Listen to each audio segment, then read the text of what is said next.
"fuck it, we ball" becomes far more weighty once we account for the pre-existing axiom that is, ball is life. For the latter effectively transforms the former into "fuck it, we live." And what maxim could be more gravely important than that which urges man to persist at all costs?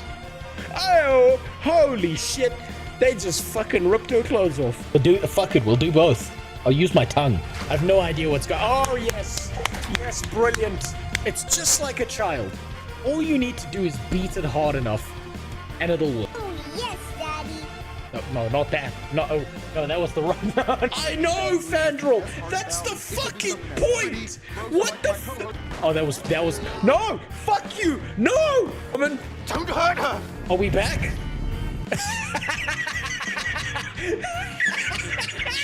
Wait, shit. Did I? Son, I don't care about artificial insemination. I impregnate all my employees naturally. This is a place to be racist towards Asura, goddammit. That's better. Anyway, I'd pick suicide. Only they spent more time thinking about diversity, then the game wouldn't have bugs like this. Shoulda mentioned your name when Jeff Bezos is deep up inside my asshole collecting his $2.50 from me. What the fuck's this red stuff? Why didn't he explode into light and wave goodbye? I can't do shit, I'm stuck. He can't. I'm pressing everything. I can't do it. He's fucked. Take this out of context. What you're telling me is that these fucking riggers are a problem in our society. Community has had over the course of these last several years of being insane. And be polite. Give them the problem. Get a 24-inch cock around. Retarded's coming back into fashion. I tried to say that without laughing. Oh shit! Really fucking shitty to me. Oh Jesus, fuck. Only the real connoisseurs will understand this one. Fuck them kids. How wide my fucking legs are on this thing. I've ridden a before, it wasn't this wide. His sister drank his water. By that same standard, Sawman, you're 100% responsible for murdering ESO.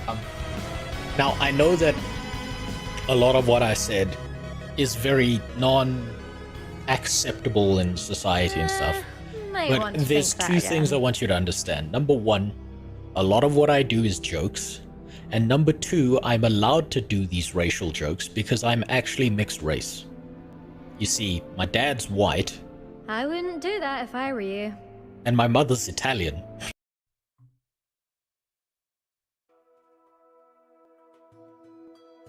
Today's the day. Today's the fucking day. Today's the first time I will ever be setting foot inside of Path of Fire. You have no idea how much I've been wanting to fucking play Path of Fire. You have, like, I can't describe. Like, on the second account that I use that's off stream, I've been sitting there staring at like 3 level 80 characters and I'm like, when the fuck am I gonna get a chance to play this goddamn expansion? No BDO, Keith. BDO will be starting up on the 22nd of October. Is my head okay? Oh, you're talking about this thing. Here, let me show you. You see this thing right here? That right there? You see, a long time ago, Sarah, I used to do mixed martial arts. I did it to a semi-professional level. Hold on, that's a bit louder.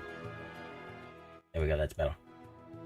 I used to do mixed martial arts at a semi-professional level. And when I was still an amateur, right? They set up amateur fights for you before you start going semi-pro and then pro, right? They fucked up and they put me against a pro. Now I won. I want to make that clear. I won that fight. However, that motherfucker grabbed the back of my head and kneed me in the face like 4 times. And he split my eyebrow. And he, like, caused scarring on my head, right? So the skin there has been like really, really thin for a really long time.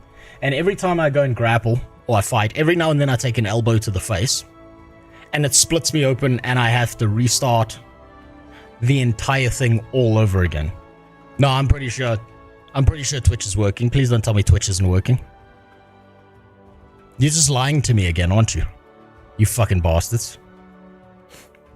So, I was taking a visit to my doctor recently.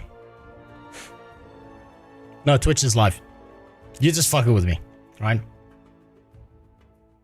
How do you only have 3.74? Because I'm a lazy fuck and I should be making more content. Because the way you grow is you make shit on YouTube and TikTok and all those other platforms. And you're supposed to... Yeah, that's on your side then, Fitna. I've double-checked the Twitch connections. I'm trying to get rid of that thing where Twitch sometimes dies, but that's a Twitch server issue, unfortunately. So, I went to my doctor, and I was like, look, doc, I need to stop being such a fat fuck. Can you please just tell me what the fuck I'm supposed to do? And then my doctor looked at me and said, look, you're obese, and there's no point in sugarcoating it, because then you'll eat it too. And he gave me like a whole health plan and then shit like that. So I'm trying to execute on that as best I can. And I'm suffering. I'm suffering. But I also then, he took a look at my head and he was like, why do you have scars on your forehead? I'm like, yeah, I used to do mixed martial arts and I took some knees to the face and now the skin's really, really thin. And he's like, I can fix that for you. And that's when my doctor said, look, okay, there's the right way to go about this. And then there's the cheap way to go about this. And then he told me how much the right way would cost. And I'm like, fuck me, sign me up for the cheap way. So what he did was he was like, there's a potential therapy thing you can do, right? It's the same treatment they use to like burn warts off of old people. Is I can grab a bunch of liquid nitrogen and we can burn at the scars, right? The worst ones. And what that'll do is it'll cause a blister and then the skin will have to reheal and it'll reheal better than if you just left it as a scar. So I was like, fucking sign me up.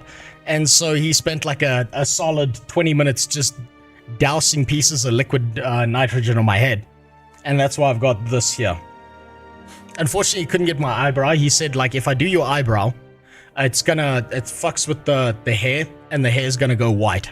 So I can do this. I can do it. So he like burned my head with liquid nitrogen, and so now I've got this fucking mark here. It's been there since last stream. I just forgot to talk about it. Cheap option, paid taxes. No, look, the cheap option was he was like, I'm not gonna charge you. I'm just gonna burn your face with liquid nitrogen, and so I took it. No, it's not a spider bite and it's not cancer. The spiders in my country are not Australian spiders. The spiders in my country are actually friendly. Every animal has an analogous animal in Australia, in my country, right? But the animals in my country, it's kind of like they smoked a bunch of weed. And so they don't bother you much, unless you fuck with them. Unfortunately, for me, I fuck with them sometimes. No, I don't. I take them out the house because they scare the bejesus out of my kid and wife. I'm still a little bit sick. Let me just... There you go. Jumping spider, watch me take a shower. Look, I've got jumping spiders all over my house and I'm so happy about it. Aussie counterpart, koala. That's some of the kids... it's usually the Greek kids you see at kindergarten. They're just as hairy. They've actually got thicker hair than most koalas. Thank you for reminding me, Keita. I'm going to need the Vaseline tube because apparently I might get fucked over a few times in this expansion. Now, there is one video we're watching before we're starting. And it's to catch me up on the story. It's to make sure that I've missed nothing. How are you feeling about Windows 10 ending? I hope it stops being supported by Windows, and I hope it goes into the hands of a bunch of spurgs online because they'll do a better job with it. a much fucking better job with it. Way better. So I'm kind of excited for it. Because, like, if you go back and you look at Windows 7 and you see, like, the community support for it, it actually works way better than when Windows was handling it. I had a genius idea for engagement on TikTok. Read excerpts from women's porn books, call it degenerate porn like it is, and then praise China for not allowing this on their version of TikTok. No. Jimmy, you don't understand. You are currently in the US. And if I've got this right, Israel bought TikTok so that they could push a bunch of bullshit Jewish propaganda on that side and delete anything mean people say about Jews. So what you gotta do is you just gotta say all the nicest things about Jews. I heard you can get paid for it as well. You gotta be like, actually, I love our Jewish overlords. Then you'll be fine. If I was streaming to China, then yes. You gotta be the most patriotic man on planet Earth. Do you have a shock collar for my dog? No, I don't. I don't use shock collars on my dog. I've said this before, Nathan. But that's a new streamer meta. You know what I've got to get is you've got to go 10 steps further. Not get a shock collar, just get a taser. And just straight up tase your dog on stream. That's how you get attention now. Because, you know, the electrocute your dog meta is... It's now a week old. So unfortunately it's fallen off. What I've got to do is I've got to interview a terrorist and suck him off live on stream while I tase my dog in the background.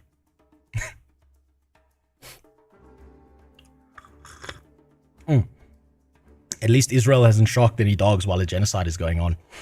Jews don't like dogs, as far as I'm aware. It might be because dogs can sense evil. Man, that'll get me in trouble. Muckluck is now learning what it's like to be you tech issues. Finally, the curse has been lifted and passed on to him. That's what I'm looking for. I have a Dachshund. She's awesome. Training is easy as they're very smart dogs. Yeah, Dachshunds are fine. Dachshunds are perfectly fine. They're easy. They're nice and friendly. They work via emotional like manipulation. So if you get mad at a Dachshund, they'll feel really bad about it. No need to electrocute them. No need to increase your Powerball. Have you played Heart of Thorns yet? No, I haven't played any of the Heart of Thorns yet. I've just gotten through Living World Season 3. I have not ever touched Path of Fire before. Aside from the one thing that Muckluck took me through, where you see two gay dragons tongue-fucking each other at the end of the raid. That's the only thing I have seen. Now then, there's one video we're doing today, which is catching up to all of the lore, and then we're playing Heart of Thorns. I need to remember all of the story. I've made my summary, I've made my notes, but I've likely missed a bunch of bullshit. Gay dragons aren't from Path of Fire. Is the gay aren't the... Oh yes, it's the Balthazar expansion. My bad. Sorry, I'm thinking about the fact that Balthazar sucked off the fire dragon in his jacuzzi. And because of that, I thought that raid was linked to it, but no, it's not. The Trans Dragon is later. You know what I'm really looking forward to, actually? I've thought about this. When am I going to upload a new YouTube video? When I find the time, Keith. My life's just started calming down. I've started finding a flow with my job, with my work and shit. So I'm back to editing the Dune videos starting tomorrow. And I'm gonna do my best to do that consistently. Because Jesus Christ, it has been so long. Maybe a little less bass on the mic. I'll have to fix it afterwards, and it's probably the compression that's throwing it off. It's also my voice is still a little bit fucked. You know, I've been trying something out. I mean, eating shit that's like 0 calories and shit, or like very low calories, like chunks of coconut. And I gotta say, it's like eating fucking styrofoam. It's horrible. Does anyone remember Dune Awakening at all? No, but it's there for the memes. If I was doing this for attention, Keith, I would produce talking head slop videos, and I would crank out as many YouTube MMORPG lists and talk about how it's dead. And cry about boo-hoo, it's all over, and then go fight people in Thailand. That's what I would do.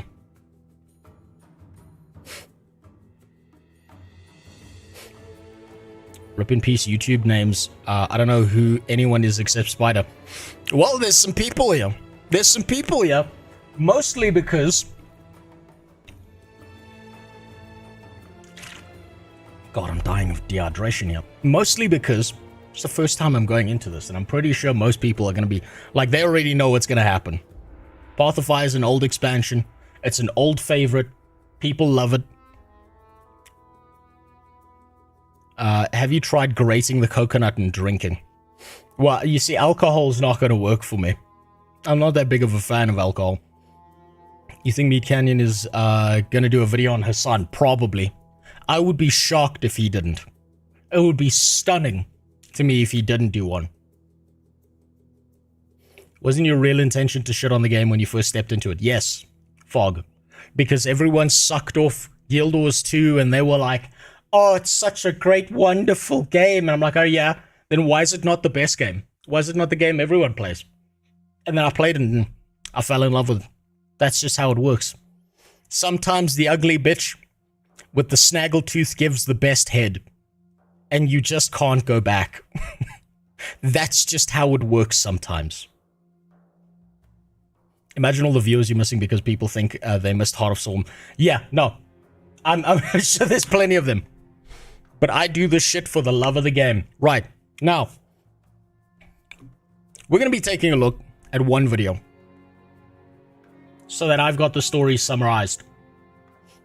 This is made by Wooden Potatoes. Never watched his videos. He made this 8 years ago. So things may have changed in a few patches. But that's just how it is sometimes. I've yet to see any of this guy's content. I don't even know what he sounds like. This video has been sitting open on my desk for like an entire fucking week now. So it's time to find out. It's time to see what he thinks. Bro's been making Guild Wars 2 videos since the beginning. So he's been here forever. I'm shocked that he isn't a bigger name in the Guild Wars 2 community then. Because I always hear about Lazy Peon. I mean, not even Lazy Peon. I keep hearing about Teapot. I keep hearing about Muckluck. Every now and then Loranity. I hear about Iron Maiden sometimes. I don't know if that name's relevant. And obviously Josh Strife Hayes has glazed the game a few times.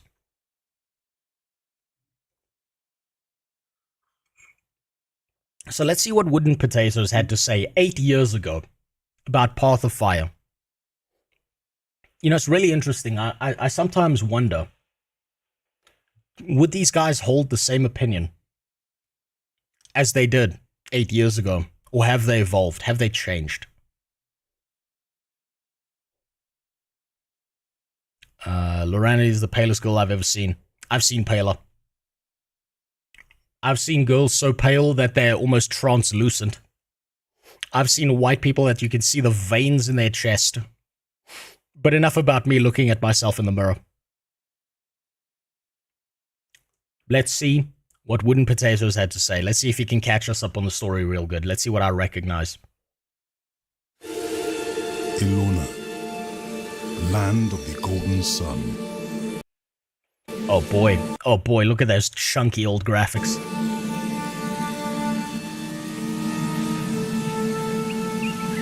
A land of wealth and bounty.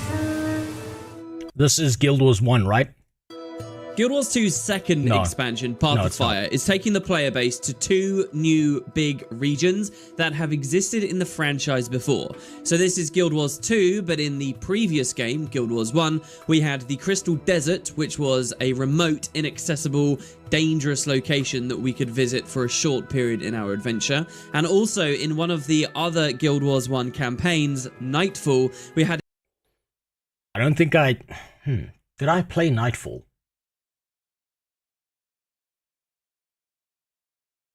I don't think I played Nightfall. Shit. It's been so long since I touched Guild Wars 1. But then again, I think the Dervish was out during Nightfall. Maybe. I do recognize the cover. No, I think I did. I think I did actually play Nightfall because I played a Dervish. That was my favorite class. Guild Wars 1 is a little old for you. No, it's not actually. It's actually exactly the right age for me. I'm old as fuck. I'm ancient. So yeah, I did play this. It's just, I'm so old that the memories of Guild Wars 1 are vague blurs in the back of my head, and every now and then I get a core memory unlocked and I remember something. But other than that, like, fuck, my memory is so shaky on this game. I remember I played it with a buddy of mine, and he was obsessed with Guild Wars. The first game. I'm talking like, holy shit, he was jerking off to the characters. He was writing fan fiction about them. He was going a little bit far. And he was trying to get all of us to play it. And he roped me into playing it. It was pretty good. I remember having a good time.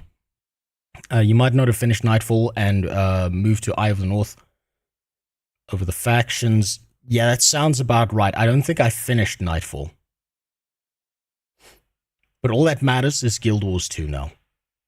And maybe a little bit of story from Guild Wars 1. We know that they're 2 separate universes, right? This is my conspiracy theory about Guild Wars 1 and Guild Wars 2.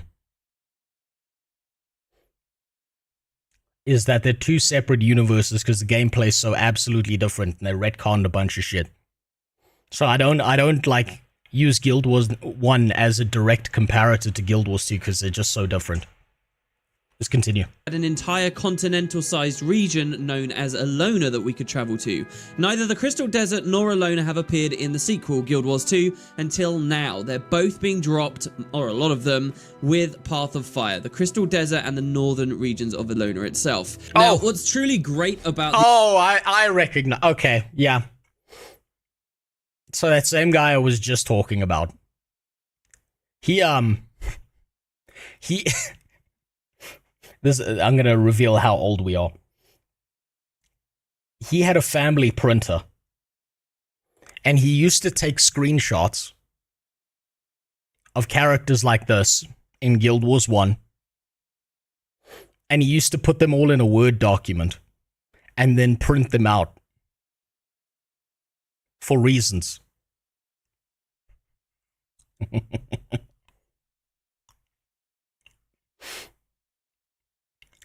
And I remember he got his PC time limited by his stepdad because his dad found a bunch of printed out pictures of Guild Wars 1 characters in his room one day. And so they're like limited how many hours he was allowed to use the PC. And his dad wasn't mad about him jerking off to the characters in Guild Wars 1. His dad was mad about how much fucking printer ink he used. And so he got his PC time taken away from him because he just burned through their fucking family printer. Which I think if all things considered, that's a fair thing to be mad about as a dad. Because printer ink is fucking expensive. Message got blocked again. All I said was 286 PC was the fastest on the market when I was young. You know what we were all obsessed with back in the day was the Pentium 4 Spider. Man, we were like, God damn, nothing's gonna ever beat the Pentium 4. It's amazing. Now it's a piece of shit that no one remembers. He accidentally dropped a tube of glue on all the printed pictures. Oh yeah, those pictures had some liquid stains and warps on them that I don't want to know what the fuck they were. But yeah, yeah, they weren't exactly what you'd call pristine printouts. He kept them in a stack by his bedside. These regions of the world is the immense amount of lore they have associated with them. The Crystal Desert has a lot of layered, interesting, magical history, and especially the Alolan regions. I mean, this was a fully priced boxed game you could buy with a huge amount of world building and history and lore to go along with. Any reason you're skipping Heart of Thorns and going straight for Path of Fire? I'm not skipping Heart of Thorns. I've played through the core experience. I played through Living World Season 1 and 2, then I played through Heart of Thorns, then I played through Living World Season 3. And now I'm at Heart of Thorns. I played through the entire thing. I'm doing it in order. I haven't skipped anything. With it. So here in 2017, as the player base are returning to these locations, the devs have got a bit of a job to do. It's 250 years in the future, yes, and there's a lot of new things to take in, but also there's all this story to reintroduce to people, and... Oh, did I misspeak earlier and say Heart of Thorns? That's my bad. I meant Path of Fire, Dubber. Yeah, I misspoke earlier. That's my bad. I meant Path of Fire. I've never touched Path of Fire. Give them interesting details about what there might be going on behind the scenes and how the story of today links in with the story of 250 years ago. So there's a lot to get through. Well, the devs are trying to help out a bit for the new players on their official website. They've just posted a lore article which gives you all the key bullet-pointed pieces of information from the beginning of time, basically, all the way up to very recent events that happened in the most recent episodes of The Living World. And by reading this article, people can kind of get a gist of all the main stuff to know. So that's what this video is. We're going to go through this article. We're going to pick at the interesting pieces of information. And by the end of however long this is, you will know, or whoever you link this to will know exactly what they need to know to get a huge amount of enjoyment out of the new expansion and get a lot of that backstory. Like, just looking at the screenshots of Ilona and Path of Fire, aren't you glad this was made 8 years ago? Aren't you really glad this was made 8 years ago? Before everything had to be political? I'm gonna be real fucking mad if this game starts throwing political bullshit from 8 years ago at me. I don't want to hear that. I just want to play a game that's a good experience. I already know in the future at some point, because someone warned me, that if I hear the words "make Tyria great again," I'm gonna be so fucking pissed off. I'm gonna be so annoyed by that fucking bullshit. WP is notorious for making 45-minute videos on 1 minute 30 trailers for Living World episodes. Oh, so he knew how to be a professional YouTuber, basically. If you've been a bit out of the loop. Do it again? Well, the VOD's on YouTube. That's what they're there for. So let's do it. Guild Wars 2. Path of Fire, The Road to the Desert. So they open by saying, Guild Wars 2, Path of Fire returns players to the Alonian Desert region, the setting for the Guild Wars Nightfall campaign many years ago. So that was back in 2007. They released that a decade later. I remember this expansion.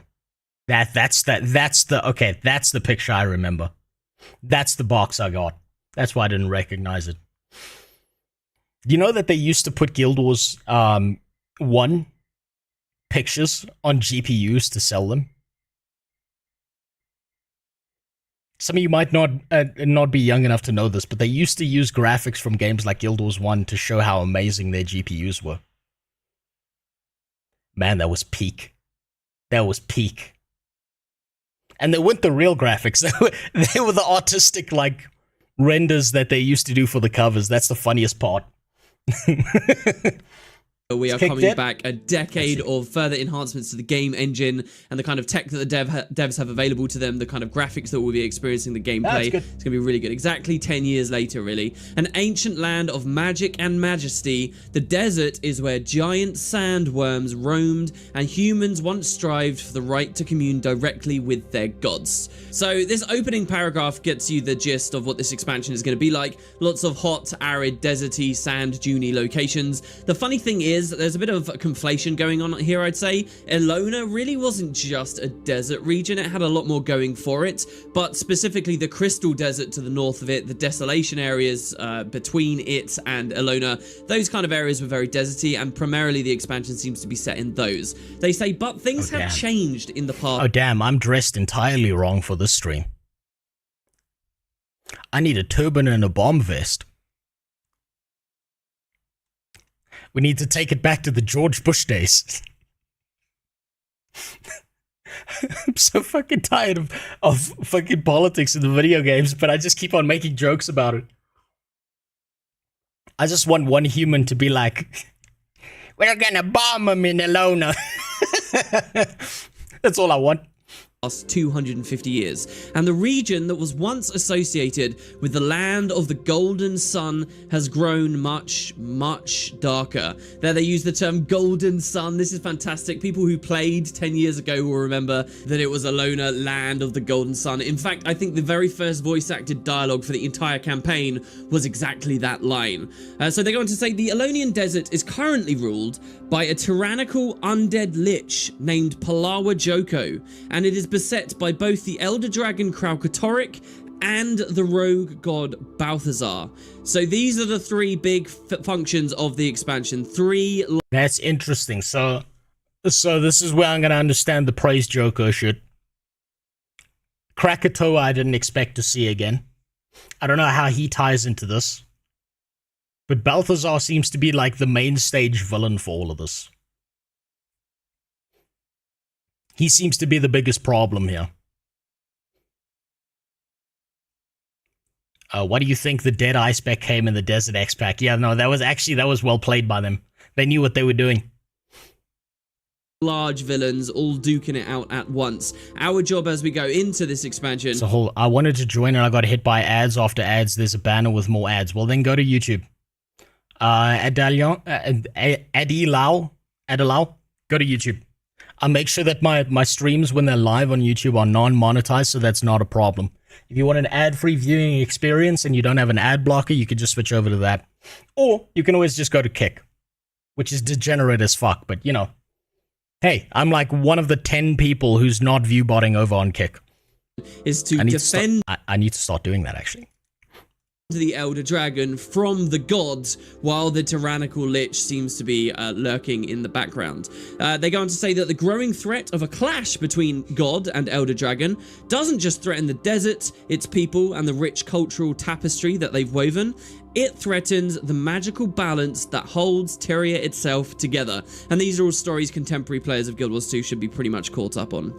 They go on to say, in its 1,000-year-plus history, the Elonian Desert has been the site of some literally world-shaping events. And indeed it has. So the thought we'll be getting a 2017 expansion with more world-shaping events here is quite thrilling.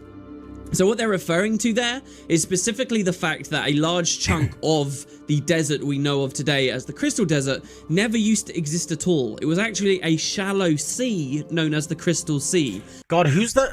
I'm trying to remember something. Who's the main lich in D&D? The guy who's got like infinite plot armor and every time he dies he comes back. I can't remember his name. But there's like a main lich in D&D. And I wonder, actually, how close Joko is to just being a ripoff. Yes, Vecna, that's it. I wonder how much of a ripoff Joko is in comparison to Vecna. Whether they've just, like, translated it directly across.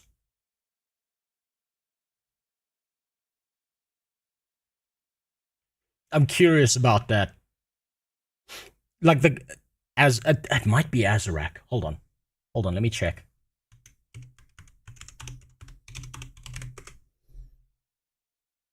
No, it's Azarak. I'm thinking of Azarak. Asarak, or however you fucking spell his name. This guy. You know, the guy who's like, he's just always like dying and coming back, and he's never really dead. And no matter what you do, he basically works on like playground rules for 4-year-olds. Nuh-uh, I have a force field.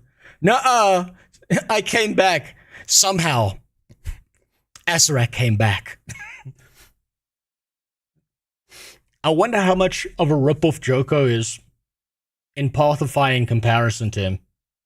But because of a conflict between gods many years past, it dried up and became what it is today. We'll get more details on that in just a second in the video. So the devs finally say, as Guild Wars 2 returns to the desert, it's important to remember how vital the desert region is, how glorious and terrible its history, and how it factors into the ebb, flow, and evolution of magic. So they give us a timeline.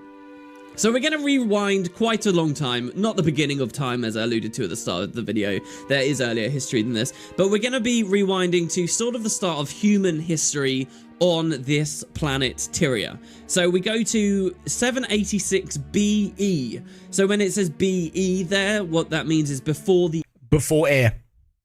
When everyone had nothing to goon to. Exodus. The Exodus was a very big moment we'll be getting to in a second, where there was a cataclysmic struggle between the gods, and this, our timeline here starts 786 years before that moment. So, the gods arrive, and they brought friends.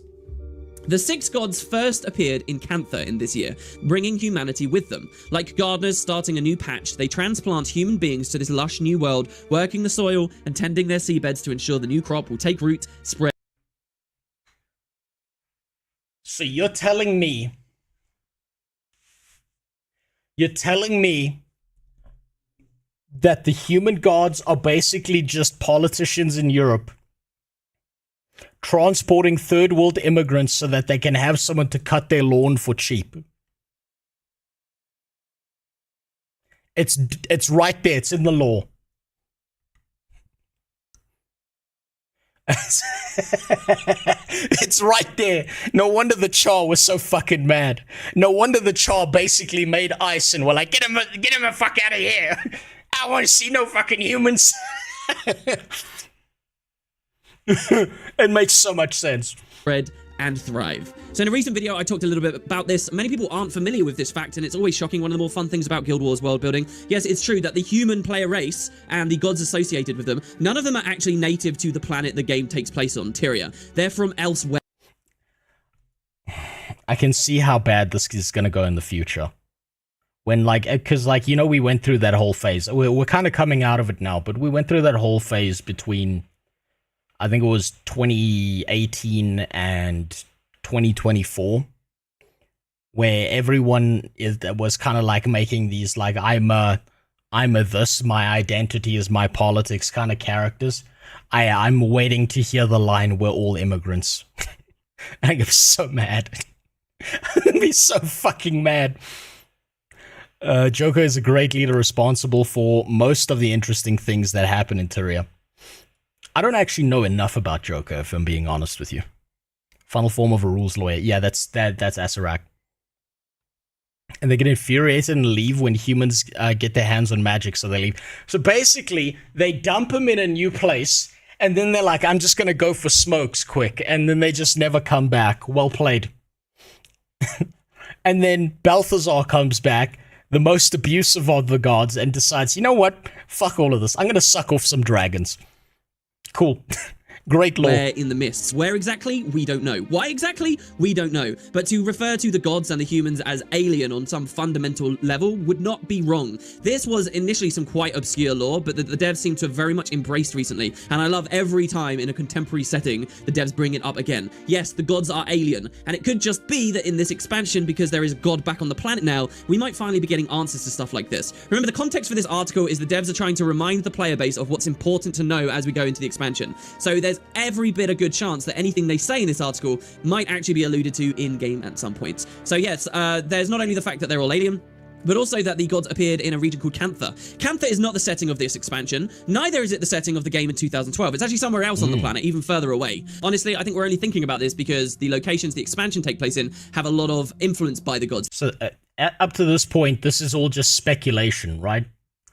He's just speculating about what he's going to see. So this video was probably released before Path of Fire. There's a place called the Hall of Ascension, and the gods had, a major impact as they warred in this region once upon a time. So that was way back. Many, many years later, about 500 years later, we get to the next point on the timeline. The year 205 BE. It's called Into the Desert. After centuries spent settling in Cantha and then in Ur, humanity expands to Elona. Despite the desert's harsh climate and a host of both magical and natural dangers, humans establish a foothold in this magically robust environment that will become one of the most durable societies in history. And so here we get to the point of the Path of Fire locations. So just so that people know, the order of the human migration stuff is quite interesting. It's very zigzaggy. We start in Cantha in the south, then we go all the way north to Ur, then we go south again to Elona, and then we actually hear that Kryta, which is 2012 Guild Wars 2 locations, Kryta was initially a colony of Elona. So then once we go to Elona, we go north again. And that perhaps explains the ethnicity. So basically, what I'm hearing here is humans immigrated the same way humans did on our planet, like fucking idiots. They started down here, and then they jumped up here, and they were like, oh, we missed a spot. And then they went back here, and they were like, oh, we missed another spot. And then we went back down here. Basically, they're fucking retards. Kick died again. Let me check. No, Kick looks fine. I think that might be on your side. Kick looks like it's doing okay. Oh, no, never mind. Kick did die. You're right. Damn, I wonder what's causing that. Let me fix that. That's really annoying. I don't know why Kick's doing that to me.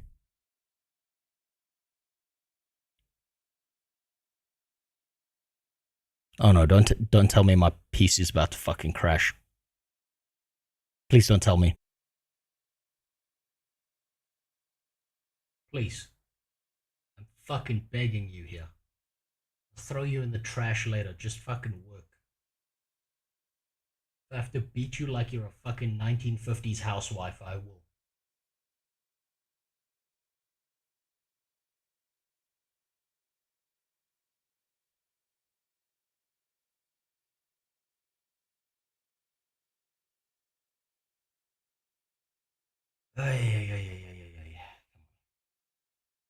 Stable there.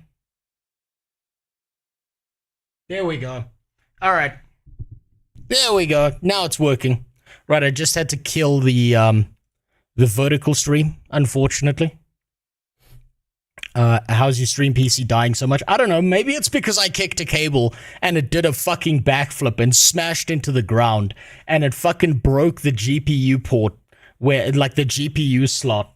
Maybe that's why. That might have something to do with it. Where's that mango tin? It's Velo. It's basically the better version of Zin. There we go. All right. Okay. It seems to be working. Okay. Unfortunately, mobile stream's dead. One day, when I'm able to, you know what? I might actually be able to. Sorry, I'm just thinking about this. I've got a.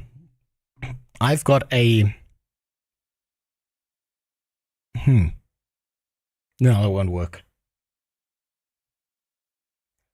You know, I'll find someone's. Mobile viewers will have to flip their devices 90 degrees. Yeah, poor them. No, but Chinese tech priest, he did what he could. The Chinese tech priest, who I bother all the time, did his best. But unfortunately, he told me, like, look, you fucked this thing up. It's on its last legs. At some point, it's gonna die. It's likely that you may have damaged the CPU inside of it. While you were gone, I followed Asmongold on Kick. Now I have to wait 10,080 minutes after following to post on his chat. Yeah, he's doing that so he doesn't have to deal with all the Kick bots, Dean. There's like a delay you can put on people who hop into your chat on Kick. It's to prevent the bots that just come in there and spam a bunch of bullshit and then leave. Better version is Zin, you're high. That's like saying Canada is a better version of the USA. No, Zin is trash, dude. Zin doesn't do their manufacturing correctly. Zin does mass manufacturing to get to people as quickly as possible. That's why they dominate the market. These people give a little bit more of a shit. Plus, The last time I had a Zin nicotine pouch, I nearly shit my pants. That's why. What do you mean when you say my PC crashed? No, it black screened. It didn't even blue screen on me. It just, everything froze and then it was gone. I'm just waiting to see if I can make sure that it's stable. And then we're going to continue.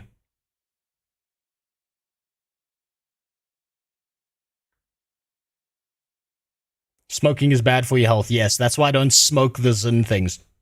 That's why I don't smoke the nicotine pouches. What I do is I put them in my mouth, which is probably still fucking bad for you. And you shouldn't do it. But hell, it works for me. It keeps me going. And it prevents me from having this problem that I have. I've spoken about this before. Where, sacrificing your gums. Not if you move it around. Not if it's sacrificing your gums if you keep putting it in the same fucking place. But, no, I keep, whatchamacallit. Oh, please fucking stabilize. Please, you piece of shit. Okay, I thought it was gonna die there. No, it's just being kick. Right. Alright. Let's continue. Where were we? Okay. Humans colonizing the map. Going out of their way to find as much pussy across Tyria as they could, because you know how the humans are. It's just like in real life. We dominate the world because we were just looking for fresh pussy somewhere else.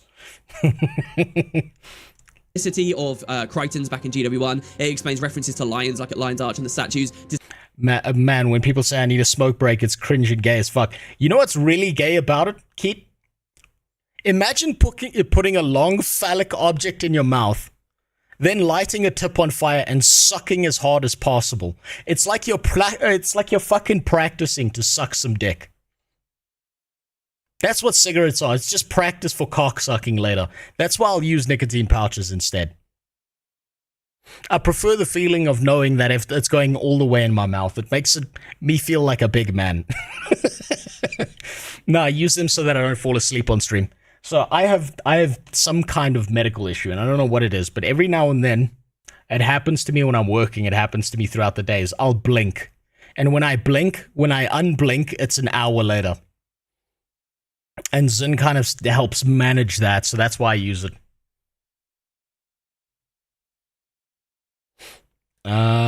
We will say the Asura are the worst race when they aren't even the most invasive. They are the most invasive. They should have stayed underground and died. Despite the fact we never see any indigenous to that region of the world, they are indigenous to the regions of Ilona. So the order would be Kappa, Ilona, Kryta, and then beyond around Ascalon and so forth. Very weird. Okay, I was wrong. But you must understand. Now, this zigzagging could be a thing, because at this point, the landmass connecting Ilona and Tyria, the Crystal Desert, that doesn't exist yet. Or where the gods went after Cantha, or at this point in time is potentially just an island. Or if it is connected anywhere else, it would be connected to the Ilonan mainland via the Scavenger's Causeway or something, maybe a bit like this, as you can see on screen here. It would be striking against like those western mountains of Ilona that were visible on the world map in 2007 in Guild Wars 1, but we never actually got to explore. That's an interesting thought, that in Guild Wars 2 we might finally get those locations. So that can explain why the migration patterns were a bit odd, because if you're starting in Ore, and there's a land bridge connecting to Ilona, then obviously you're going to go to Ilona first, before maybe sailing out north on a whim to see if you can get to a place like Kryta. But removing back to this point in the timeline, it's not a big passage of text, but there is something else quite important to look at. They say this, that despite the desert's harsh climate and a host of both magical and natural dangers, humans establish a foothold in Ilona. So I'm not sure whether I like this very much. Well, I mean, that kind of makes sense if you think about it from a lore perspective, that humans would be able to establish that. If they can get in a war with the fucking Char, survive and then thrive afterwards. And like, I don't see why Ilona would be that big of a deal by comparison to something like a bunch of alcoholic cats that actively go out of the way to fucking murder you at every opportunity you get while you're having a war with them. Humans are filled with such spite in Guild Wars 2 that they come back as ghosts just to be angry and continue fighting. So it makes sense. Human beings are like the real roaches across Tyria. Still more respectable than Asura. I still consider them at least sentient.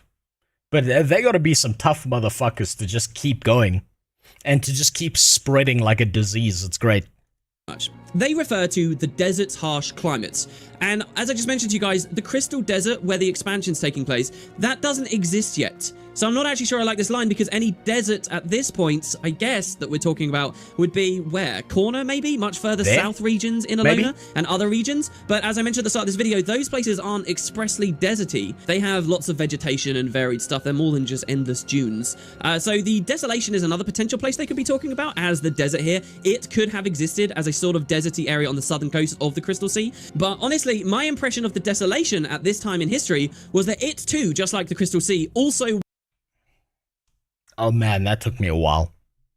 That took me a while. I just realized, I just registered that the Guild Wars 2 map is this map where Krakatoa fucking shit a purple line across the map here. It just made sense. You know how in WoW's lore, before the old gods showed up, elemental lords ran everything and didn't want anyone stepping on their turf. Elona was kind of like that with the Jinn. I suppose I'll see. I'll be able to make direct comparisons to that, because I know way too much about WoW lore. Was still a sea, maybe with a couple of islands in it, but where people might have established stuff, but little more. I was under the impression that the Desolation only became the Desolation after Abaddon's fall. Now, the Guild Wars 1 wiki does suggest that the Desolation was there and it was a coastal region, but I have absolutely no memory of where that fact may have came from, and as is quite often with lore things on the wiki, there is no citation. These pages can be very heavily editorialized and filled with people's headcanon, by the way, guys, so be aware. I'm not saying this is necessarily an exact example of that, but I wish more people did realize. Do people fuck with the Guild Wars 2 wiki? I would assume that you don't have access to it and you can't just like change shit on the Guild Wars 2 wiki. It wouldn't make sense if you could. And I'm assuming that the Guild Wars 2 wiki is like primarily written by the devs. I thought they were like in direct control of it. You can, I used to edit some stuff. Okay, so you can just fuck with Jesus Christ. No, it's a fan thing. So they've integrated a wiki into the game where you can just bullshit people, basically. You can Fextra life up the wiki. Nice. Nice. Man, I thought it was integrated into Guild Wars 2 and would take you to it when you type /wiki, because the devs, like ArenaNet, was in control of that, but I guess not. There's a lot of fuckery because ANET frequently retcons their lore. No, I know that. I know that there's going to be like huge gaps and like loose ends all over the place because they keep retconning shit. Is that the wikis are not from the words of the devs all the time. Anyway, back to the Desolation region. Even if we do accept that it existed at the time of these early settlers, I don't think it would have been a desert back then either, because in Guild Wars 1 we get a few outpost locations that talk about the spread of the desert through that region as kind of a creeping thing in the post-Abaddon Fall days. That's when the sulfur and the torment and things started traveling through that land. It spread through it. So even if it was a landmass way back then in the year 205 before the Exodus even happened, it was unlikely to have been a desert. In fact, we know that several great kingdoms... Damn, I was really hoping this was going to be what the title said it was, which is the story so far leading up to Path of Fire. But this man's going, like, full fucking speculation on this shit. And speculation is almost never right. Cities were eventually established there by both humans and Forgotten, like the city of Mora, the Forgotten Citadel. So, I don't know. Anyway, I'm probably getting a bit picky about the use of the word desert. Whatever. Let's go to the next bit of the timeline. Next, we have Royal Roots. It's still 200 years before the Crystal Sea would dry up. The royal line of the primeval kings begins its 650-year reign over the desert region. During that reign, one of their best and brightest, Queen Nadija, founds the Order of the Sun Spears, a heroic militia that uses magical and military... That's the order that's tied into one of the classes? Well, with the daggers, okay. Might to protect the innocent and oppose any who would harm the new nation. Over the coming centuries, the Sun Spears will selflessly serve their rulers and the people, and they will come to command almost religious awe and respect from the people of the desert. So I love that the devs are so clearly giving us a lot of information about the Sun Spears here. It's suggestive to me that maybe the expansion itself will have a lot of cool Sun Spear information in it too. The Sun Spears were badass. If you were a Guild Wars 1 player in 2007, you joined the Order of the Sun Spears. Kind of the whole pretense of why you were adventuring around the world was because you were doing on behalf of the Sun Spears. These guys were like a unified military across all of the states. In fact, here, I'll give you guys another description of the Sun Spears from 2007. Elona doesn't have a unified government. The three provinces work side by side, but one alliance of heroes defends the entire nation. From the southern coast of Istan to the northern peaks of Vavi, peace has its price, the eternal vigilance of the Elonans who guard their nation. These valiant defenders are the Order of the Sun Spears, an elite order pledged to defend their nation against all threats, whether martial, mystical, or supernatural. So the Sun Spears guys, in short, are old. They were founded way back when in the reign of the primeval kings, which was like a golden lost era for the Elonans. There was super deep history, and we don't know this is starting to make me think that there's going to be like some kind of flashback mechanic in Path of Fire, or like to make sure that you have some level of understanding, like you're going to play through like some lost piece of this expansion previously in time, like you did with the Sylvari, where you go into like the Dream of Ore and you talk to like a bunch of people like, we was Kangs back in the day, but then they turned us into slaves. But that might not be the case. It might just be a lore excerpt, so that do we try to like make it into something that like is understandable between Guild Wars 1 and 2, despite the fact that they retcon everything. I don't know too much about, except how that era of time actually felt. The other thing to understand is around now, this is when one of the first great cities was founded in Elona, a place called Farina, and the very first primeval king actually ruled from this place. So that's where we're talking about right now. Is not anywhere near the Crystal Desert, really. It's super far south on an island, which you can only just see on this Guild Wars world map right here. That is where the primeval kings ruled from, a long way down to the south. So let's skip another 200 years forward. And we get to the year 0. So this is the big moment where the sea dries up. The devs describe it as such. They say the new age begins with a bang. Okay, 0 BE. This is before air. This is, and when it hits 0, I believe it's then called better erections, because that's when air shows up. They say Abaddon, who is one of the gods, the patron gods of humanity at that time, one of the 6. Abaddon declares war against his fellow gods over the issue of humanity's magic use. The other 5 gods band together to defeat him, and they imprison him in the realm of torment. But their victory is a very costly one. The fury of this divine clash obliterates the Crystal Sea, transforming it into the wasteland known today as the Crystal Desert. Once Abaddon is imprisoned, the Forgotten, a mysterious race of advanced snake folk who have allied with the gods, serve as Abaddon's... We're doing snake people again? Isn't there already the crate? Or are these people related to the crate then? Not related to Guild Wars, but have you ever heard of or tried Champions Online? No, I haven't even heard of it. Is when divine drama happens and the gods rage quit Tyria. Okay, so this is the era when all the human gods are like, alright, I'm done. And they get the fuck out of there. They turn off their PC and they're like, let it run by itself. It's not my problem anymore. Jailers to prevent him from doing any more damage. So they go very specifically into that detail that they were Abaddon's jailers. I wonder whether that will be a thing in Path of Fire. So there's a lot to dig into here. This paragraph can be expanded into hours and hours and hours of discussion. It's one of the hugest things that really happens in human history and god history in this entire franchise. So I'll have to hold myself back a little bit. I do find it funny how they managed to condense it all into a simple point of the issue of humanity's magic use. This whole conflict is down to that. It's a very brief description the devs have given here, and that's quite advantageous to them as well, because in truth, specific motivations, Abaddon's motivations, the gods' motivations, and how they felt about giving magic to the humans and the human side warring with them and stuff. That's all still pretty shady to this day. All these theories, was Abaddon a good guy or not, kind of all stems from this area of lore discussion. But moving on, I really like that this paragraph suggests something else as well, and it's kind of new information here. There's a suggestion in this that the sea dried up because of the conflict itself. Let's re-listen to this. Their victory is a costly one. The fury of this divine clash obliterates the Crystal Sea, transforming it into the wasteland. So that's suggestive of the thought that this actually dried up because of the battle, like massive explosions and energy belts and things drying up and sending the magic everywhere, which is a really glorious image I have in my head right now. But it's not what up until now I had really thought was going on here in this area of the lore. What I thought had happened was that Abaddon had been defeated, the fight was over, and the sea was still there. But once Abaddon was imprisoned and his influence over the realm of Tyria waned, that's when the sea dried up. And you might say, well, why is that possible, Woody Potatoes? It's because Abaddon was the god of water, and the Margonites, his favored people, lived on water. They were puritanical corsair-like people. And so maybe the Crystal Sea only existed through Abaddon's exertion and force of will and show of his strength as the patron god of water. So when he's... Does Abaddon play into this expansion at all, or is he just, like, backstory?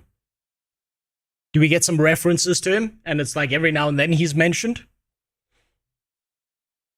I can understand that he's trying to give you an introduction to Elona, but man, this is yapping a lot. There's a lot more speculation in this than I was hoping. I was hoping he was going to go through bullet points of the history leading up to Path of Fire. A little bit disappointing. Can no longer affect the top of Tyria anymore, and so it dries up after. I could say it's disappointing, right? But this is actually peak content 8 years ago on YouTube, where everything was fucking... everything was fucking speculation, right? When it came to video games, everyone was coming up with their own personalized fanfic in the videos that they were speculating on what's coming next. Everyone was like going out of their way to be like, oh, I think this is gonna happen, and then they're gonna do this, and like, man, it was, holy shit. I remember this era. Every single video game had that. Everyone was like, when the next game comes out, and they just came up with a bunch of shit that never came, like, true at all. always believed that had happened, but instead we seem to hear that it was in this fight. I'm not sure which I prefer. They're both cool ideas. Maybe we can say it's a bit of both. But yeah, so that's a bit of new clarification. So on he was exactly doing the right thing at the time. We also hear about the Forgotten. They're described as snake-like. They've actually had a lot of influence on the Guild Wars 2 plot lately. Starting with Season 2, we started to see a lot of stuff based on the Forgotten. In Heart of Thorns, the most recent expansion, we went to a golden city named Tyria, and all over Tyria were interesting lore tidbits and pieces of information that teach you about the Forgotten. If you guys haven't completed the achievement where you explore Tyria and read all of that lore, I'd really recommend you go and do it because it's a lot of fun, and it will teach you about these snake-like people that haven't physically appeared in Guild Wars 2 yet, but have had major impact on the story. They have helped Glint to orchestrate her big plan to get Aurene on the scene, and a lot of what's been happening in the most recent of story. I am really expecting in Path of Fire more details on the Forgotten and what they've been doing. So the other interesting thing about the Forgotten is the last place we knew them to exist was the Crystal Deserts. And so the question of where they are now, what happened in the last 250 years to make them completely forgotten, maybe we'll get those answers. Cool lore upcoming? I should hope so. Next bit of the timeline. We're another 450 years in the future now. So the sea dries up, the god is imprisoned, and now we're 450 years forward. It's still the reign of the primeval kings during this time. Elona during all of this time is unified, it's in a heyday, it's a golden era, and it's still all going good. But in 450 years later, As the scarab plague, the nasty bug going around. This is because the people in Elona didn't free Moses.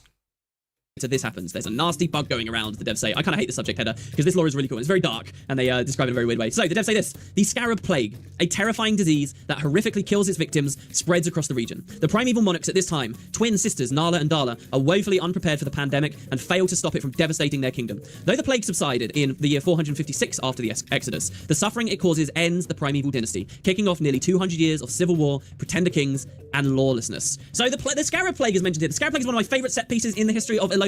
It's very dark. I often talk about a tonal difference and tonal shift in how lighthearted Guild Wars 1 was versus how lighthearted Guild Wars 2 is, but Guild Wars 2 feels a lot more sort of adolescent and cartoony and silly and kiddie. Guild Wars 1 had some pretty dark stuff in it, the scarab plague being one. Here I will read you guys from a Guild Wars 1 quest where you get to read a diary of a man who was alive all this time ago. We're still in a deep history right now, but he was alive during the primeval king days when the twin sisters Nala and Dala were ruling over the lands and the scarab plague has hit. And he's at a massive city. He's actually the first city, Farron of the first city, all these years ago. And in his diary, this man writes this. He says, "The plague is tearing the city apart. It seems to strike without any sort of logic. Young and old alike are devastated by its effects. Those who still survive..." Yeah, this is a complete tangent, but has anyone noticed that whenever video games think of let's put some like African inspired lore into something, it's always Egypt they default to. It's nothing else. It's just the whole of Africa is just Egypt to these people. It's great. It's nothing else.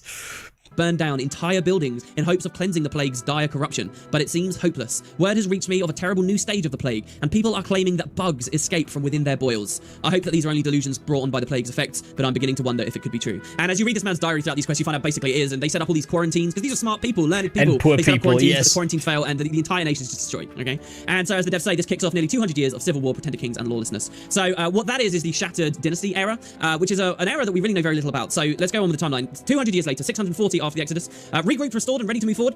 After enduring 2 centuries of lesser kings and brutal warlords, the independent states of Korna, Istan, and Vabi joined forces to form a new nation, Elona, named for the great Ellen River that flows through their shared kingdom. This alliance stabilizes the region politically and martially, allowing Elona to heal and finally begin to restore and reclaim its former glory. So this era here, the sort of chaotic era, we know very little about that. It's never been well referenced in Guild Wars 1, in-game, or through external sources. Here's some of the only other information that's cool about it that I know. This is a quote from the Guild Wars Nightfall manuscripts in 2007. Okay, can I be honest? Can I be honest? I'm learning fucking nothing from this video. This just feels like so much fucking speculation. Man, I was hoping for so much more out of this. I thought I was gonna get a timeline. I thought it was gonna be nice and neatly set out. He was gonna be like, this happened, then this happened. But it's like he'll read a paragraph and then spend like 2,000 words telling you about something that might or might not happen. As opposed to just giving like here's a catch up on the lore. So I'll be honest with you, I'm just gonna do this. I'm just gonna do that because it's like I'm not getting anything out of what he's saying. It's of like almost zero value. You could probably just read the article instead. Actually, yes. Funnily enough, Guild Wars 2 has encountered an error. Steam, don't do that to me. I'm just gonna jump into it. Fuck it, I'll pick it up as I go along.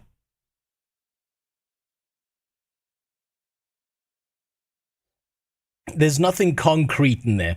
There's like... And that's like the most concrete thing. And then he's not doing anything further than that. It's just speculation. And that worked back in the day. But it's not working for me now. I never had the attention span for that anyway. Fuck it, I'll pick it up along the way.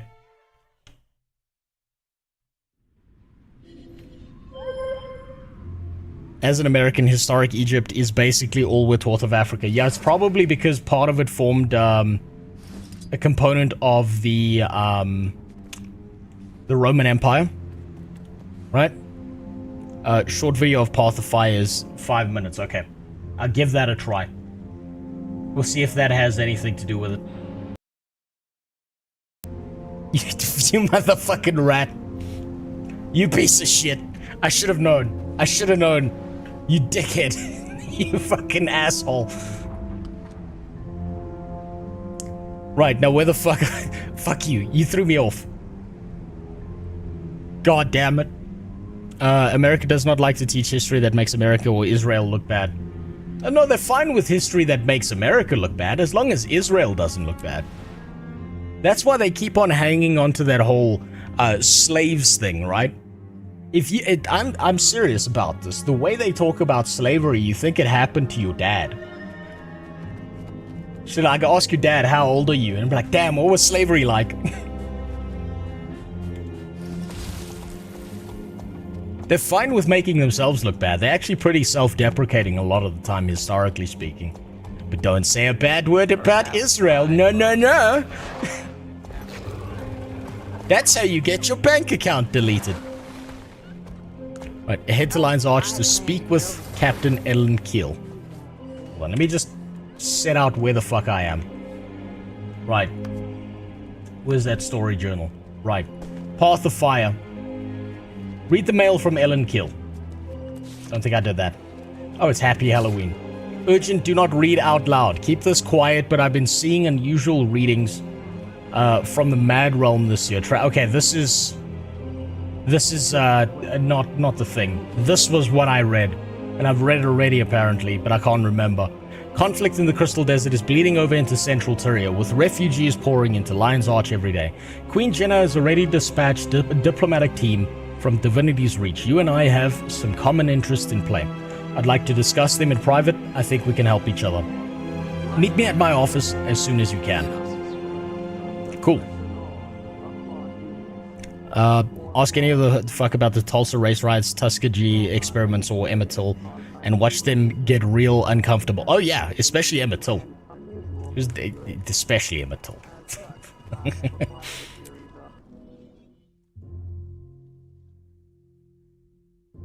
Hey, what's up, Adax? Don't do that. Don't do that, you motherfucker. Do not announce your presence by wasting your money, you motherfucker. Don't do that. You're making my life harder. Now I have to do more taxes. Oh, good. You made it. Hey, baby. Happy to lend a hand to fight yeah, the she's blaze. okay. I think I speak Nothing for special. all of the Captain's Council when I say we're beyond grateful to have a group of folks like you on our side.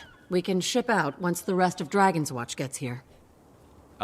Wasting his wife's money, yeah, how It'll dare just you. be me. Oh, one person. Against a god of Wait, war. hold on. I'm sure it'll... How Be far fine. am I off this? Jaime and I faced Balthazar before, A very long but he way. slipped through our fingers. It won't happen again. Timey. She the short one? I hear she has quite the superiority complex. Funny to have a teeny tiny body with such a massive ego, huh? What is it? Why do you have that look on your face? Okay, she just went up in my book. She just shit on Timey. Trying to warn you that the little narcissist might be listening. No, she's right. Technology. She's fine, Timey. You Remote can shut the fuck communicator. up. Yep, I'm always with the commander. Although, the Crystal Desert is farther away than we've ever tested this thing. I might not be able to stay in constant contact with you. What a disappointment. Huh, look at that. You broke Scruffy's sarcasm meters. Anyway, I'll get to work on solving that problem so we'll never be apart again. Bye! Oh, for fuck's sakes. Can't Timey That's just die of leukemia already? Pretty typical. Well, a battalion of my best is ready to go. Talk to First Mate Fidus and he'll get you situated.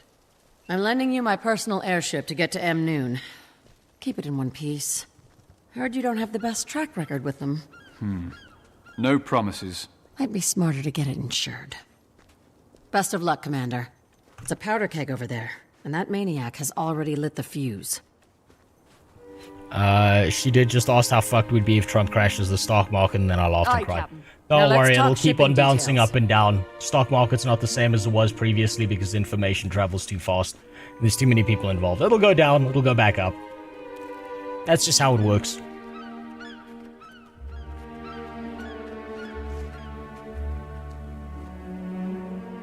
Path of Fire best content to Guild Wars 2. Well, I've heard that a lot of that.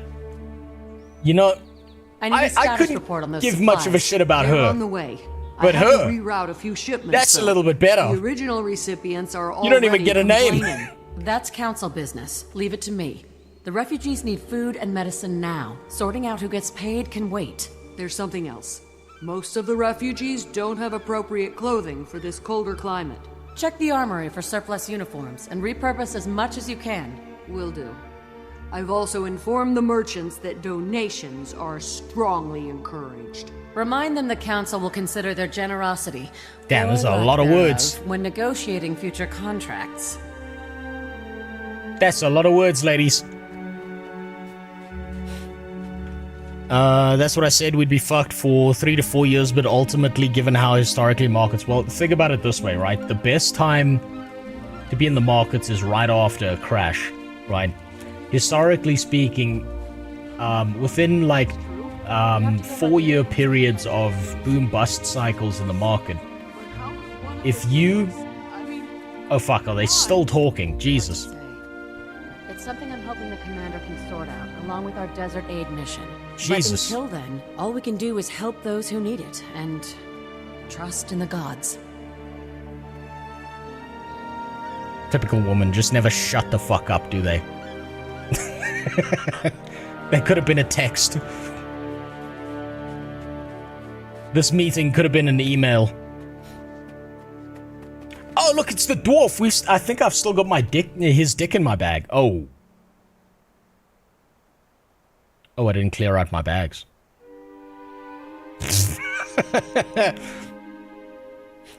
I'm gonna need to do that at some point. Here we go. We still got his dick in our bag. His thumb.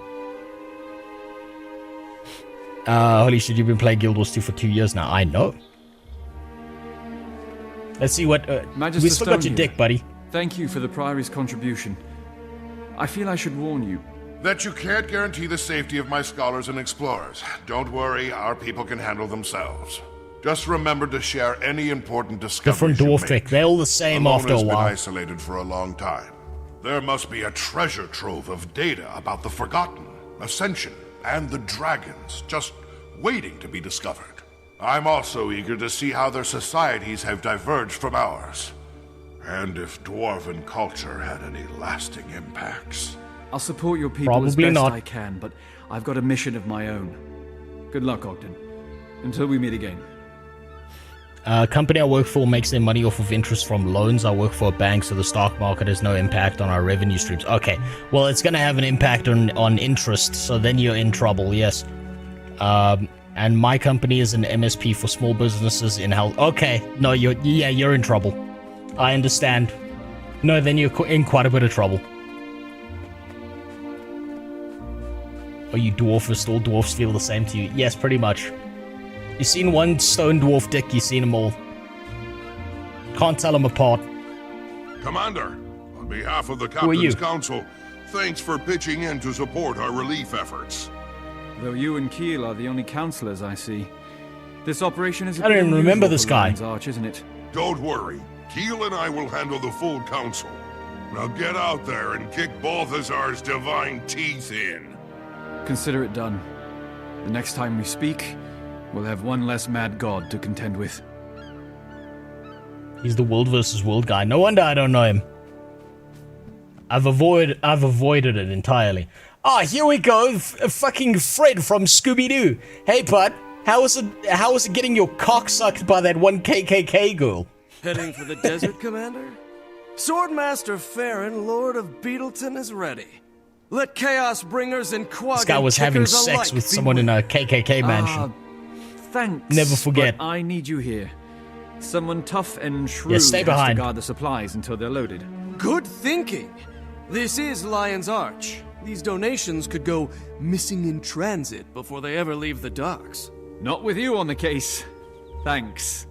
I'll feel a lot better with someone I can count on to keep an eye on things. Happy to contribute. Bon voyage, old chum. Whatever Farron, he's my saying friend, is not important. Never call someone who's about to cross the ocean chum. Whoops! I should know better. Especially after that fiasco with Marula at the apiary. I kept calling her honey. She still blames me for all those bee stings. This Who man knew the buzzy fucks. little beggars had such good hearing? This man's just fucking his way across Tyria. He doesn't need a weapon, it's between his legs. He's just plowing his way across this entire fucking continent. Jesus Christ. Sheriff, just wanted to say how glad I am Keel brought you in. This job requires skill and know-how like yours. I know even more than Keel thinks. She and Magnus aren't working with the full council. That's why they called me in. Either they're sick of debating, Hey, or it's a Nitzarari. power grab, However or you say they that. just plain don't Thanks trust for the the sub. council to do the right thing. That's why I love this town. Even our leaders live by the rule, it's easier to get forgiveness than permission. You may be right. But even if they are being tricky, the desert region needs help. And Balthazar has to be stopped. Oh, I support the cause, but I'm not taking the heat when the council finds out. Good hunting, Commander.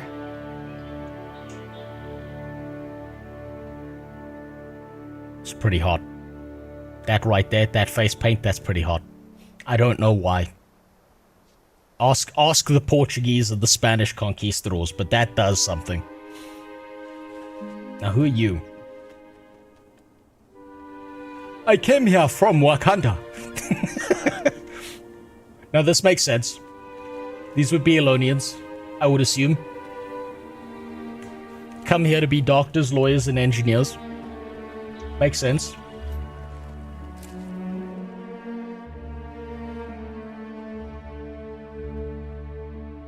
Nice, another Norn female for the pile of dead Norn females.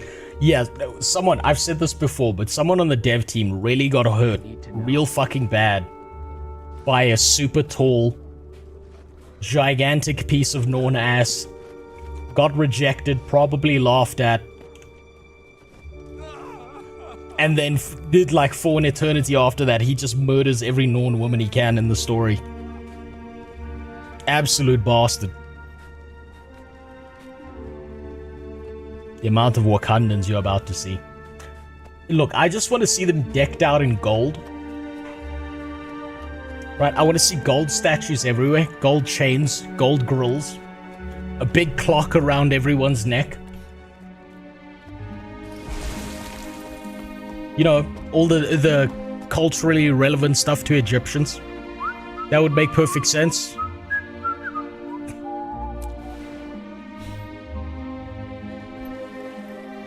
Are you into tall women? Yes, because I married one. It's great. It's like climbing, it's like Shadow of the Colossus every time. And it's not a bad experience. See, my plan is that my offspring will not have to suffer the fate of being a midget.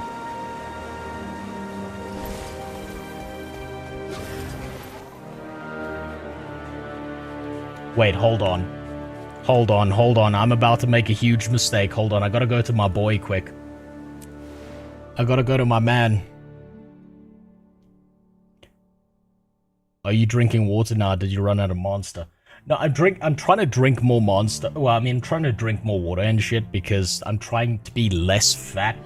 So I do have a Monster here ready and waiting, but it's a non-sugar one. It's like a 0 sugar Monster. Right? I went to my doctor recently and he was like, listen, you a fat bitch. You're a big motherfucker. You're gonna die in 5 years. Tyrion should see our blue and gold and feel content, happy, secure. The 0 sugar white one is fire as fuck. I hate the white one. The whites are terrible. They're horrific. Don't taste as good. Right, this is my man right here. This is my lad, Salty Emil. He's the only merchant I trade with. I'm gonna do the same thing I did before, which is not give a singular fuck and just get rid of everything I can. Let's get rid of all of that.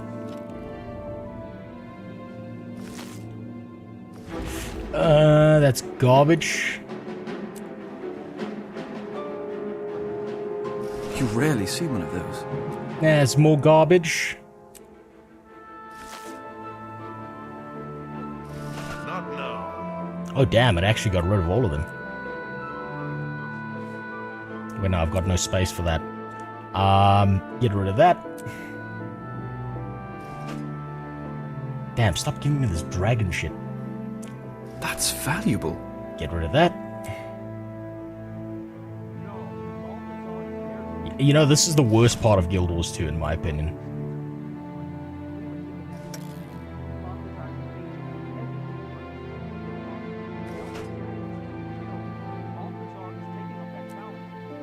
This really is the worst part, is trying to deal with inventory management. It hurts my feelings so much. Catechus is... Okay, so finally something useful.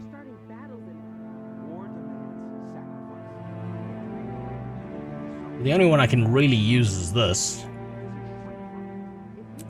So I'll take that one.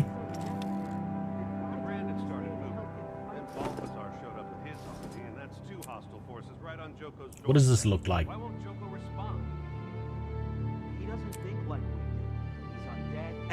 With the right gear set, that could look cool. But all by itself? Not so much. Don't worry about that later. Get rid of that.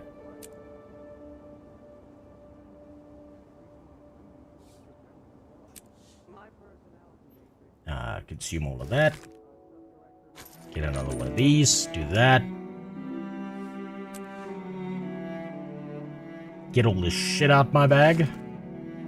Make some space. Mini Lazarus. I think that...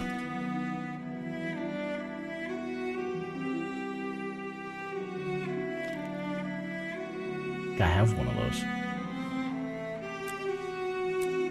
Wonder when they'll add legendary inventory bags with 40 slots. You know what I need them to add?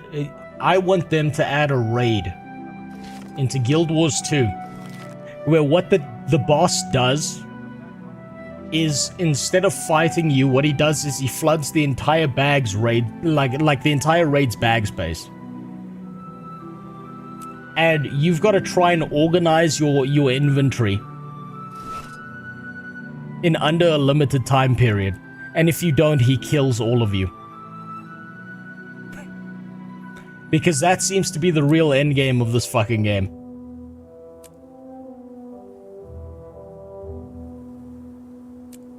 And you can make it like a djinn, since we got one of those that's stuck in the Mystic Forge.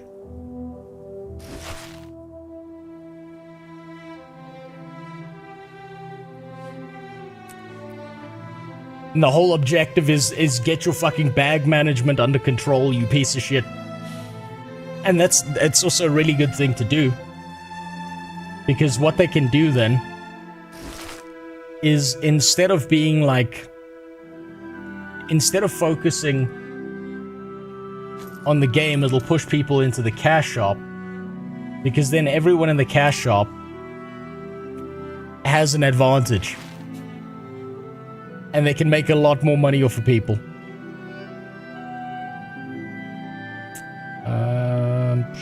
No, I'll leave that there.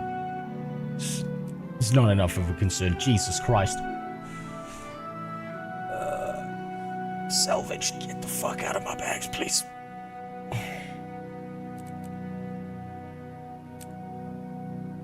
Get out of here. And yeah, I know I could dump this on the trading post, but I don't have the patience for it right now. Fractal keys purchased inside. Okay, we'll just leave that there for now. Get rid of that. Get the fuck out of here. Get out of my goddamn bags. You see all this gray shit? This doesn't need to be in the game. But they put it in the game because they want you to buy those bag spaces. What do we do with the dwarf's penis? Can I, like, destroy the dwarf's dick now? Do I really need this in my bag anymore?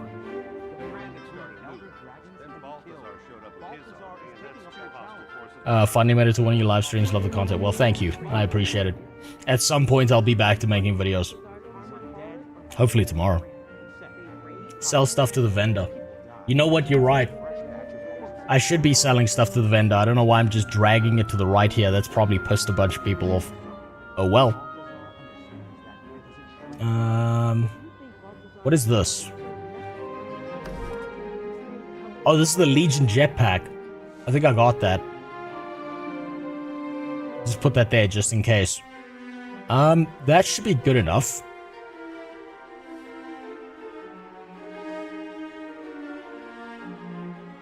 That'll last me exactly 5 seconds.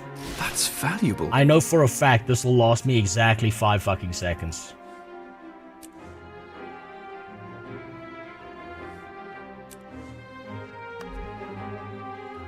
This is like I do one quest and then I'm fucked again. I know how this game works. Okay, get that out of there.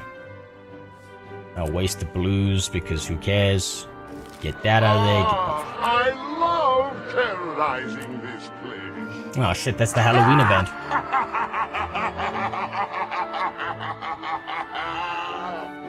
We'll combine multiple fragments into exotic weapons. Is this worth keeping? I know you.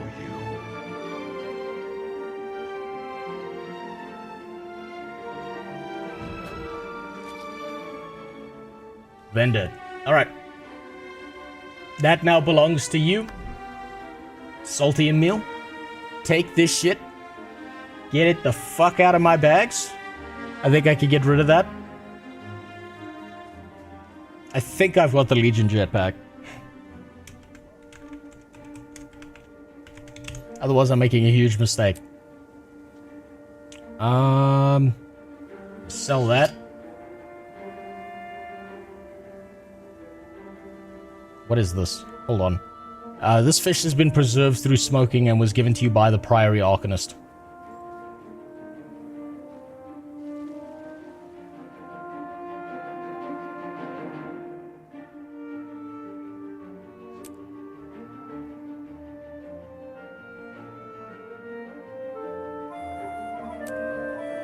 Okay, keeping the bell. Definitely keeping the bell. Yeah, there you go, there you go. There's a Tangier dungeon for you fuckers. You could use that thing. And if you abuse it, I'll just turn it off later. Let's see. I want to keep the Mystic Forge Stones. I think I can destroy these.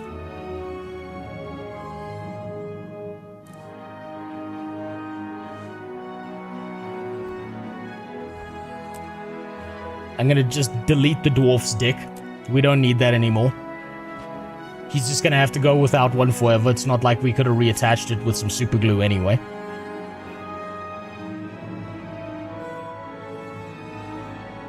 Is the, like, my real question, right, is this enough space? It's not, can I fix everything? It's, is this enough space? And how long is this space gonna last? Most of the time, the answer is 5 seconds. Before it's just a fucking waste again. Okay, get rid of that.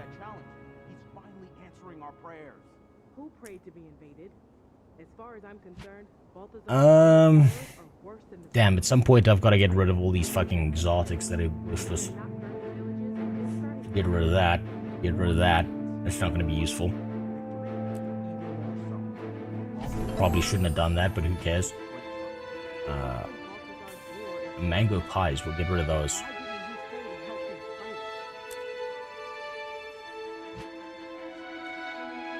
I want to keep that for this bank slot if I ever get this. Also try mail 8 support for a refund for the mislocked pass key. You have to. I'll worry about that later.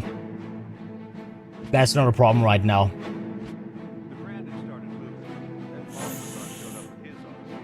Right, there we go. I think that's mostly good enough.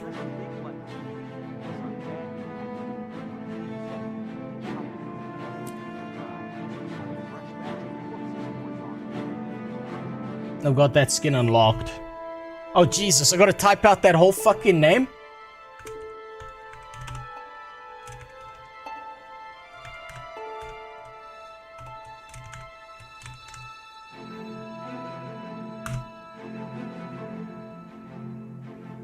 Oh. Yeah, okay, that should last me at least 2 quests.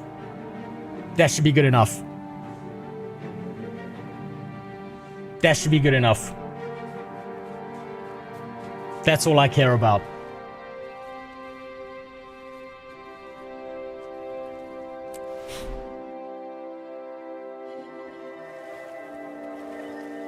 More than good enough.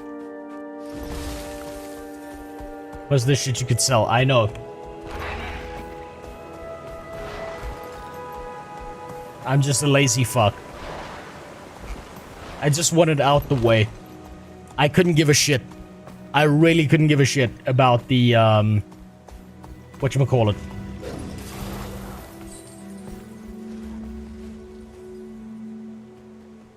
I really couldn't care any less about the,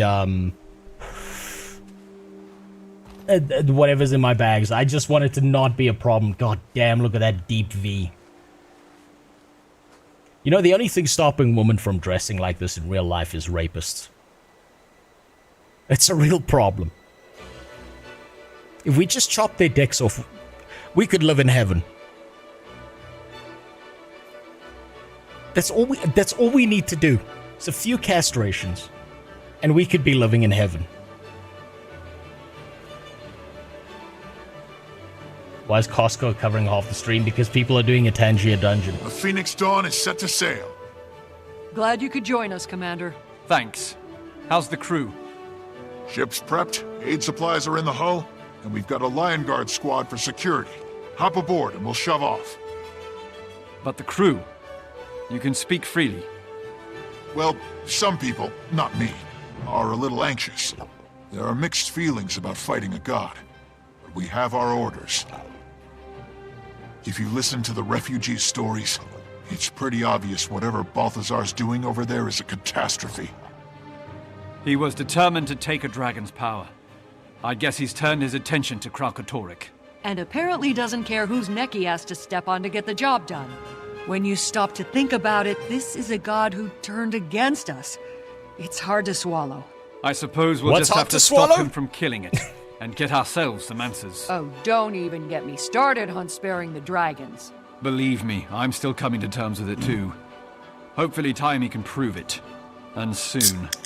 Then I'll hold my tongue on that, and let you focus on Balthazar and his forged. Let me guess. It's what the refugees call his army. Tough customers by the sound of it. An army. Wonder where that came from. Only one place you'll find an answer. A diplomatic team is already on the ground in Amnoon. I'd start with them. Will do. You sure you're ready to follow me into the fire? It's where we do our best work. Good. Off to the furnace. Thinking, oh my god. I was like, why do I recognize Foe Crusher's voice? That's just Brahim, isn't it? That's just Brahim, and he tried to put like a little bit of graveliness in his voice. But I just hear fucking Brahim. I've got PTSD from that retard. Jeez. Oh, Christ. Definitely the same VA.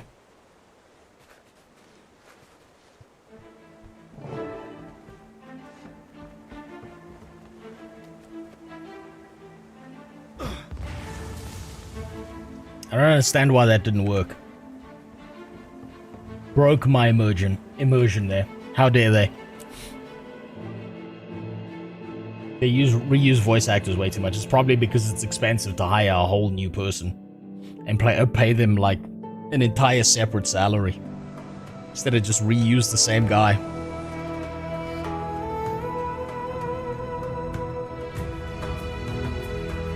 The other one is Taimi.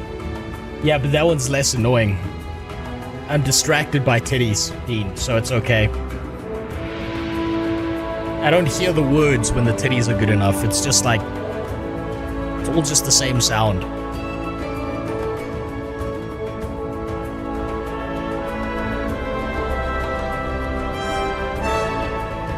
Okay, that's pretty good music. That's pretty fucking solid.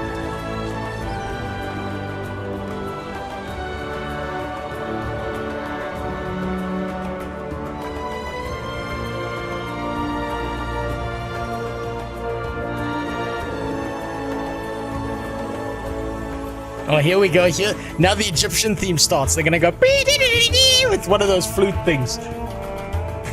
See, I knew it. There better be some guy sitting cross-legged, sorry for the change fucking charming a cobra out of a fucking wicker basket somewhere. Keel gave us orders, so we're going in. This is the most based music in the world. It's like when you're an Uber driver and a black guy gets in, so you start playing rap music, and then like a white woman gets in and you start playing Taylor Swift, and it's like everyone's just giving you 5 stars. Hello, adventure. It's so fucking good.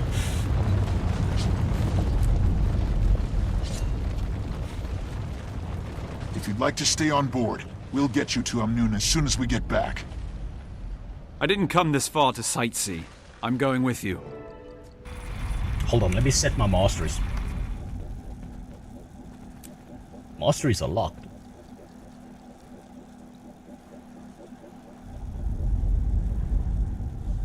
Damn it. Damn it. Oh well. You can. You need to do the first part. After first mission you get it, I think. I hope so. The mounts are the big attraction to this expansion. Alright, what we're looking at here. Okay, ocean, desert, some trees, some palm trees, a destroyed civilization. Very nice. Oh, shit, we got some extra dialogue here I nearly missed.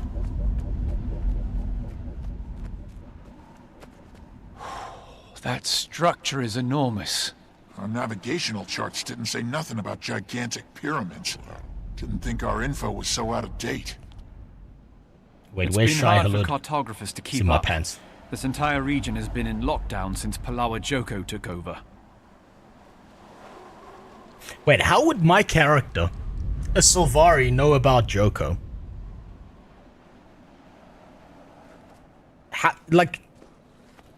How would my character have any direct idea or understanding of who Joko is? It's in the history books. Okay, so it's like, it would be like, you know, History 101. Then again, Sylvari don't go to school, they never graduate, so I'm not sure how he would have known that. He doesn't read either.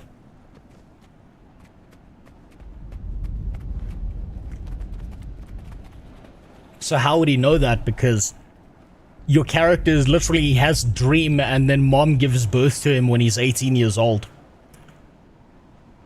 And he wouldn't know any of the history. Time gaps, off-screen things. That's the laziest excuse I've ever read. Your character reads when you don't play the game. I don't believe it.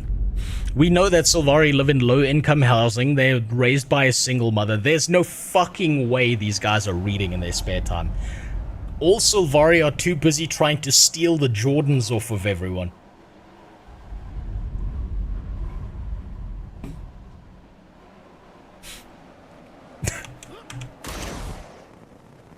Thing looks like it could sink at any moment. That came from inside. Oh, shit.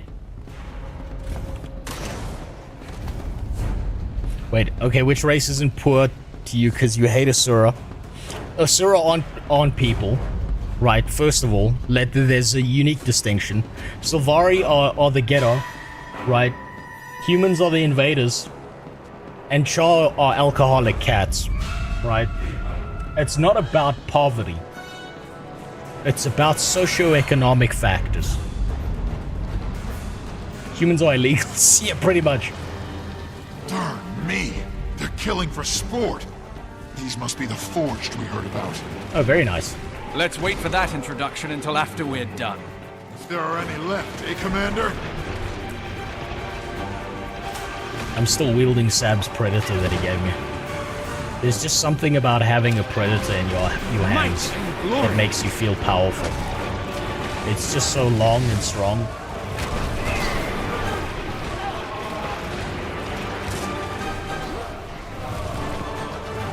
Come on. There we go. It's all skill. Oh, I'm a little rusty.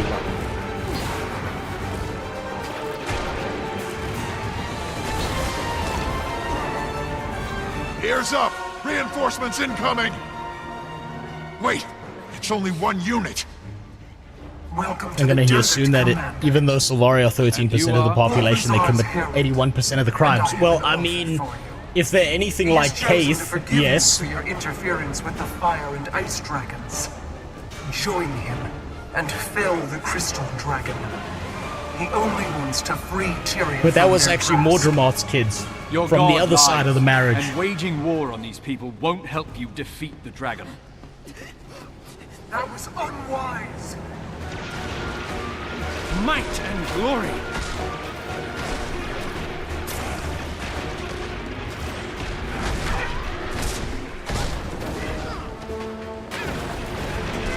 Ah, let me remember my keybinds. My pain is... No, that was the wrong keybind. Death stalks me. Oh shit. Okay. Okay, I need to stop playing around with my keybinds. I should have figured that out before stream. Stop! Please don't. Every light I claim is another conscript. Might and glory. They will be remade in his honor, just as I have been.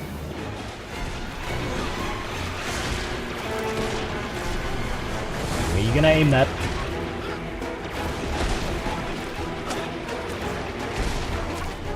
Ready for more. Okay, this person isn't really as much of a threat as the things in Heart of Thorns, because there's no fucking laser beam archers here to fuck my life up. They've just got a really big health pool. This is Devona from Guild Wars 1. Really? Why are you doing this? It's not smart to defy him.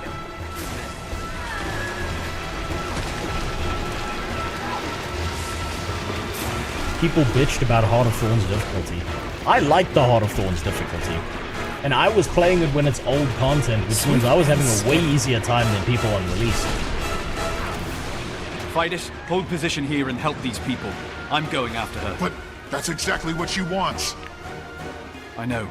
I'll be fine. Be ready for any other survivors I send your way. Aye, Commander. Alright. Well, he's gonna stay behind.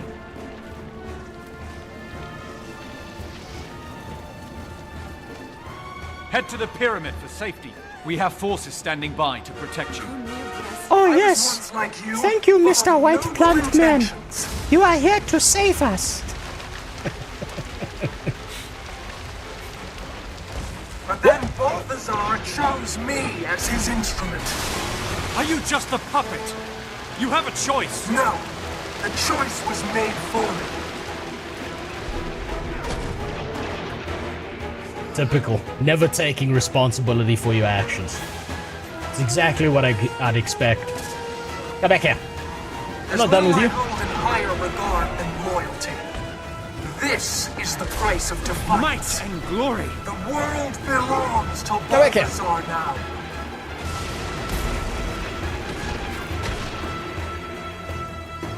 My pain is easy. No. God damn it. It was the wrong key to push. Did you see that? What am I doing here? Am I just killing shit? Okay. Mordrim snipers, stalkers, pocket raptors, mushrooms. Yeah, okay. So there were annoying enemies. I'll give it that. There were definitely annoying enemies when it came to I'm out of endurance. To Heart of Thorns. Might but they were still memorable enemies. That's what matters. They still felt valuable enough. Gave it my all. That they're going to be significant enough for you to remember. And I'm hoping that there's no dumbing down. Because I can imagine if you go... Okay. Okay, there's no dumbing down right now. I'm getting my ass kicked.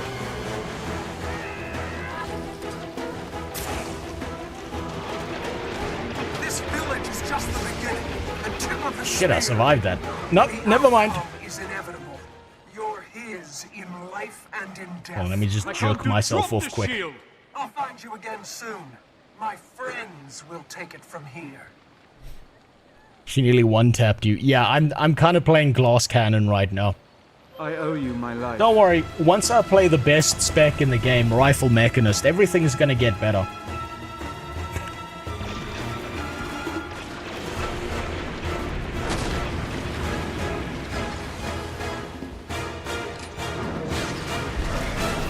Ready for more.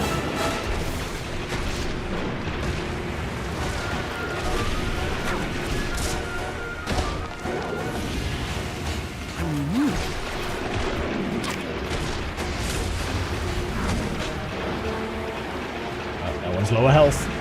Come back here. This is just like her son and his dog when he goes off stream. Allah! Ready, willing, and able. Needs more electricity though.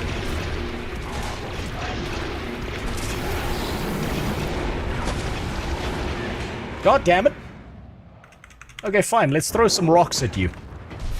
Where's your shock collar?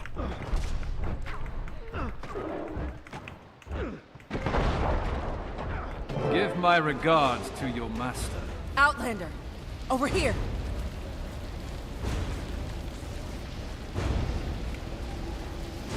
Oh yes, we have come to the village to save the poor dark-skinned people because they cannot defend themselves.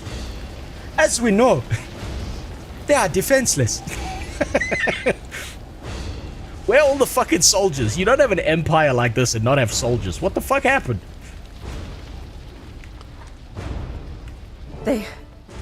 They're gone? Oh, thank you. I need to get through that gate. Okay, I'll just...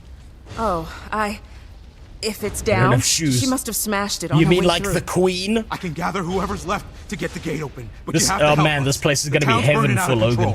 Of course, but maybe you should hang back. Yes, please. Haxim, your leg doesn't look good. I can't just sit here. It's okay. We'll handle this. You're helping by helping me. Fine. Just please don't let the entire village burn to the ground. Help the survivors. The raptors will get you to anyone who's out of reach. Got it. And you? I'm fine. I'll stay with my brother. Okay. Shout if you need anything. Commander, I've got something that might help with those fires. Okay, but like, when do we get the Black Panther armor? That's all I really care about. I don't like these people. They wear pants properly. Like, when do we get the Black Panther armor? Like, which... carry a fire extinguisher with you. Well, Keel said we should bring insurance for the voyage.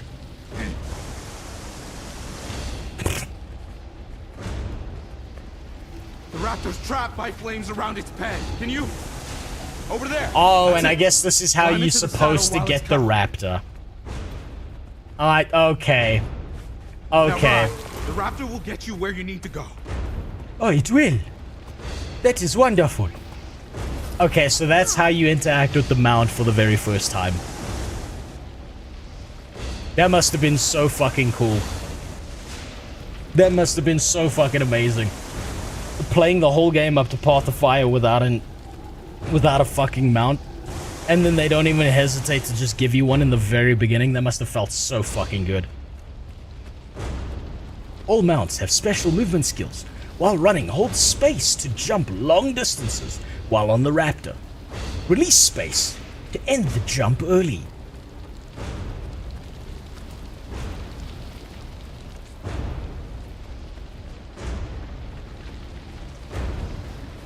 First 5 years of the game with no mounts.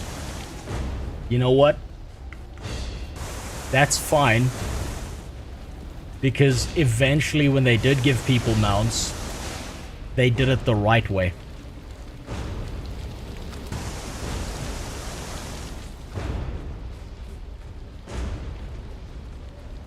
Imagine an MMO not scared of making a thing fun.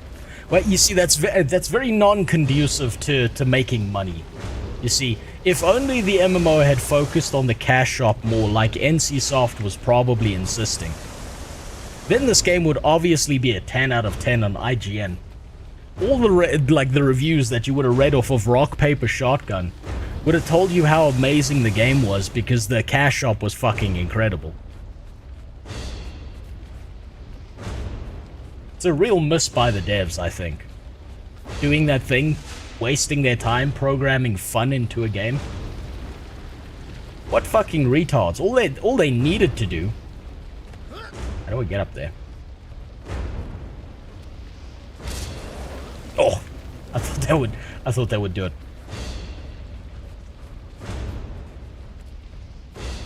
What do you mean bikini skins every summer make $1 bajillion? Exactly. But where are the nipple clamps? Where is the exclusive cash shop that mods the game so that it removes like armor? Where's the piercings? The 100% necessary culturally relevant piercings that we know some of those Norn women definitely have.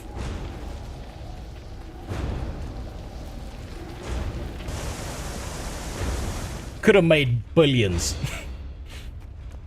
Instead, they chose to make a game. Disgusting.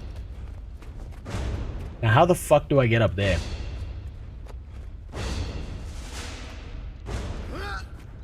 But I needed Giga chatting since Guild Wars 1. We will make one-time purchase lifetime game you actually own and make it good. Money are for soy and breast milk suckers like Blizzard. That may be why Blizzard is more successful, huh?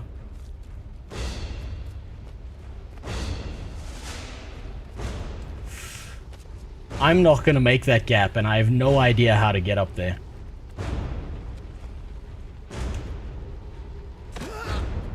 Oh, I know how I'm supposed to make that gap.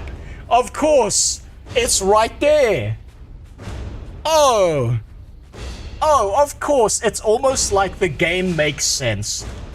Oh, it's almost like the game was trying to tell me something. It's like if you were interacting with this really cool mechanic for the very first time, it wouldn't feel like second nature, and they actually put it there so you could test it out. Damn. Imagine programming logic like that into the game. You know what I really needed? I needed some yellow paint on the raptors. That would have made it make more sense. Don't worry, I will get you off the ground. Sambubu, it is okay. Thank you. Now you see, if I had never used the raptor mount whatsoever, up to this point in time, I would be probably heavily fucking obsessed. Like, dramatically obsessed with the raptors. And would immediately want to jump on every surface possible. So it would make perfect sense.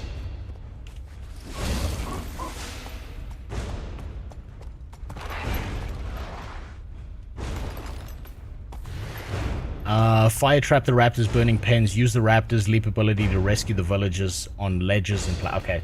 So now it's basically a rescue the villagers who've been downed.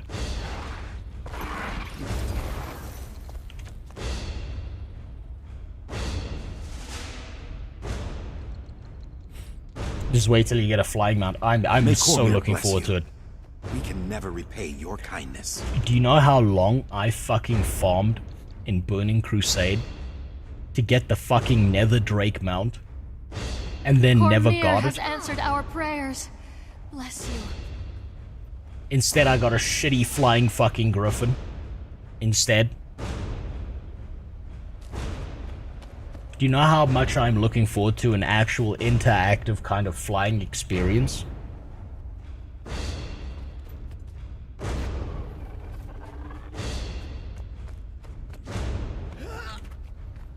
I come from WoW. Where mounts are just a glorified speed boost, and the flying mounts just let you go up and down at a higher speed. And fuck me. Mounts feel like such a wasted amount of potential in the world's largest MMORPG to ever exist. They seem so fucking lazy in comparison to the way Guild Wars 2 has done it. Axim. Looks like the raptor's taken to you. A little luck. Keep it. There it is. Are you sure? One less raptor is the least of our problems. Thanks. It'll help you cover ground faster. You'll need it. The mine gate is operational again. I'm trying to listen to what they say. I don't want to I'll take you close to this, Amnon. though. And Outlander, please pay this tragedy back for us. I will. Okay, the Raptor. Swift, strong, and agile. The Raptors are stalwart explorers and great companions for exploring the far reaches of the Crystal Desert. Train your Raptor to leap across chasms and increase the power of its tailspin attack. You've unlocked your first Crystal Desert Mastery Point and the Crystal Desert Masteries. View the Mastery panel to learn more. Very nice. Very nice. Yes, please. Yes, I would like that, please. Okay, understand the true ravenous nature of the Raptor. Greatly increase the damage of the tailspin. Okay, is the tailspin kind of like, has it been deep sixed over the years? Is it like worthless now? Or is it actually good for something? Do people still use the tailspin? It clumps up enemies. No, it's still good. Okay, so, but yeah, I remember that from the trailer we watched where they were talking about it. So basically, you're not using the tailspin for damage. What you're using the tailspin for is actually to group enemies up. Interesting. Right. I think... Okay, so I have one available point. But I think I have to max out the mastery, don't I? But I think I might have... Hold on. Unless I was an idiot and deleted them. Path of Fire Mastery. We're just gonna cheat a little bit. I'm sorry. I'm so sorry. Are you sure you want to spend one mastery point? Yes. Round up. Learn to round up foes when using the tailspin, pulling them in. Okay, so you've got to get that mastery to pull them in. Interesting. So the first one was damage. The second one was pulling enemies into place. Learn to leap much farther with the Raptor's movement. Okay, so that's going to be useful. And then master the Raptor mount and learn to share the bonus from the Ravenous Strike to all mounts engage skills. Interesting. And then the rest of this is locked. Oh shit, there's masteries for the Roller Beetle? Oh fuck, I'm maxing that out. That, oh my god. Oh shit, that's gotta be so cool. People use whatever attacks and mounts they currently use to. And in any case, you have to go through it since it's quite literally the first mastery you can get for the Raptor. All mounts. Every single mount has mastery stuff. Holy shit. Okay, I'll be honest with you. The masteries for the Raptor seem kind of not that important.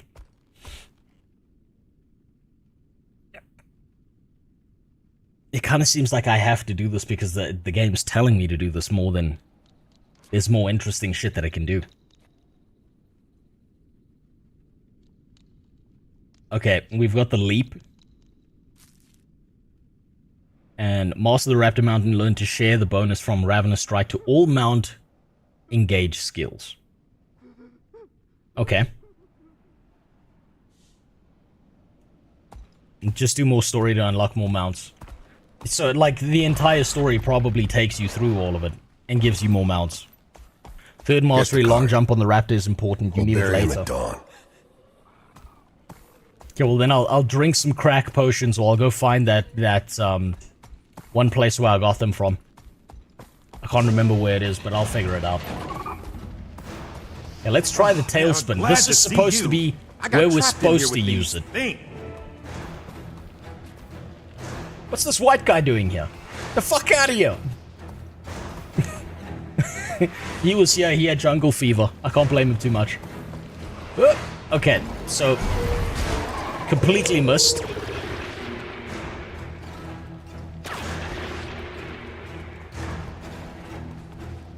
Oh, this is just kill cave spiders.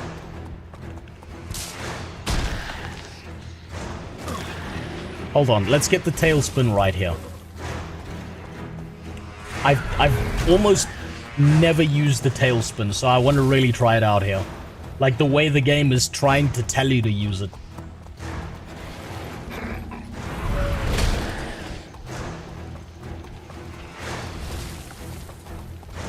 Veteran cave spider.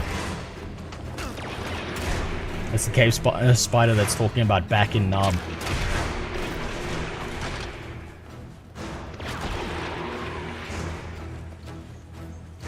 Okay, and then we gotta...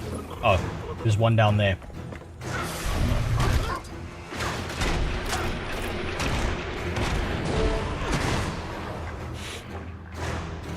I'm just thinking about this, right? I'm just thinking about this from the perspective of you're playing the game and you're playing a melee build. Path of Fire must have felt like fucking heaven for melee builds. The fact that the raptor helps you jump towards enemies. And you're not just sit there like sprinting after them using the Shoelace Express. That must have felt so fucking good for melee builds. Like that initial engage. Oh god, that must have been such a huge relief for them. Because I'm just imagining, you got a full melee build. You're a tank, you're something that's like low damage, but you're looking to pull mobs together. You've never had a mount before. You've just come into this expansion. And now you've got a thing that lets you jump on top of things. Man, that must have felt so fucking great. Mount combat abilities feel pretty redundant since it dismounts you. Wish they designed mounted combat in general. Leap, pull, mob together, and spin. Yes, no, I can imagine. Scourge and Firebrand made Guardian and Incro feel like gods in the beginning. Oh yeah, I can just imagine the entire feel of this.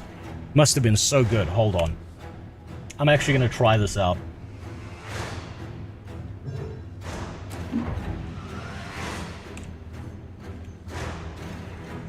I'm opening my inventory.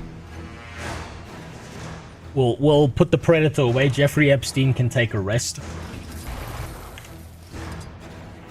We'll try out a melee build with this.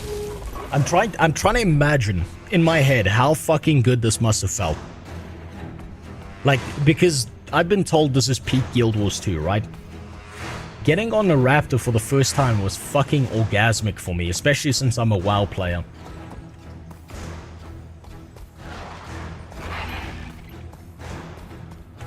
So I'm just trying to imagine how the Guild Wars 2 like community reacted to this initially. Hey, baby! By the six. Who are you? Why did they give them American Yes, accents, from goddammit? across the Sea of Sorrows. I'm here to stop Balthazar. Yeah, me too. Oh, you're serious? Then a hi and welcome. That would be quite an appreciated feat. Have you seen his herald? Should try out Hollowsmith. Didn't come this way. How many black No VAs? sign of her. Try Noon. Lots of folks are going there.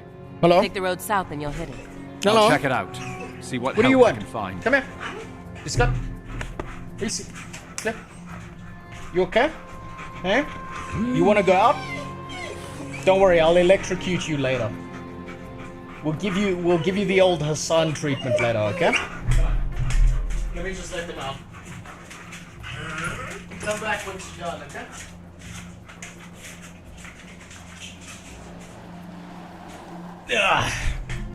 There we go. Oh no, your dog isn't in place. Yeah, but yeah, their place training is terrible. I'm really thinking of going out of my way to get one of those electric collars and just shocking the shit out of them. I've heard that's the best way to train your dogs, is to make them feel pure suffering and agony at all points in time, where what they do is they want to sit still for 8 hours a day, every single day, and never move. I've heard it's especially good for big dogs with hip dysplasia to never move, ever. I've heard that's like the best thing you can do for them, is just keep them in one spot and shock the shit out of them every now and then. Please see my post and stream improvements. Okay, I'll take a look.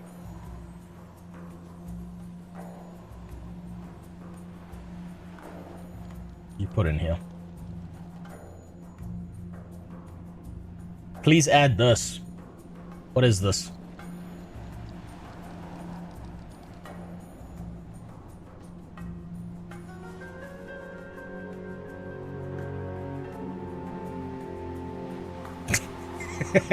I think his mouth needs to be wider though. I don't think you can fit in enough terrorist dick in there.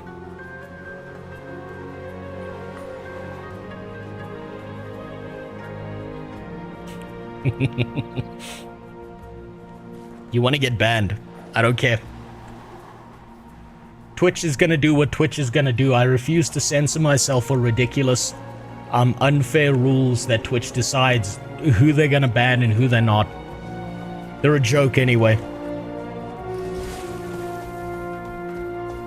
I'm not gonna change the way I speak or behave just because someone said, oh, I insulted their little favorite baby boy. Oh no, how terrible. Do you know how many, like, I've seen this for quite a while. I've seen this... I just...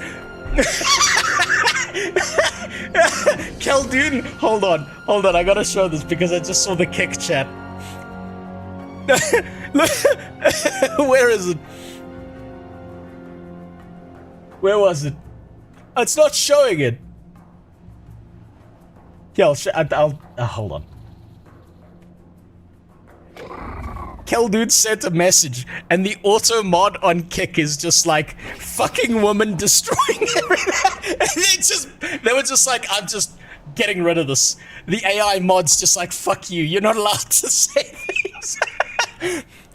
I've turned off all moderation on all platforms as much as I can. And even though I've done that, every fucking platform still moderates my chat, and it really pisses me off. Right, if you want to say some spicy shit, I don't care. I think it's all funny. But apparently that's not a thing.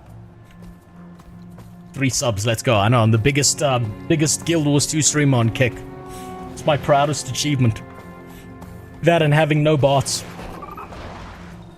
CEO loves Hassan, that's why. No, he absolutely does. And I'm gonna be honest with you. The only, like I've said this before, the only good thing about Twitch is the viewers. That's it. There's nothing good about Twitch except you, the people on the fucking platform. It is such a fucking joke of a platform. It's hilariously stupid. And the only reason I stream to Twitch whatsoever is because if you are comfortable with Twitch, I don't want you to feel like you have to change platforms. I feel like that's fucking stupid. If every single Twitch viewer abandoned Twitch tomorrow, there would be zero reason to ever stream to Twitch. It's such a fucking roasted out piece of shit platform with unfair rules that bans some people for mild infractions and then lets people run wild doing a bunch of retarded shit as long as Dan Clancy likes you. It's so stupid. It's like beyond fucking stupid. And incredibly frustrating.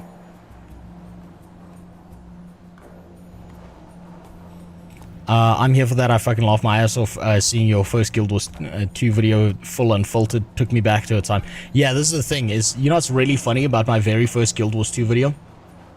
It got reported and removed from YouTube for like a day. And do you know what's really funny? Is I think the reason it got removed was because I said the words, I called a bunch of Reddit moderators a bunch of circle jerking, what did I call them? I called them circle jerking mod incels. And then I got reported. And I was like, okay, that's the last time I used Reddit. I fucking hate platforms like that. Come in. Hearing you. Some interference. Try get higher ground if you can. Higher ground? Oh, right. It's the truth, yes. If you can hear me, I'll try to reach you later. Repeat, I'll try to reach you later. Hello? Oh, thank God! Just going to assume you heard that. Oh, this is the best expansion. Tiny's out of range. Oh, thank God! Oh! It's amazing. 10 out of 10. 10 out of 10. Tiny's gone. Halt. What's your business in Amnoon? In case you haven't noticed, there's a mob of people trying to get in. I was told a party from Divinity's Reach is here. I need to speak with them. Also, a village north of here was attacked. My crew is helping the survivors, but they could use Amnoon's support. Wait here while I clear this with the council. Captain Rahim, I can vouch for the commander. This is the leader of the guild I told you about. There's a welcome sight. This is the Dragon Slayer. Well, it wasn't a solo effort, but yeah. The commander's there we taken go, the down best one or two. characters. Fuck yeah. Ritlock, what? Kaz, you're here on behalf of the Queen? Correct. Please tell me you left Logan Just behind. a moment. Captain, does the commander have permission to enter? Yes, aye, Commander. Catch up with your friends and come see me at the Cavalier Station. We should talk. This is why, like, I'm gonna say this now. This is why a world of possibilities I do this shit for the love of the game, not for money, right? Because Twitch could be gone tomorrow. Live streams could be gone tomorrow. I could be banned at any point in time because I decided to not censor myself because of whatever bullshit political leaning left or right or whatever is popular at the time. I'm here to laugh at stupid shit on all sides. And that's gonna make you unpopular with everyone. With that being said, something I've got to point out that's actually, I feel like it's a break in the immersion, is the fact that all these voice actors here have American accents. I feel like it would be so much fucking better if these characters had like Egyptian accents or had like African accents. I feel like that would like really sell this place to me. Because everything else is fucking gorgeous. Look at the buildings, look at the pyramids, the Oasis style here. That guy's name was Captain Rahim. I think it would have been so much better if when this Cavalier spoke, it would have been Captain Rahim. Or some version of that. One of the million accents out of Africa. All they needed to hire was like maybe 5 dudes or for $5. And they could have really sold the immersion of this place really fucking well. I think it's one of the biggest mistakes that all MMORPGs make is that they try and lean so heavily into an American accent because it's not seen as offensive. And I think it's a huge loss that they don't lean into accents.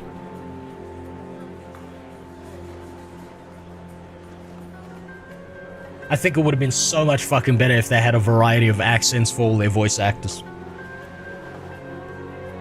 And I mean, listen to the music. Listen to how the music sells the atmosphere. It would have been so fucking good if they had some Arabic accents, they had some African accents, they had some Egyptian ones, they had some Middle Eastern ones in there. It would have sold this so fucking well. I think that might be the biggest thing that's going to annoy me about Path of Fire. This is a great point. They always want variety and reflection of the world we live in today, and they turn some fantasy village into fucking modern New York. The only time I find it acceptable is like... Remember Hercules? Does anyone remember the movie Hercules? Where they used like New York accents entirely through Hercules. That made sense because they sold ancient Greece as almost like an old version of New York, right?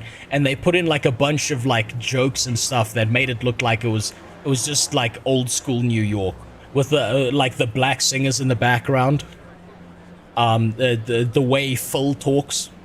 All of that sells that as being correct for the like the New Yorker accent to exist in it.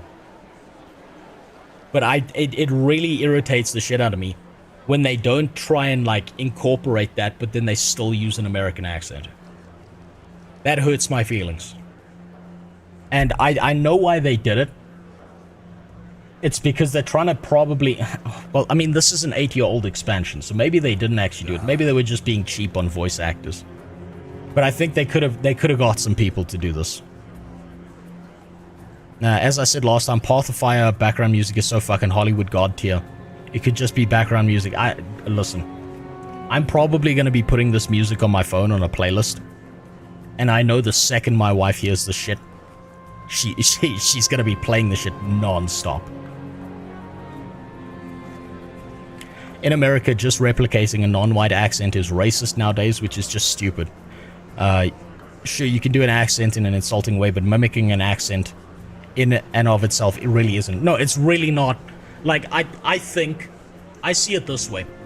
Every single accent has really, really funny shit about it, and we should be laughing at the way accents sound. Because each of them has a value, and each of them has a downside to it, right? Let me give you an example. I did engineering, right? I went to university for engineering. My lecturers sometimes fucking sucked at explaining shit. When I went onto YouTube, I knew I was about to learn what I needed to know for engineering the second a video started and I heard an Indian person's accent. I knew I was about to figure out what the fuck I was supposed to for my next exam. Now, the downside to the Indian accent is every single time you hear one of them try and hit on a woman. So it's got its pluses and minuses, right? You see the same with Asian accents. You see the same with American accents as well. There are funny things about American accents. Remember when Sonic's VA played a Jamaican man? I don't even remember that. I'm not deep into the Sonic lore.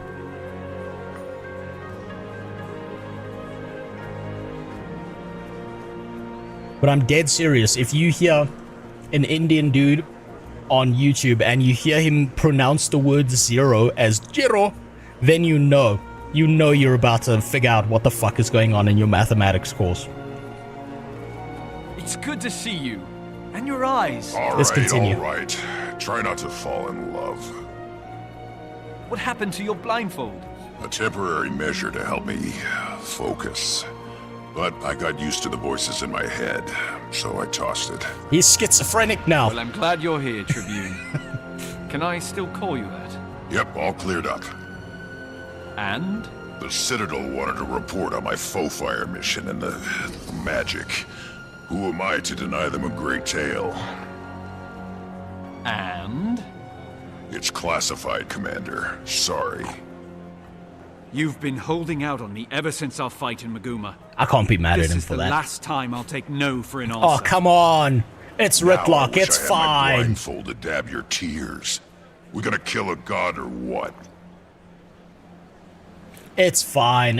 He can keep his secrets. I don't mind. Ritlock's cool enough that he can get away with it. Now, runaway lesbian lady who let Marjorie's legs break, on the other hand. Trouble in paradise. Please give me a piece of lore about Marjorie and what you two have done. Oh. I don't know why I'm thinking about this right now. But I'm just thinking about the fact that when I was a kid and we first learned what a lesbian was, a bunch of us couldn't figure out the mechanics of lesbianism. And so we came up with like wild theories about how lesbians have sex. We were like, do they put the tit in the vagina, or like how do they do this? We were like, is it just finger blasting all day? And then like the idea is like, do they finger blast each other at the same time, or do they take turns? Like, can they dual action that shit?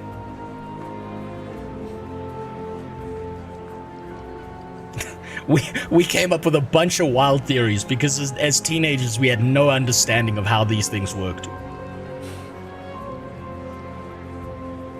And then the internet got a little bit better. And then we all understood how it worked.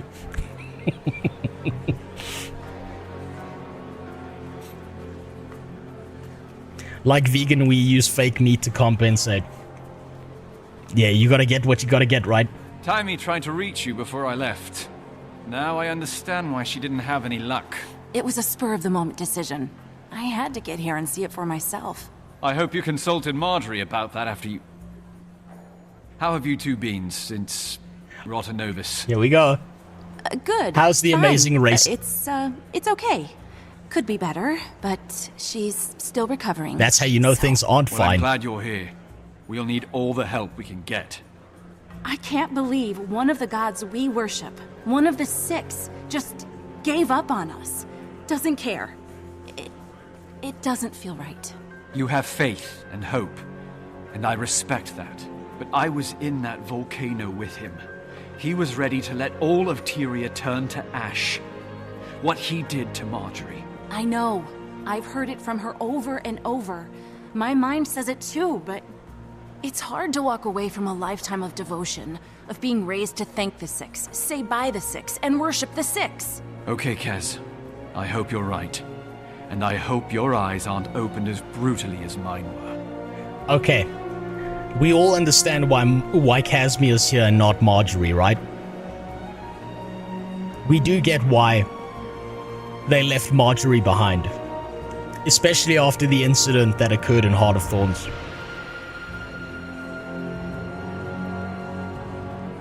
You all understand the reasoning as to why Marjorie is not here right now.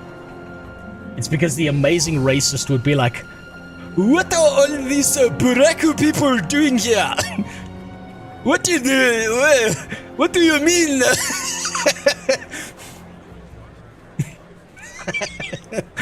That's why they let Casmia come here. She's the more tolerant, like, you know, tolerant of the two.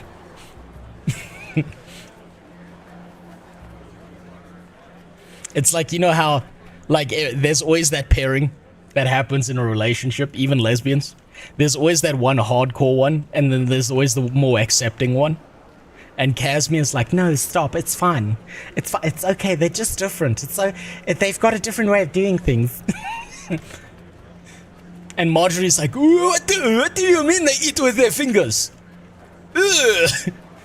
Use a chopstick, please.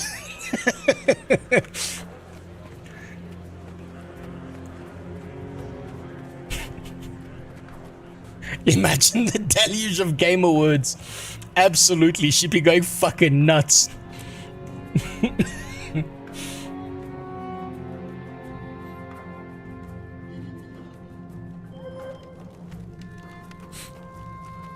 You know, it's been very rarely that I've appreciated loading screens, but Guild Wars 2 has the right kind of loading screens because the art's just that good.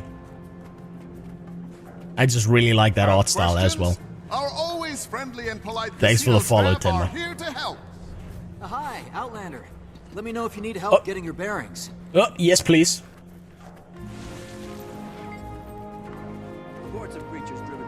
Hi. You see, how much better would he speaking in like an Arabic accent sound?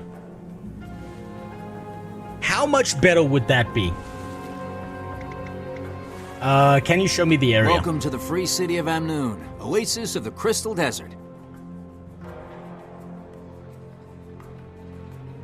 The priesthood of Cormyr would welcome your help aiding refugees of the warfare raging across our region. If you're interested in learning more about raptor riding, return to Axim on our northeastern shore.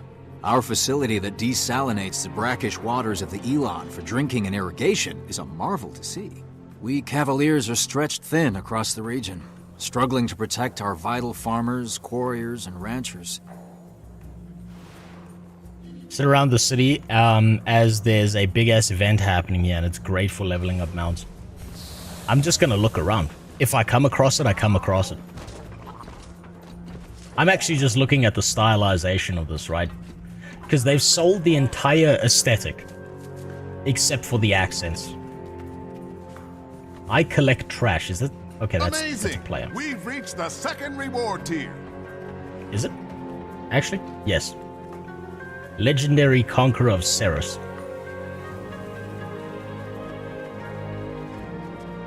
Okay, you got Doliacs. Kind of look like Kurus with extra horns.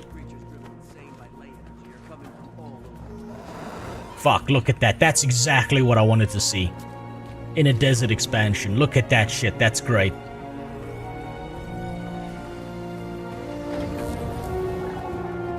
Yo, that's my wife. The Doliac?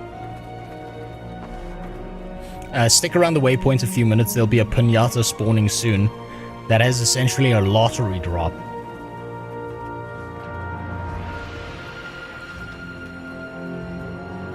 Jesus Christ. You're looking for a fight?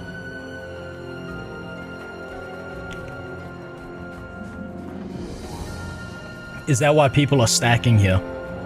Is they're waiting for the event? Flee and take shelter.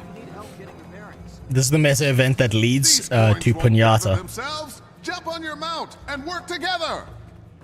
Okay, I don't know where that came from, but he said jump on the mount, right?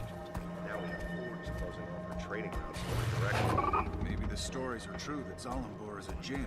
It's just plain. Man, I'm a little bit overwhelmed here, Jesus. Sorcery alone could explain how he manages to move so much product under these conditions. A casino blitz. Yeah, I'm not reading this.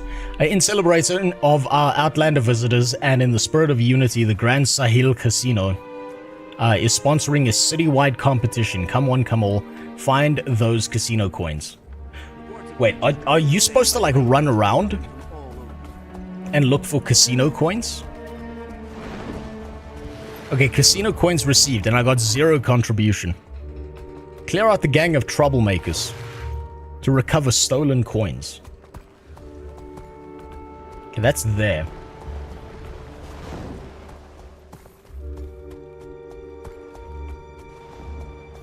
Wait, hold on. Let me just use the map here.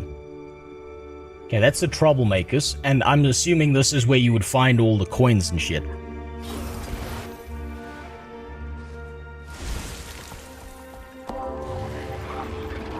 New event nearby. Round 3. Collect as many casino coins as possible. Oh, okay. Alright. I don't even know what these fucking coins look like. I would assume because people have flying mounts, they're gonna get to them way before me. Is there still no plan to get rid of all the bad bearing armor?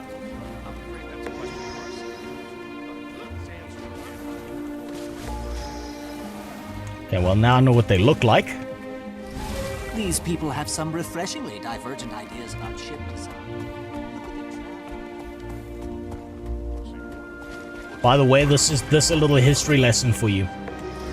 Did you know that Egyptians were fucking terrible at building boats?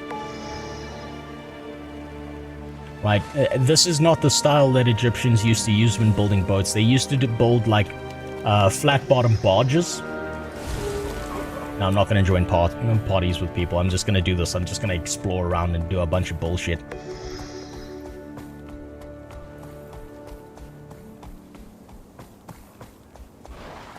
Casino Blitz information. What's this? Only seems right that you turn up for the contest being thrown to welcome you. Good luck finding the casino coins if you join in. What's this all about? Amnoon's leadership asked the owners of the casino to sponsor a competition to raise spirits and honor the visitors of Central Tyria. How exactly does this work?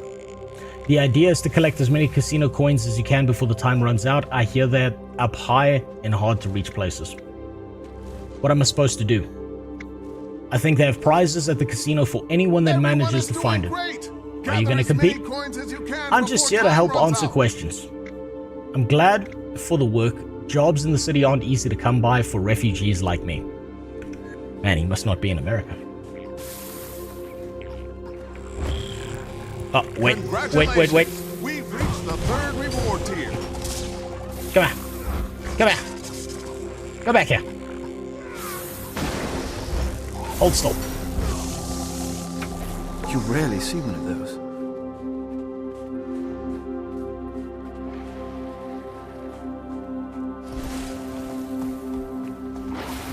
Okay, let's jump around. Let's see if we can find some coins here.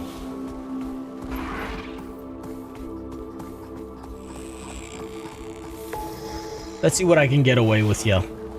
I don't know if the coins are like a collective thing, or whether it's like, it depends very uniquely on how many you specifically find by yourself. Head back to the waypoint. Oh, I see. Okay, I see that people have collected way more than enough.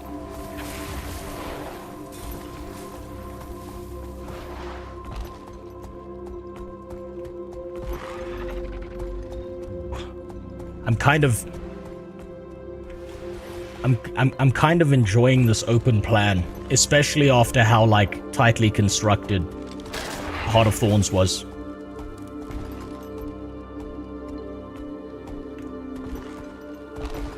You looking for a fight? If you consume the coins, they'll give you mastery? Okay, but okay, if I consume the coins, do I still get to like spend them in this casino shit, or does it not work like that? Again, I'm guessing everyone's here for the piñata thing that you were talking about.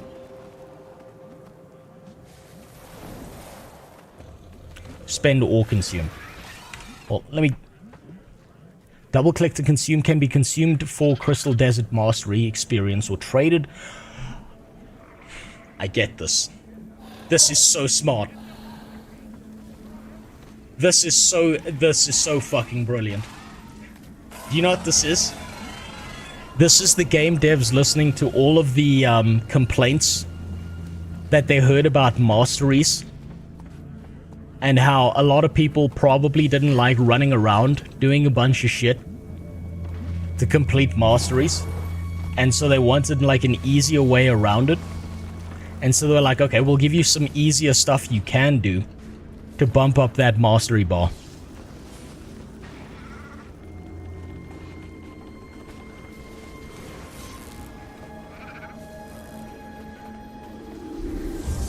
Okay, based on the positioning, I'm assuming that the piñata's somewhere here.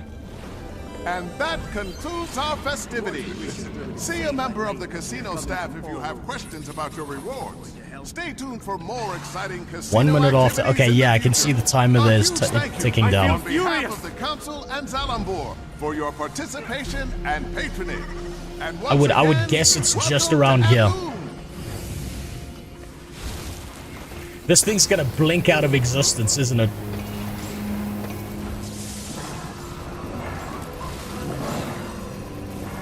This thing's gonna be gone in a second. I can feel it.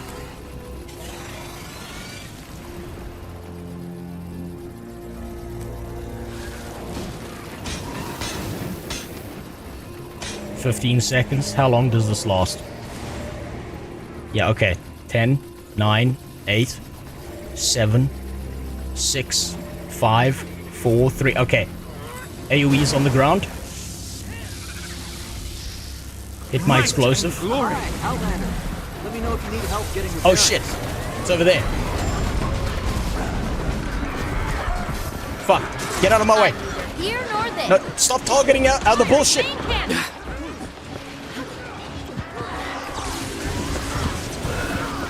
Jesus, that went down fast. God damn. Well done. That wasn't even a fight. That was just... That's valuable. You know, without knowing this existed, I called the Black Seaman boss World Blob a piñata.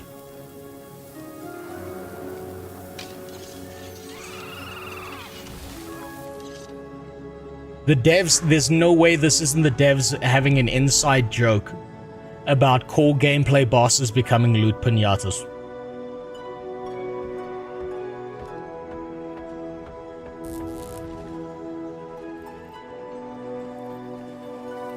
I came to watch some of you viewers, report some of you viewers watch e-thoughts before coming back.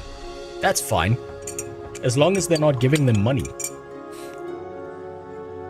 Jerking off is free.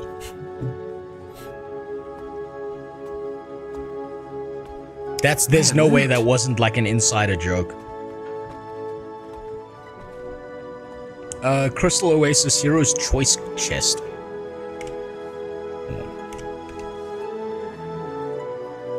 Okay.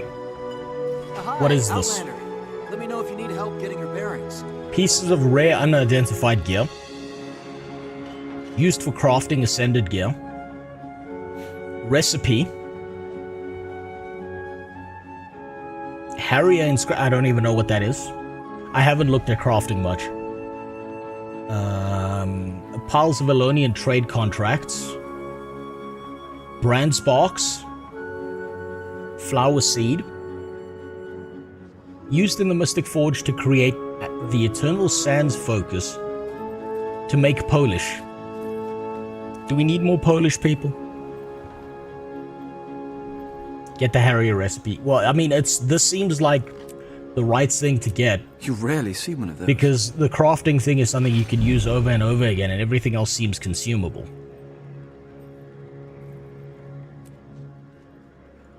What is this? I don't need that. That can fuck off. And this seems to be primarily a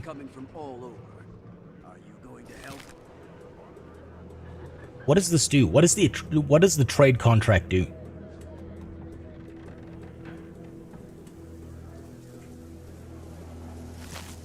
No, Harrier recipe is useless. Oh no. How fucking terrible that the dynamic world event that occurs on a regular basis that people still do all the time. How dare I pick the thing that's gonna show up and I can pick something else later? Oh no. Oh, it's devastating. Like this was only ever gonna occur. The next one I heard is 10 decades from now. So I'm fucked now. Oh, how terrible.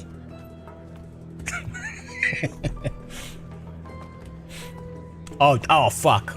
Damn. I guess I'll just go kill myself.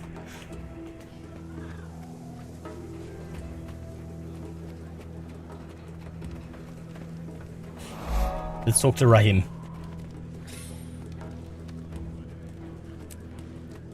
Currency for purchasing a box of materials from Heart Vendor, which is kind of good. You'll need trade contracts later to get more mounts. Sorry, I'll keep that in mind. Or completely get all forget. kinds of people in here, and the stories they tell to get inside. Not that I blame them, but the city can only take so many before bursting. So, I take it you're here for Balthazar. I am. I'm looking for a place to start. Any information you have would be helpful. Well, your guildmates are being hosted by the chief counselor at the Civic Center. She can fill you in about the state of the city and the surrounding area. And she might know something about Balthazar, too. Sounds good. Anything from the ground level. Someone who's dealt with him or his army firsthand. My deputy Ayub is at the camp run by Comir's priesthood. The refugees there may be of help. And then there's... How do you feel about getting a little lower than ground level to find what you want? I have a deputy assigned to the local smugglers, the Hamasine. Name a case. Not so sure he's mine anymore. But you might seek him out, if you don't mind walking on that side of the line, of course. I think I can stomach it. You'll find them at the casino. Tread lightly. What's your ADHD percentage? Well, here, if you want a good reference to it, I have heard almost nothing that Rahim said because I've been too busy watching the cat up here and its little animation that it's over there. That's the percentage. I almost heard nothing. I was too busy watching that. Another race starting soon. If you want to be a part of it, come tell me. Hold on.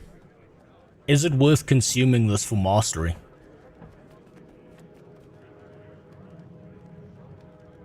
Let's use one and see how much mastery it can. Okay, so it's a really small amount. Time to stretch. But if you... Okay, I can see how you can kind of boost mastery by just continually doing this event. If you don't want to go out into the world and just build up mastery over time. You can do it, Abella! That's actually... This is actually like a really good, like, optional thing to give players who really don't want to, like, grind out mastery in the open world. Hi, Outlander. Let me know if you need help getting your bearings. I'm not going to use them all because I want to see what else they can be used for. Where is the casino?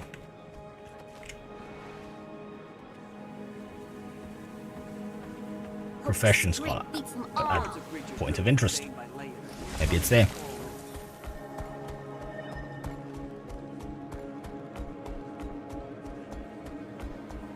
The purple ecto icon. Well, let me get this point of interest first. So this thing right here.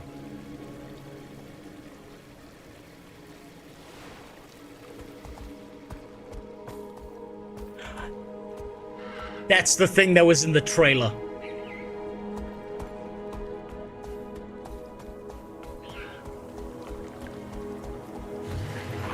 It's always good when something is like instantly recognizable.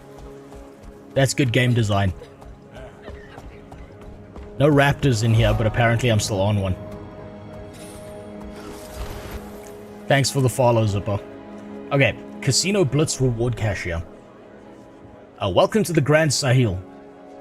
Are you here to trade in your casino coins from the Blitz for the woods? What Blitz? What is that?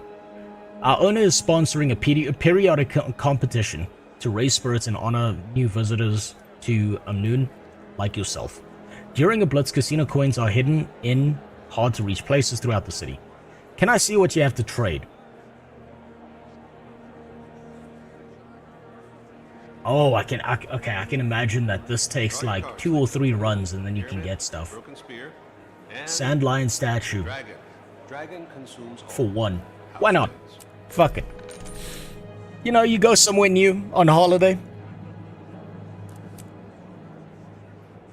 Why not get the thing? And then get rid of it. Because, you know, just like in real life, you get a little souvenir from somewhere. And then it sits on a shelf before one day it gets knocked off and broken and you never see it again. Wait, right-click the watermelons. Hold on. Are you fucking serious?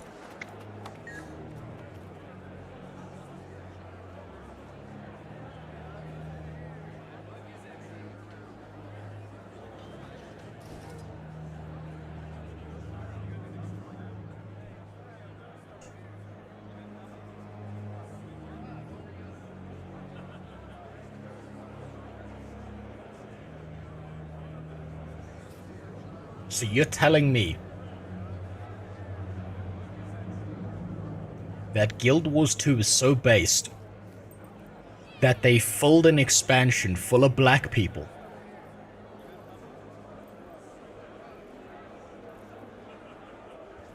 and made a watermelon kite?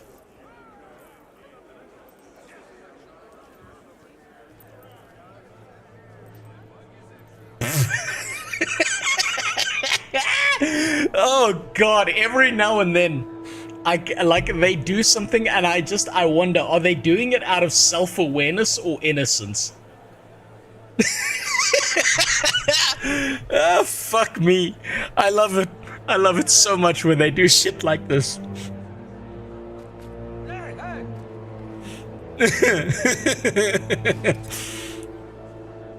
You know what we need in our game?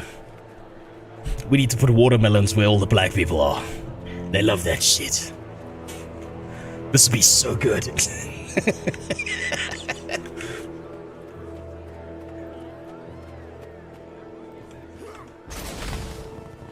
Watermelon Kaiser's watermelon cactus. So they did it out of innocence and it just so happened to be there.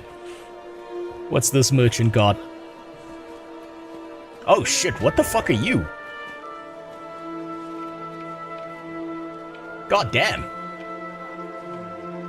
Ogre hunters, but how can you be an ogre hunter? Okay, wait, okay. That's an ogre who is a hunter, not someone who's hunting down ogres. Okay, what do you got for me? Is this the poker table? Hello and welcome to the Grand Sahil Casino. Care to try a round of Sandstorm? What's that? Sandstorm is the latest raid here. Offer up coins and ectoplasm for a Sandstorm hand. Open it up and see what you've won. There are rare prizes and collectors often pay well for the cards. Sounds intriguing. I have ectoplasm, so I'm in for a round. Sandstorm Trump Hand. Double click to open your prize and gain special rewards and valuable junk items in random amounts. Sandstorm Meld Hand. And a Flush Hand. Also, I've got mail. Thank you from Tassa and Aksim. Thank you for your help at the farm. We thought you might be able to use these gloves. They belong to our grandmother. Sorry. Thank you for your help at the farm. We thought you might be able to use these gloves. They belong to my grandmother. But they've been gathering dust lately. And it is a shame. I'd rather see someone like you hand them... you had them. Fucking can't read. Someone who would appreciate them very greatly. And definitely not vendor them immediately. If you're staying in the region and want to put your raptor through our paces, I have no doubt that the people managing the refugee crisis could help you. They should recognize these gloves and may now know about their history. Regards, Tassa, and also Aksim if he could write. That's valuable. Now you see, that would have been way more impactful if you had an actual voice actor who could actually voice act that out properly. Choose a piece of light media. Okay, this is gear. This is gear. I deserve an award.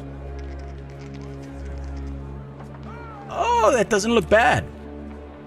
It doesn't look the best, but it doesn't look bad. And what's this? Written note, thank you note from Aksim. Pair of ornate, well-made riding gloves. It also suggests speaking with the priestess at Marafa refugee camp outside Amnun. Okay, and that's karma. Okay, so they gave me a letter of thanks, and I wiped my ass with it and just threw it in the trash. Oh, there's a Joko. Okay, let's try this. Thank you for playing. You can only buy 20 of this item per account, per day. Yes, I just want to see what it does. Rare loot. Oh, and you can get more ectoplasm as well. This card symbolizes the power destructive, corrupting, elusive, and yet everywhere. No, I don't want to destroy that. That's worth 1 gold. Can I sell it to her? No.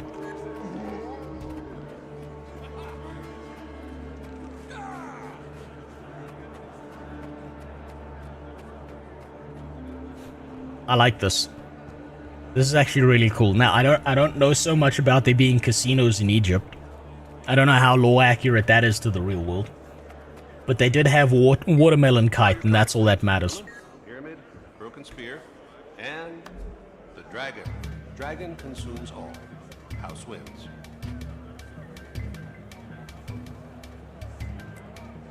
Let me keep that. Casino Blitz rewards. Okay, so we've seen that. This is okay. This is just merchant gear. I'll see you around. The idea is buy cards and cash out. It's the best farm in the game. Okay, so this is basically if you you want money, this is what you do. Is this fantasy Palestine?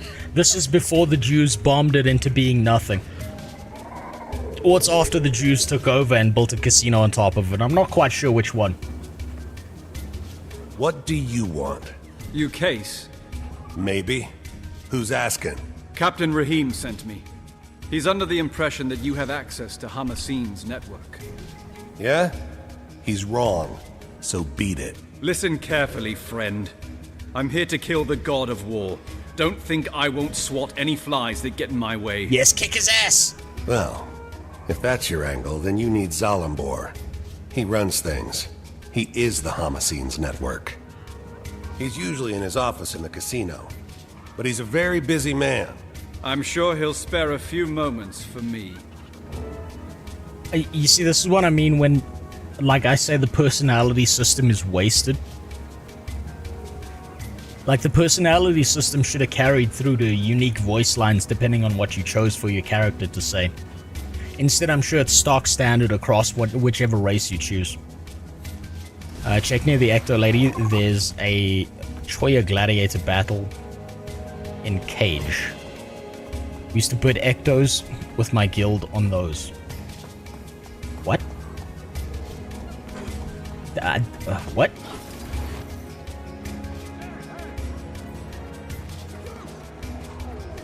Wait, near this bitch. Oh, here you go.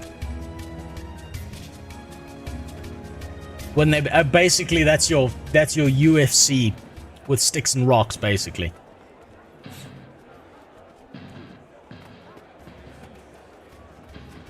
I don't see any Troyas in there though.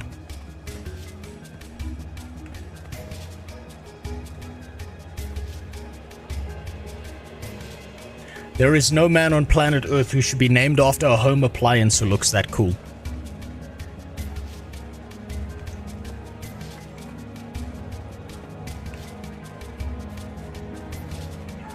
Go to the ledge above the cage pit.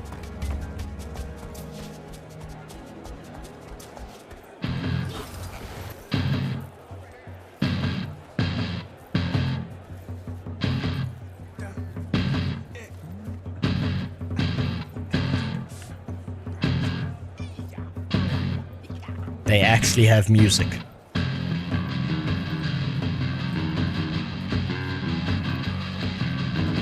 And it's not bad.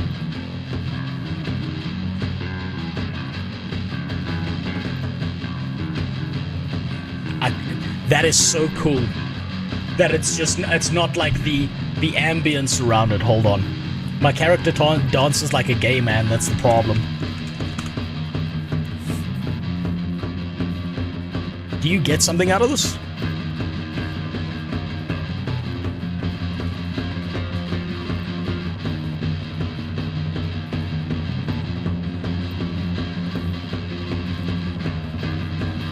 This is actually really cool.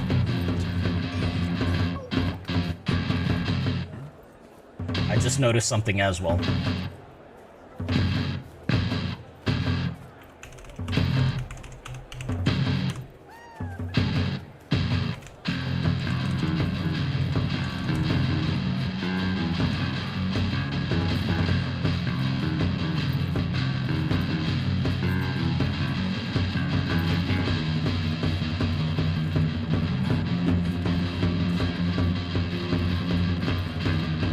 Okay, now I want you to notice something very unique about this.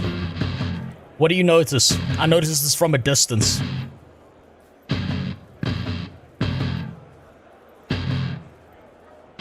How many strings does this guitar have?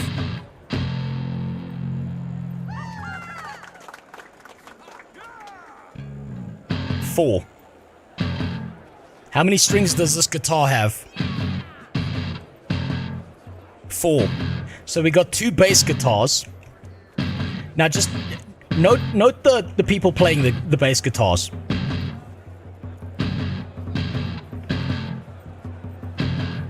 Token, get the bass guitar out of... Hold on.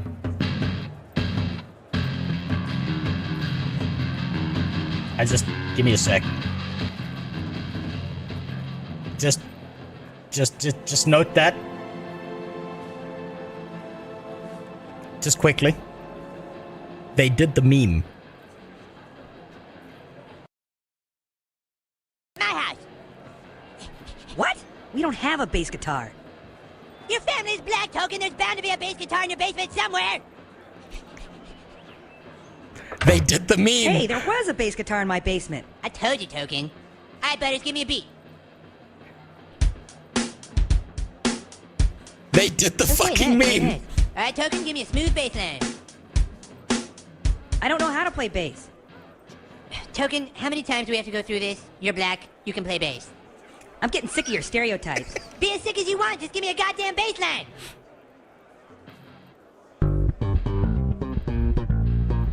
God damn it. They did the fucking meme. They did the God damn it. First the watermelon kite and now this. There is no fucking way they don't know what they're doing to some degree.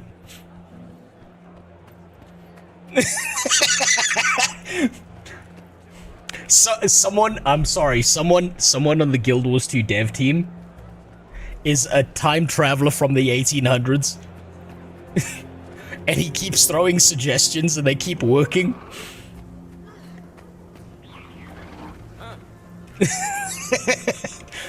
Wait, I've actually got to go in there. It's part of the quest. Someone knows what there's someone. There's a time traveler in there. From a different age. And he works at ArenaNet and you just don't know it.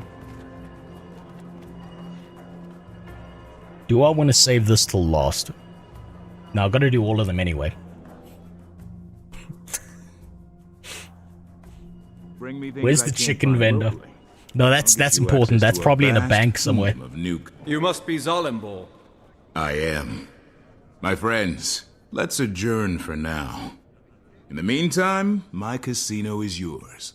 Enjoy the Grand Sahil's many luxuries.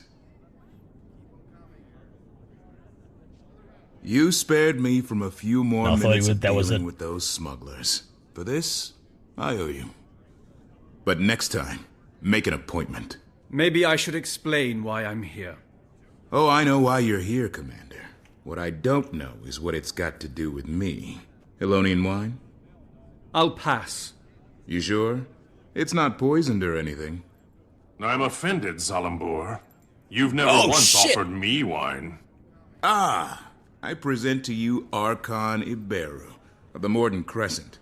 Archon, we was Kangs and shit is here. The commanders come to us all the way from Lion's Arch.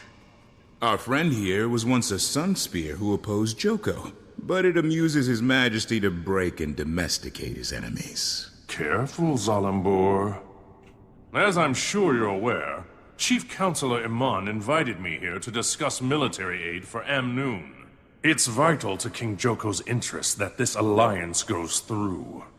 Amnoon is among the last of the holdouts, and now I hear you've been voicing your dissent. Archon, for the sake of our guest, might we drop the innuendo and get to the point? He looks cool as fuck. You're right. Oh, he's a bad guy. What are you? He's a bad guy. Yeah, I thought so. Enough of this. Awaken. No, come back here. Sort of rubble. Oh man, I was hoping you would be our friend. He looks cool as fuck. It's unwise to intervene in our affairs, Outlander. I'm full of unwise ideas, but protecting the living from an undead army. What's this buff he has? Cannot be knocked down, pushed back, pulled fear. A will of Joko. Greater attack and greater damage resistance. Man, I'm getting stun locked like shit. Okay, and I guess he just walks out the fucking arena. He doesn't give a shit. What a lad. Look at the balls on that man. He's too cool to run away. Finally, a villain with some dick and balls on him. Look at him, he's just walking. He doesn't give a fuck.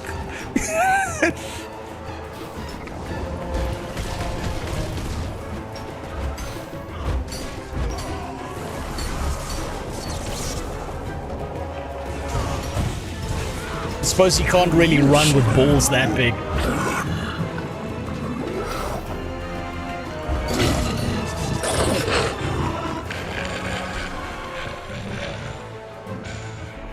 Look at him, he doesn't give a shit. Wait, where's the other guys? Okay, they keep spawning.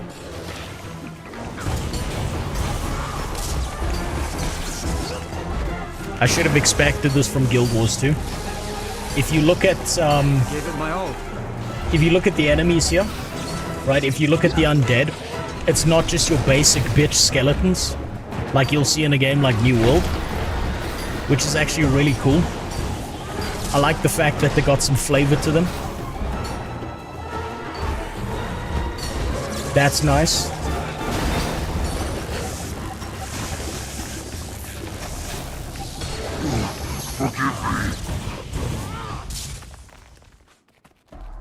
I like the model design on these Apologies undead. for the unpleasantness, Commander. This is why I insist on appointments. Reminds me of the Warhammer undead. Mainly because now you owe me. The fact that I'm still able to walk is a point in your favor for sure. And this time of war does make for strange bedfellows. Cormier knows I've had worse. I'm only after Balthazar, you understand? I can't be dragged down by whatever else you've got going on. My organization makes it possible for me to do many things. Fund public works, donate to our refugee guests, keep candle after candle burning at Cormier's temples. I never wanted to cross the Morden Crescent, but I suppose it was inevitable. I'm not a holosmith, no. I need to build up hero points for both rifle mechanist and holosmith before I use it. Like, I don't have the mastery points for that yet. At some point, I'm probably gonna go... I mean, not mastery, hero points. I'm gonna go hero point hunting for that at some point. But for now, I'm kind of happy to just stumble across hero points if I see them. And then build it up from there. But right now, I'm too enamored by the story. That's got my attention. More than anything else. There's a lore reason why they have flavor to them. The Awakened are different from the Risen. They're actual people. Don't do it on stream. No, I won't. Don't worry. If I do hero point hunting, I probably won't. But I've heard, like, hero points are a lot easier to deal with in Path of Fire. At least I've seen some comments on it, because it's less, like, about the verticality, and it's more about just running to an area. I don't know how true that statement is, I'm just assuming it's true.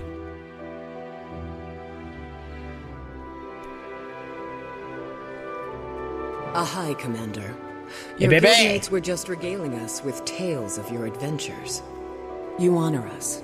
It's not every day a dragon slayer walks through our door. The counselor must have misunderstood my part of the story, or she wouldn't be bending over backward to inflate. Hello, my your name is ego. Steven, and I'm addicted to Ecto Gaming. Well, thank It's you for fine. the compliment. But this It's time better I'm not Ecto after a Gaming than dragon. getting stuck in Genshin I'm Impact after gambling. Balthazar. Do you have any information on his whereabouts? The god himself? We only know he's constantly on the move. Yes, I've chasing maxed out King's Scrapper. And that Amnoon is essentially surrounded by his troops, which maybe you have some insight into. We're at a bit of an impasse. Joko's My place in the government New sent World queue is representatives of the 2004. Morden Crescent to Oh, Amnoon Jesus, dude. to offer military support against the Forged. I think Why I is ran that? into those representatives at the casino. There may be fewer of them now. The Morden Crescent may no longer be the honorable Sunspears they once were, but they would make powerful allies. And in a time like this, we need all the help we can get. You people have history books? Open any one of them and it'll tell you short-term gains bring long-term trouble. He's right. The Chief He's Counselor right. has the right idea. We should be grateful the Mordant Crescent are even considering helping us. We should fly Joko's standard and make it clear we welcome his kingdom's support. Ah, the lapdog. We've The resisted bitch. Joko for years. I'm not about to let him waltz in. And without a fight? Never. It's nonsense. Our only option is to align ourselves with Cormyr's priesthood and the remaining Sunspears. Allying with either side will only lead to future conflict. Amnon has been independent and should remain independent. And round it goes. I'd welcome any counsel you might have, Commander. We'll talk to him right now. Okay, this is interesting, actually. I've been curious about how New World has been doing, right? Because I've been seeing an uptick in people wanting to play New World. And my biggest concern was that it's just another marketing push. But I see that the numbers have gone up significantly. Right, they got 11,000 players in the last 30 days. Which is like a huge bump to their numbers. But this is my concern with the New World chart, right? Big bump, smaller bump, smaller bump, smaller bump. And if we zoom in, this is where we are. Now there might be a break in the pattern if this peak is higher than this peak. But my concern is if this doesn't break this peak, we're just going to see a repeat of the same pattern. I want New World to do good. I just have no faith in them being able to do that. I think they burned so much fucking goodwill with all of their PC players that they've moved on to console. And I think the console market at some point is going to get tired of their shit. Or they're going to had to like fix things up in like a No Man's Sky kind of way. And I really hope they do. I want MMOs to be good. I want there to be a large majority of MMOs that people can enjoy. But, damn. Damn if I don't have faith in them. It's easy for your Char friend to dismiss the threat we face.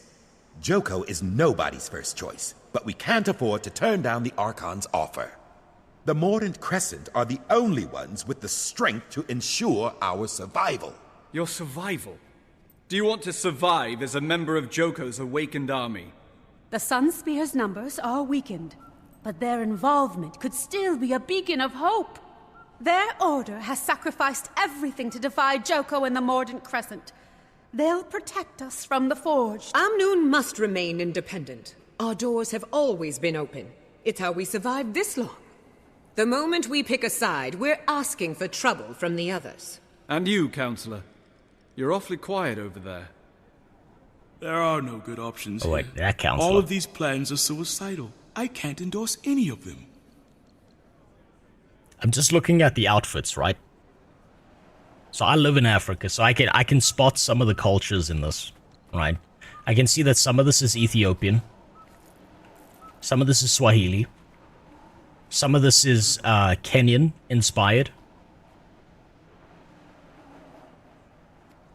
They're very minor Zulu influence, like the beads in the hair and shit. It feels like such a loss that there are no African accents in this game. It feels like such a huge loss. It would have sold this aesthetic so fucking well. You can't give me a watermelon and black people playing bass guitars and then not give me the accents. And that's such a miss by them. That's such a huge miss. Holy shit. That's probably actually going to be the most annoying thing I see. Hold on. New World felt so good, but I feel like I ran out of things to do within a month. Yeah, it's kind of like a perennial game, where every now and then they release a piece of content and try and revive it, and then people come back and they play it for a little bit, and then they go, okay, I'm done, and they never come back. Spear Marshal Cormier was a local hero, even before she fought a fallen god and took Also, his power. I don't know if I Her have that Sunspears setting or always not. encourage these people to keep fighting, even when darkness is closing in. They may be a small group now, but an alliance with the Sunspears would be the light in the dark this city needs.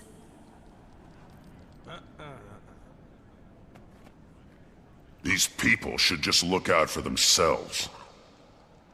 The minute these yapping windbags let a creature like Joko into this city, they give up any hope of freedom. He might be the biggest gun around here, but what happens after the Forged are defeated? Every decision you make has a cost. In this case, all the people have to do is serve Joko forever after they die. What a deal! Okay, so so this is an MMO, right? So the choices you make don't really matter. They're just going to change minor aesthetic things about the game. If I'm looking at this from a lore perspective, what would make the most sense? The deal with the devil monkey's paw short-term decision is to side with Joko because he has the bigger army. But that's going to make him a bigger threat moving forward into the future from a lore perspective. Siding against him leaves you with a weaker army that might not survive the short term, but if it does survive the short term, you have more independence from a nationwide perspective.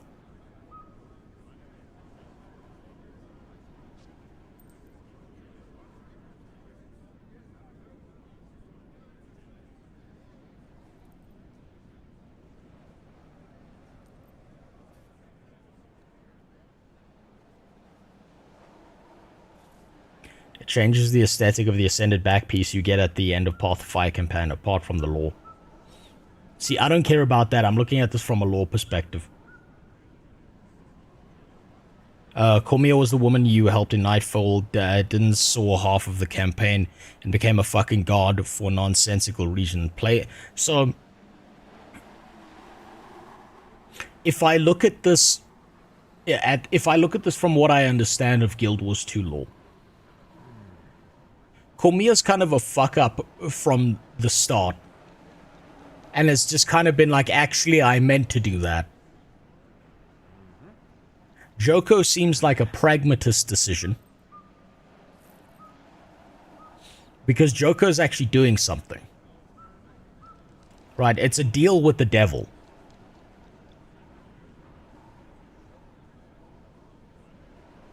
Let's see what the choices are.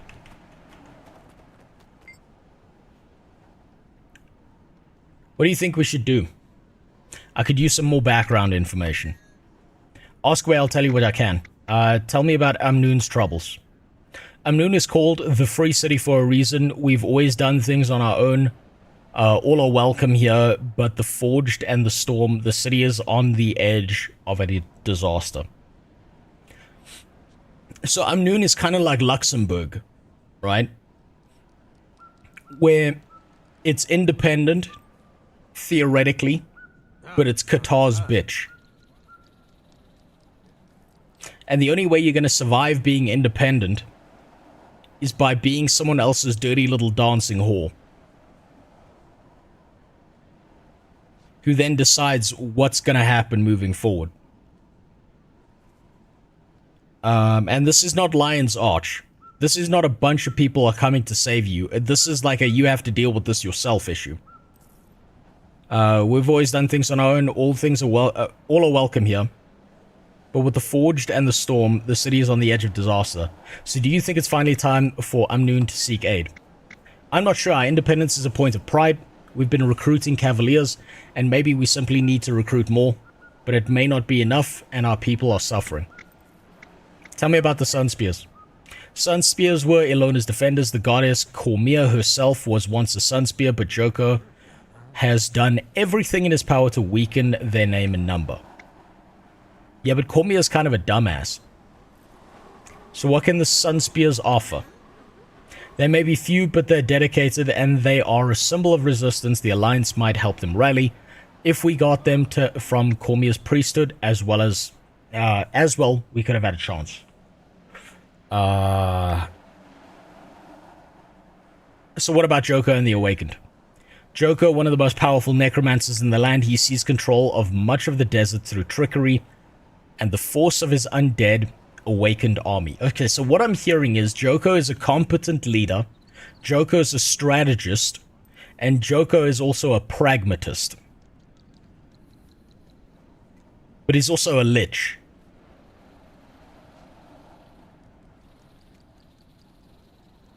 Sunspear got eradicated by Joko because they were bitches. Joko is a competent Kim Jong-un. The thing here is, if Cormia is so great and brilliant, how did Joko fuck her over so hard? If the Sunspears are so exceptional, how did they get their shit pushed in?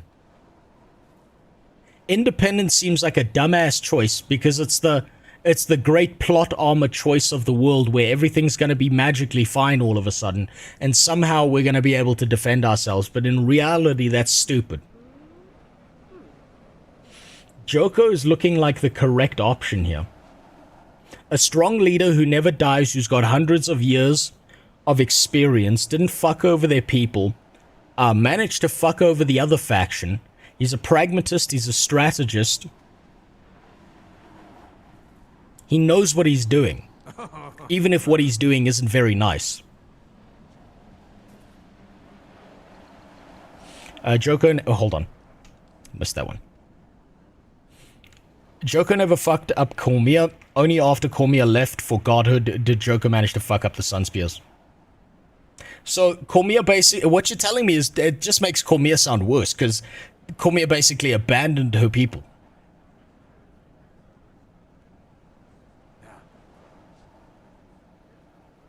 Joko's army is insanely massive.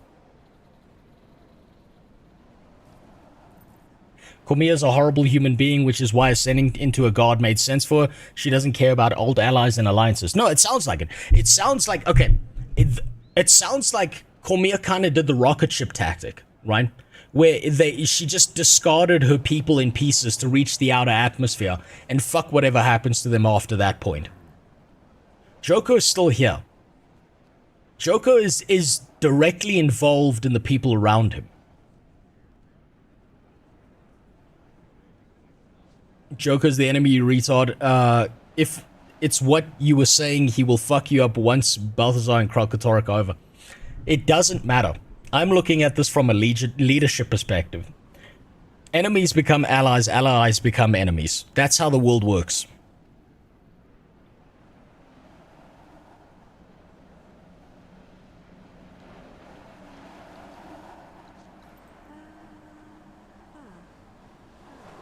Guild Wars 1 heroes are the ones that free Joko, by the way.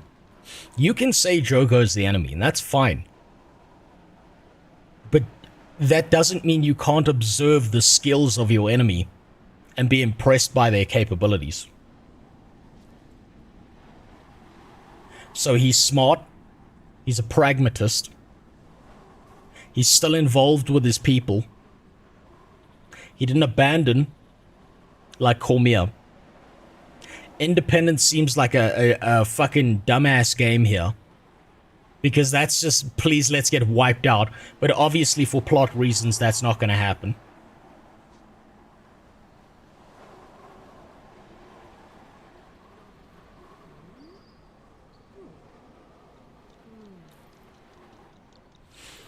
Joker, one of the most powerful necromancers in the land, he sees control of much of the desert through trickery and force of his undead awakened army. So why are you even considering him?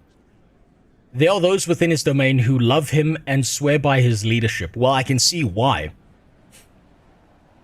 I can see why. He seems like a capable, competent leader, even if you don't like him.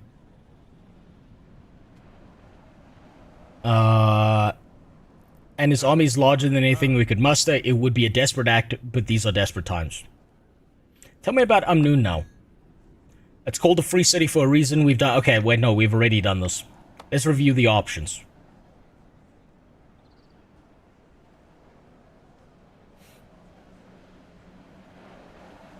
Is Cormier the antithesis to Joko? Is it like Pokemon kind of logic here, where Cormier becomes Joko's weakness?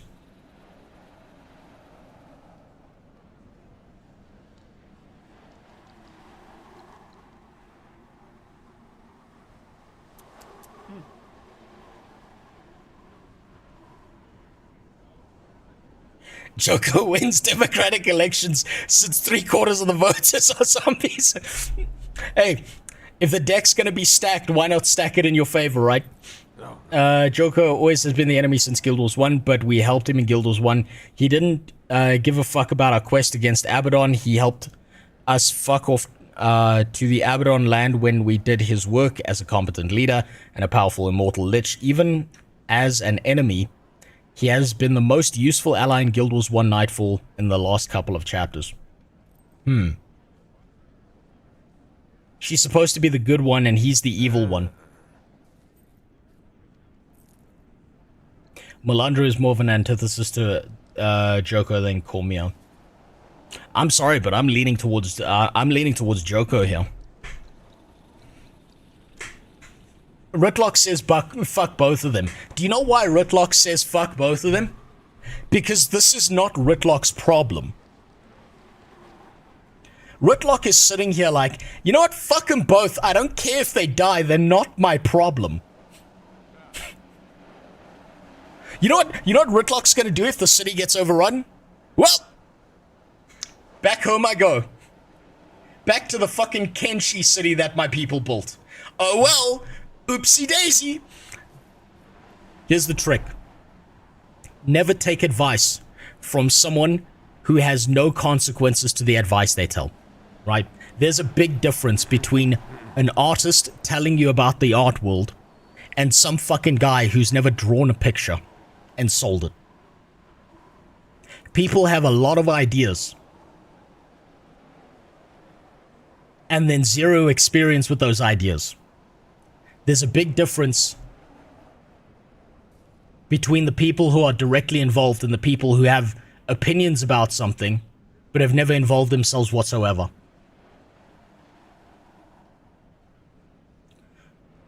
Ritlock has that Char energy. He's got other shit he cares about. Yeah, Ritlock, I'm sorry, but Ritlock does not give a fuck about these people. They're not Char, they're not his people. He just likes the ideal. He's going for the ideal. But ideals don't work out so well when you don't have an army to back you up. Make Amnoon great again. Let's not forget that Cormia, when you leave, she has literally been absent from the story till the goddamn fucking end. And stole the player homage to become a fucking god. I don't give a fuck. She was our spear marshal. She's useless and pretentious. And did the whole stall kill with the god power. She did do that. Look, Cormia's useless. Independence is a joke. Joko has an infinite army of soldiers that he can just continually raise from the dead. I'm sorry, but it's time to make Amnoon great again. There will be rigged votes, but they will be rigged in my favor. There is nothing you can do. Joko's gonna show up and be like, "You're gay," and then you're gonna turn into a zombie for him. Joko it is, just for the memes. An unconventional decision, and not what I expected. But thank you for your input, Commander. We'll accept the help of the Morden Crescent. It's our best chance of survival. We do what we must for now, and we'll deal with Joko after the Forged. I think it's funny. I think it's the funniest option. That's why I'm choosing it. Oh, no. So wise, Chief Counselor. Joko will be pleased, and you've ensured Amnoon's future. The people will not see this as salvation. May Cormir forgive us. Fuck Cormir. A moment, Commander? I think it's the funniest option. That's why I chose it. I think it's the most entertaining. These people are desperate. Caught up in a war they don't understand. Balthazar came to the desert for Krakator. Oh, what, they don't understand because they're black? But why? Marjorie's rubbing off on you. This is why I wanted you to pick the Sun Spears, to represent Cormir. She might guide us to answers or intervene in Balthazar's actions, especially if his goal is noble, but his path is not. Your hope is inspiring. Thanks. Have you heard from Tiny? I couldn't get a clear signal. Guess I should try again. I have some big news to share. Ah, fuck there must Tiny. be some place that's clear of interference. No, there isn't. I'll look once I've finished gathering Let's not look. information. She can stay in the dark. Fuck that little shit. Wait, on a scale of Joe Biden to George Washington, where does Trump fall? Trump falls deeply outside of any respect I would give that human being until I see the Epstein files completely unredacted. That's where he lands. Until then, all of them are pedophiles, in my opinion. Every single one of them, left, right, center. Not a single one of those rat fuck demons deserve anyone's respect until I see a full list of who was fucking kids.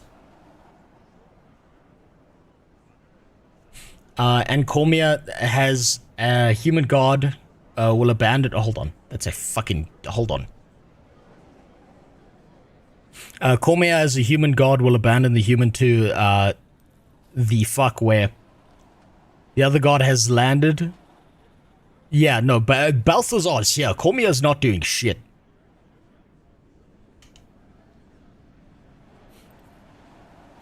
I'm sorry, Cormia's not doing shit.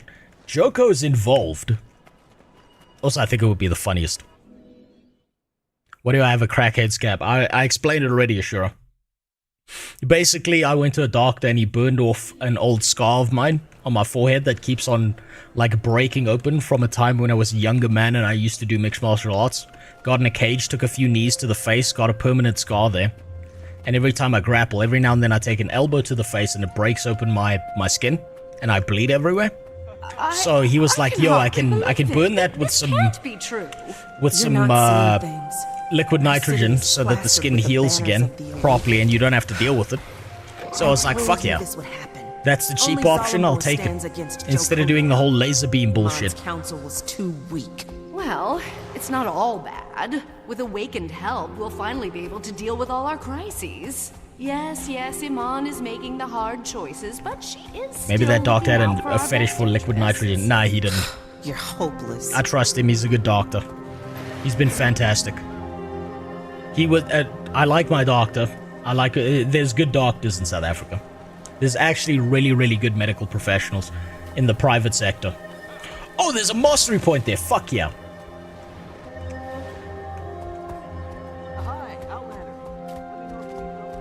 Like the fucking amputation guy. Yeah, no, there was that weird amputation guy. But my doctor was nice enough to look me dead in the eyes. And when I told him the things my family members had said to me about my kid, and the way they were trying to manipulate my wife into abandoning our kid in a fucking preschool before she's ready, he just looked at it, he's like, your family members are fucking retards, don't do that. Let's see. Stop right there. Only my sous chef can taste that soup. What does it take to be your sous chef? I yell an ingredient, my sous chef throws me that ingredient. Could you handle that? Sure, sounds Let's easy. see if you have what it takes to be my sous chef, Outlander. Ooh. You're going to help me make our house specialty, tagine stew. I call for an ingredient, you throw it. Got it? Where's that water? Water? What water?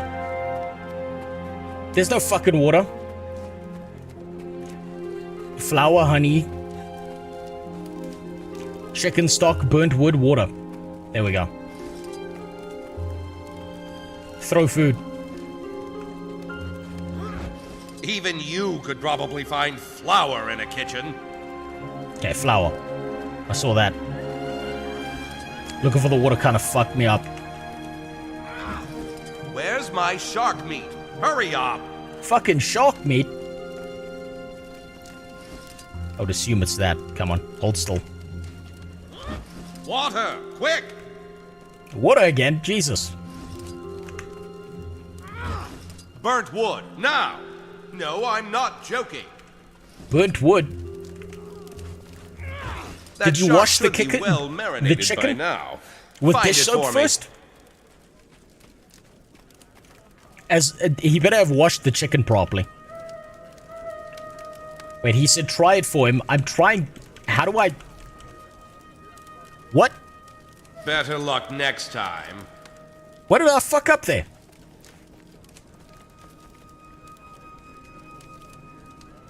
Okay, let's try that again.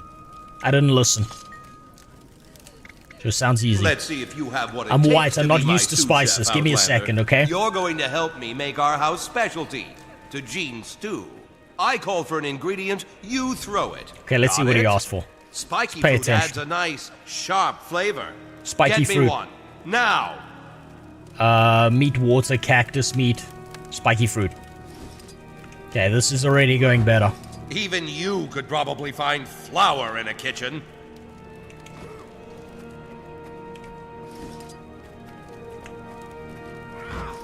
What's holding up my Shiver Peak salmon? Shiver Peak salmon. That's right here.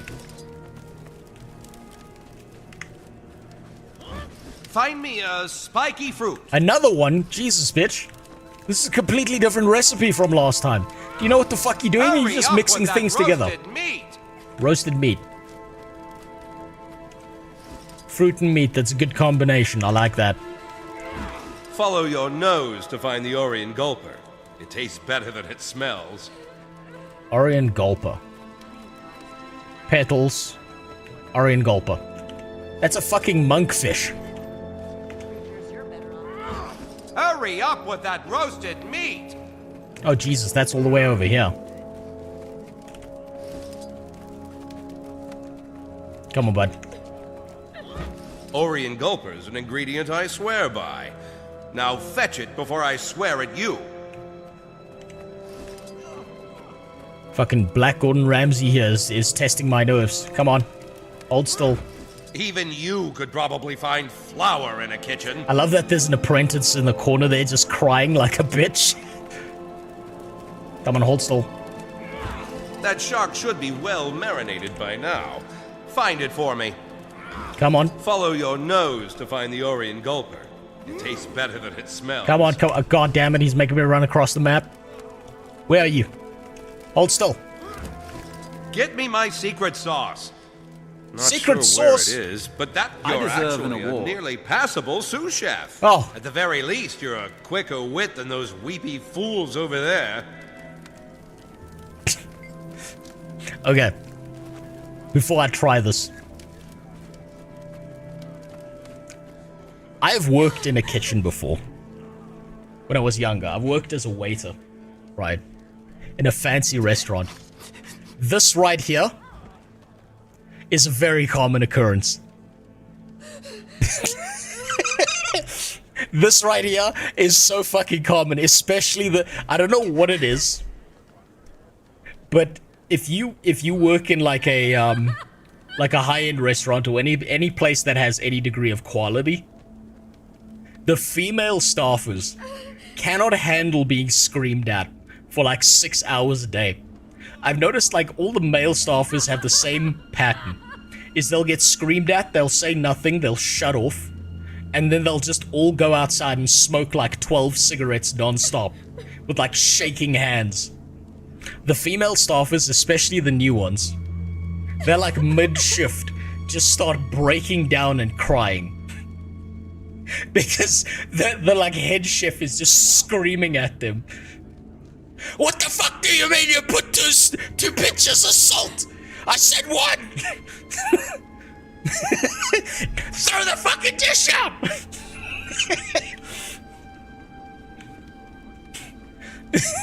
They get so fucking mad. There was a guy that we had a patisserie in particular, right?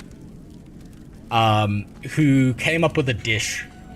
This was like an April Fool's dish that they served for like a week during April.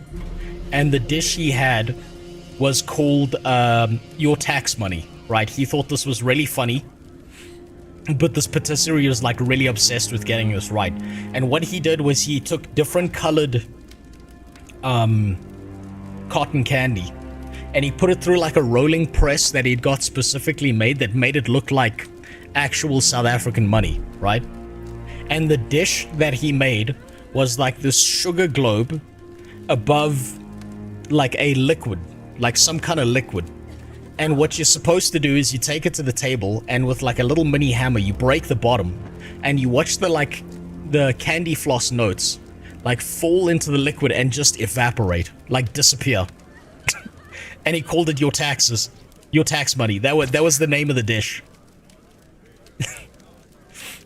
It was fucking expensive and only rich people ordered it, but they all thought it was really, really funny. And they loved it. That guy was a real artist with this shit. But man, was he fucking mad when you fucked shit up. Oh, he was such an obsessive. He was so angry about everything. We lost 45 minutes of service of him like doing different dishes in the kitchen once. Because he was taking his shit on one of the female like waitresses. Because she went to a table, put the like tea that they'd ordered down on the table, and she forgot to ask whether they would like to pour the tea themselves or whether she should pour. And instead she just poured it and walked away. And him from the back of the kitchens watched this happen. And no one was mad. Not the people at the table. Not anyone else watching, but he lost his fucking mind at her for 45 minutes. And this poor woman had such a fucking breakdown. How much cocaine did he use? He didn't use any.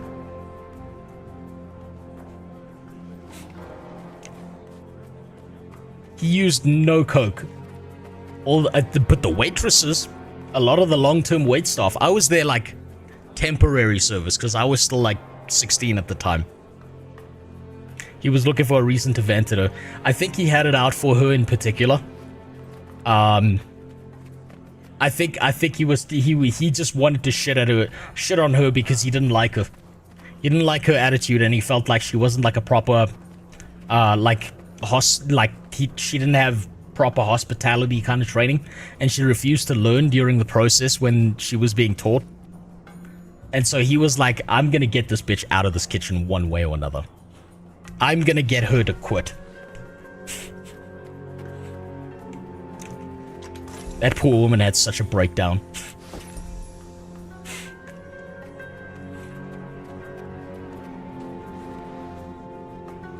He was a genius with food though. He was fucking brilliant at what he did. But he was a very angry man if you fucked up anything. One time I had that dude who worked for a popular bank ask me to change his fork because it was stained, and we had our dishes guy having a nervous breakdown after working 5 hour sup hours.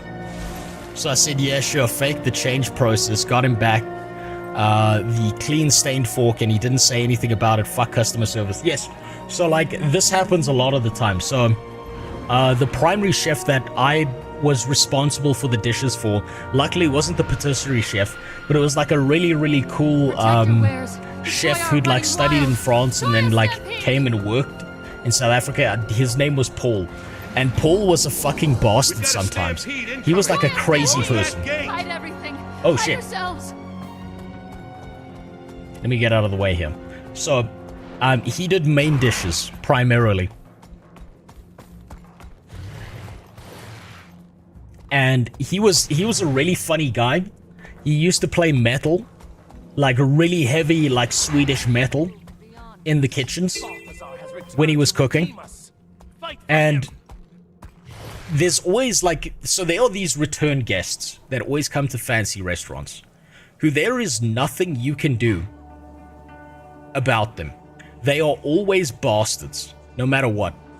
And there used to be this really, really, really fat, ugly bitch, like huge, like spilling over the sides of the seat, kind of huge, who used to come into the restaurant, and what she would do is she would always order the same thing.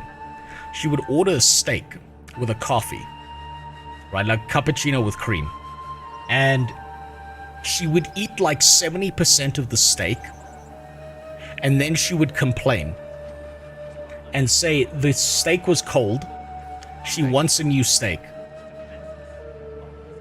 And now Paul was used to this pattern, because this pattern had been continuing since before I was a waiter there.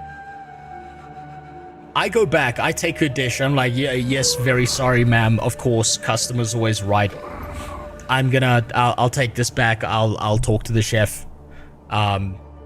Now, when I got to that back room, I said to Paul, like, because I was still innocent at the time, I didn't know how this worked. I was like, yo, so like, I don't know what to do about this, because she ate like almost all of the meal, and then complained about it, and is now demanding a free meal.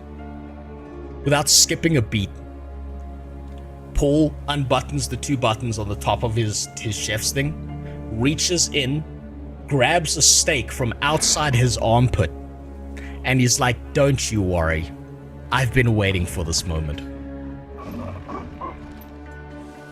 Fries it up, puts it on a plate, gets her a new complimentary cappuccino with cream, right? And I don't know if you know how a cappuccino with cream is made, right? It's cappuccino, swirl of cream on top, with like sugared cream on top. So he makes the cappuccino using the cappuccino machine, and before he puts the swirl of cream on the top, like I bring him the thing, because it's like coming from a machine, right? So I bring it to him.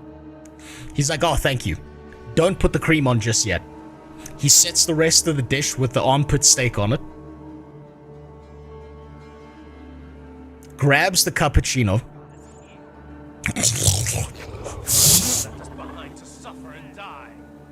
And then puts the cream on top of it.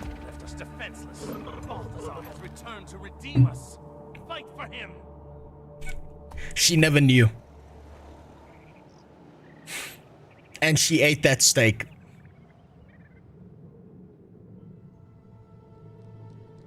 And she said, that's much better.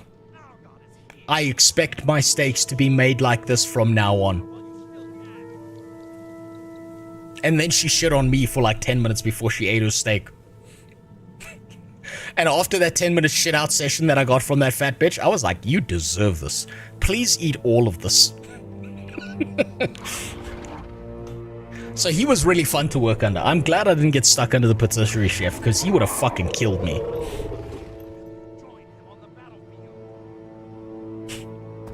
When I got promoted to cooking, we made an all-house burger from the buns to the sauce. And once we had that one dude always comes in on Monday at the last accepted table and says, yeah, I ate a better burger somewhere else. Yeah, there's a million of those fuckers.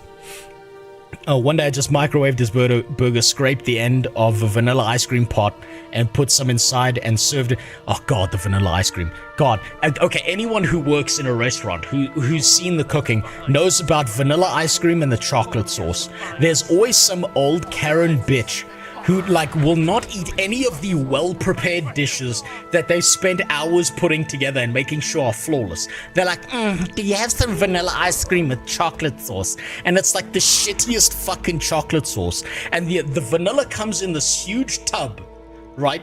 The vanilla ice cream comes in this huge, like, industrial tub. And they just scrape it out of there and dump it in a bowl. And it's the shittiest fucking dessert. And they always prefer that. And it's so fucking gross. And they still eat it. They love that shit. Yes, the yellow one. That's the exact one. You know the exact one. It's like the plastic's gone off on the side. The fucking lid is cracked. It's been there forever. Never order vanilla with chocolate sauce in a restaurant. It's such a bad idea. Put some, said the same shit next week, same surprise, the same. Yeah, there's always one. There's always one, and they think they're gaming the system. Tastes like someone shat in vanilla ice cream. Yeah, it's like the worst kind of, most horrific thing, but never order, if you ever go to like a fancy restaurant, never order vanilla with chocolate sauce. Vanilla ice cream with chocolate sauce is not what you order. It's not bespoke. It's not unique. It's in a big fucking tub. The chocolate sauce expired 2 years ago. It comes in like a brown bottle that comes from a fucking shelf from the cheapest restaurant out there. Okay, what do you want? Hello? I'm so hungry. Do you have any food? Get a job.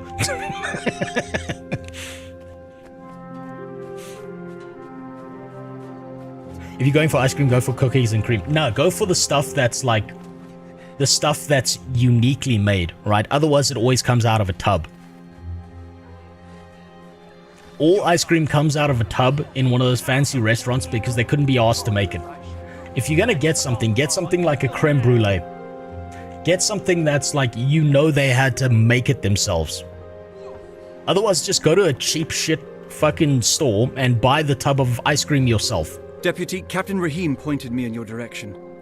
Would you mind if I talked to a few of the refugees about Balthazar? You're welcome to try. Not a lot of folks are in a talking mood. This camp's gonna be no better than the places they fled if we can't get more aid out here soon. I'll see what I can do. Maybe people will be more inclined to talk when they feel safer. We certainly wouldn't say no to some help. Priestess Karima can tell you what we need most. Good fortune to you. This man should not have an American accent. Balthazar has come back to save us all. Help Priestess Karima, aid the refugees. Okay. Is that the fucking baby dragon?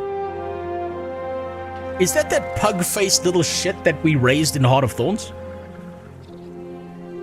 Okay, what do you need? Looks like that refugee could use some medicine. Okay, where's the medicine? There we go. Cormier, bless you. Okay, donated food. Okay, apples to the people who need apples. Thank Please, do you have any food? Oh shit, okay, there's a line of them. Okay, fuck helping people with the medicine stuff. The food people are at least lining up. Thank you. I won't forget. Don't feel well. Oh, okay, never mind. This one needs medicine. And I wasted it.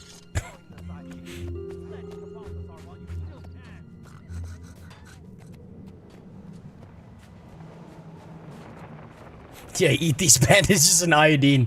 Yeah, they'll make you feel better or it won't be your problem anymore. Either way, it's the problem solved. Throw off the chains of your false gods. Join the ranks of the Zaishan Order. Do you Cormier, bless you. Ours is here, now. left us defenseless. Balthazar has returned to redeem. But no, the chef I got to work under was fucking awesome. He really was good. Thank you. I won't forget this. I love that man. Cormier, bless you. You can also fight the Zaishin fools. Hold on. Yeah, I heard them chanting here. Join the communists, then bread. You won't need to line up for bread. That was the lie they were selling. Where's Hassan? Where's that fucker? He's somewhere. You're very kind. I know he's somewhere. I'm not well. Shaking tent. Oh, fuck. Thank you. Feed in the cat. These are Egyptian-coded people, not Chinese-coded people. Jesus Christ. The Zaishin order. There she is. Do you know where your god is? Ours is here. Don't listen to this Now. fanatic. Get out of here, communist. We will suffer no blasphemy. Get your ass beat.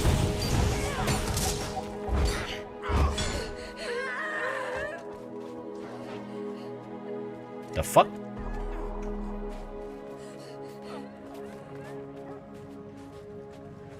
Okay, there's a hungry kid over there.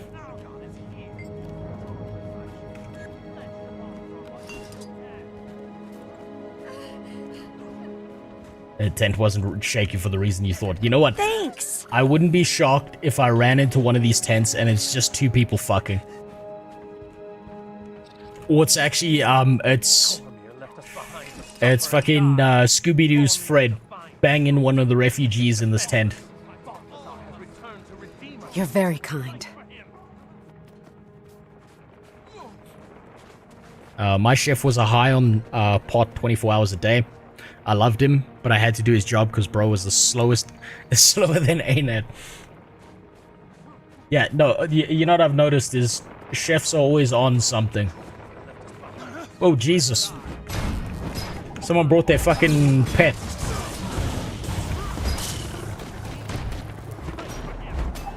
Gave it my all. I want to see how long this thing lasts. Cormier, bless you. I want to find more tents. I want to see what's inside the tents. Fuck helping the refugees. I want to see what's inside the tents. That's more important. Okay, another Troya.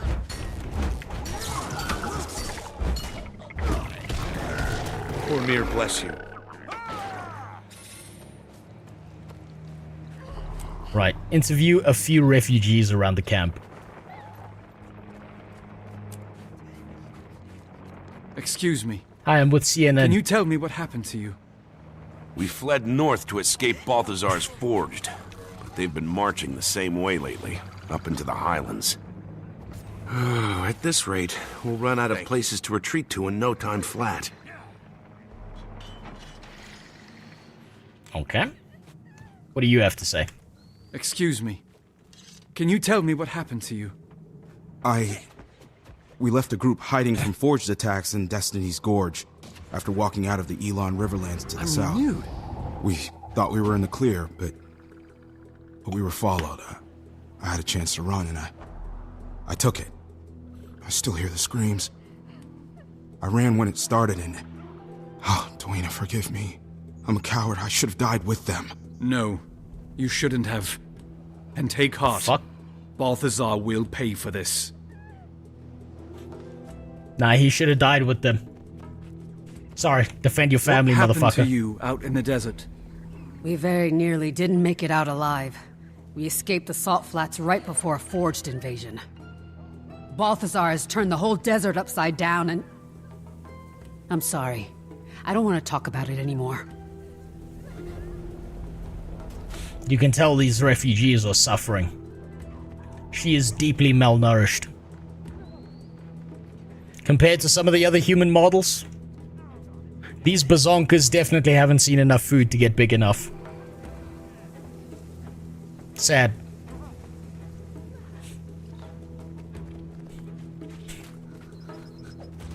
You're very kind. Where are the others? Okay, green circle.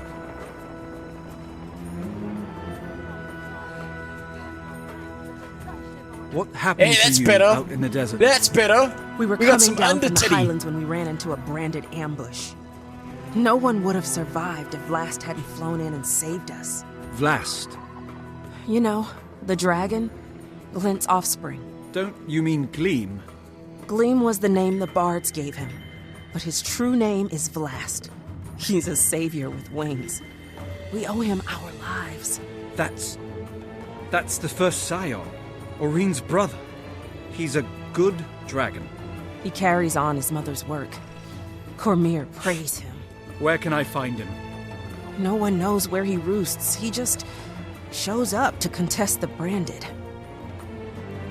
So Oreen has a brother. That's great news. I hope. Wait until Taimi hears about this. Looks like I'm done here. Now to see if I can reach Taimi. She said higher ground. Hold on. Ah, yes. You know what we need? What we need in the African-inspired place is to look like a fucking Mexican. I'm being culturally sensitive to these people. I'm gonna fit right in. Where's my sombrero? Right. We're supposed to find a clear signal to communicate with Taimi. Oh god. Can't we skip this one?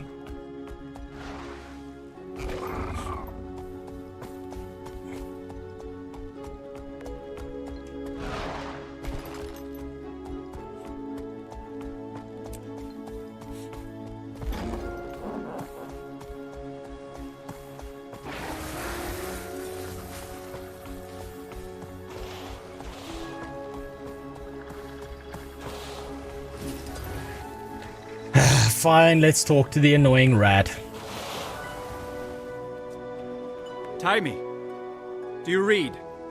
Come in. I must not be getting a signal. I'm here, Commander. I read you. Glad you made it to the Crystal Desert in one piece. You are in one piece, right? So far. Did you duke it out with the fire guy yet? What's happening? Update. Update now. Balthazar's got the desert in chaos. I'm trying to find the shortest route to him to... Well, you know. But I think the biggest news I've heard is a story about a dragon. Vlast. Supposedly he's another scion of Glint. Oreen's brother. What? Well, tell me all about him. What's his height, wingspan, powers? Did he eat anybody in front of you? I haven't met him yet, but I'll let you know. How are things in Rota Novus? It's hard to change people's minds with conjecture, so I'm trying to prove that killing dragons isn't ideal. I'm also trying to get all the Dragon Lab info into Scruffy so I can become more mobile. It's a madhouse in the lab now. They're giving tours. Tours! Ugh. Speaking of which, here comes one now. Check back in when you get a chance. What? Hold on, so... Hold on, does Oreen have a brother or does Glint have a brother? Biggest news I've heard is a story about a dragon Vlast. Supposedly is another scion of Glint, Oreen's brother. Okay, because I was a bit like... Okay. So, is Oreen the dragon we took care of, or was that Glint? Which one was the baby dragon? I'm confusing names now. Glint is the mom. Okay. So Oreen is the ugly dog shit dragon that looks like a pug. Just for that, hold on. Commander, you have earned my gratitude by helping thwart their hostile takeover. In return, I have come by some information that I think will be valuable to you, ne? I have summoned your guildmates to meet you in your casino, so that you can hear what I have learned. Zalambu. Okay, what's this? A deluxe? No one spat on that one for sure. Since they all sound American, you should eat that. Unspat burger. You know what I need to do is I need to eat. Here's the perfect place. I figured out the perfect place to use that burger. Thank you very much. It's very important. Hold on. Give me a moment. Let me just go find the perfect, ideal spot to eat a burger. I already saw it. I saw it from a distance.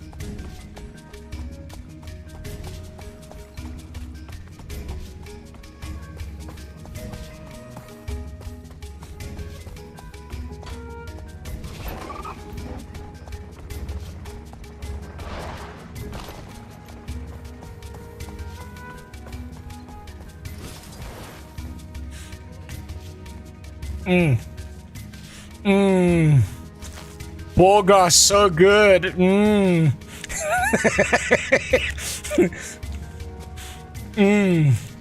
If only.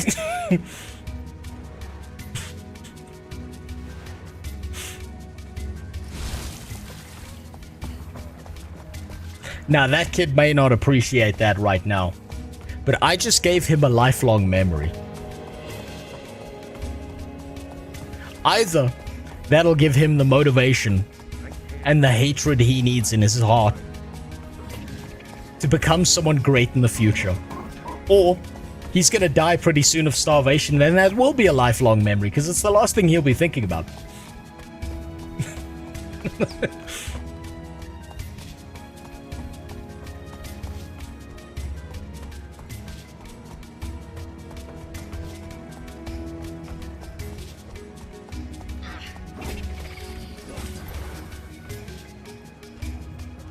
You gotta smell something that'll fill him up. Yeah, you know what? He's just scrambling through the sand for the breadcrumbs. We'll open a donor in Germany later on, don't worry. The problem with the donors is they all look like someone took a shit in a fucking plate. We said we were leaving because we were invited to the casino by its owner. Mr. Hero Point, I'll go back for gets that reaction out of a stuffed shirt. Almost made me think I might like this Zalambur guy. I heard he donates generously to Cormier's priesthood. They fell over themselves to bless his name. Oh, so he's rigging the game too, huh? I'm surprised that council's not debating the merits of pyramids versus cubes. You might want to meet him before endorsing him for political office. Ah, so all of a sudden Joko looks a little bit better. Oh, you mean Cormier's being propped up by a wealthy donor? You mean that Cormier's only reason for surviving is because some other fucking guy is giving them money? So that there's an opposing faction? Like the whole game is rigged? And everyone's cheating to be on the top? None of them are good people. They're just different versions of evil. What are you doing here? Enjoying your time off? Freedom is a sweet drink, Commander. Oh! I've been busy quenching my Oh, thirst. fuck yeah! You should join us. We were just about to meet with... Zalambur. I Finally already know a good thing or character. two about this place. A Silvari gambler who's up 500 gold is just my cover, I promise you. Now that he's free, it's okay if I kill him, right? Gentlemen, let's keep it civil. How about it, Canuck? While my freedom's been gratifying, it's also a little boring. Finally. This is much more interesting. Finally someone. Besides, I may have made a wager that the slayer of elder dragons can take down a god, and I intend to collect. Oh, what a lad. Let's not jinx it, Commander. He's betting on us to win. What a champ. And he put his money where his mouth is. He put his dick on the table one more time. What a lad. I don't know why you think Joko is pragmatic. He literally only cares about himself. Oh, you mean like every single other fucking politician on planet Earth? Oh man, that makes him look so bad. Wow. You know, because all the other ones, they don't give a shit. Like, they give a shit about everything else around them. Welcome back, Commander. It's an honor to have the members of Dragon's Watch in my humble establishment. Please, follow me. The Grand Sahil is already back to running at full capacity, in no small part due to your earlier intervention. We have all the finest games and entertainment the Crystal Desert has to offer. Do you enjoy games of chance? When the odds are in our favor. I reached out across my network for information about Balthazar, and I think I know what he's after. Kralkatorek. You're half right.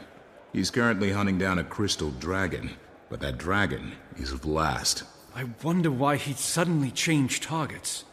Who among us can understand the will of a god? I do know his forged army has encampments all over the Crystal Desert. He stops at these camps to rally his troops while he's on the dragon's trail. So we might be able to intercept him at one of the forged camps. You've come through, Zalambor.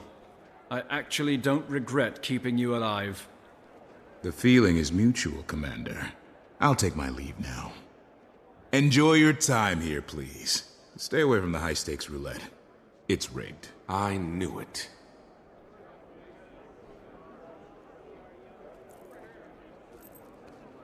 Rigging the fucking casino, huh? Is anyone surprised?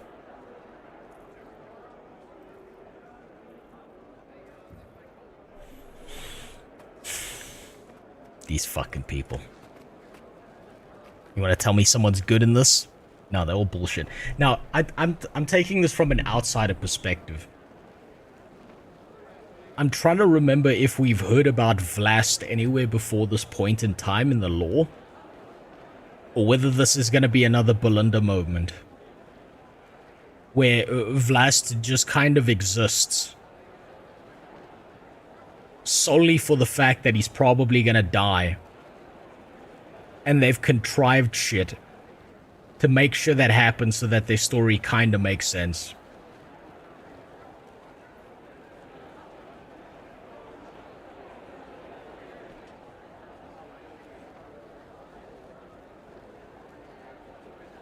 I can't think of another time that Vlast was mentioned. So as someone, like, I'm trying to think, okay, so a new player coming into this wouldn't have the perspective of who the fuck Vlast is and why he's so important. I figured out the writing formula a long time ago. I actually showed a direct demonstration of what the writing formula looks like last stream. Yeah, Vlast seems contrived. From someone who wouldn't know anything about Guild Wars 1 and stuff, Vlast is a contrived kind of character.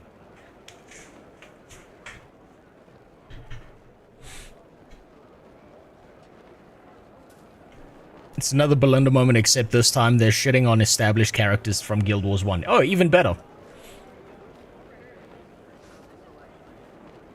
So, who's up for a trip to one of these camps?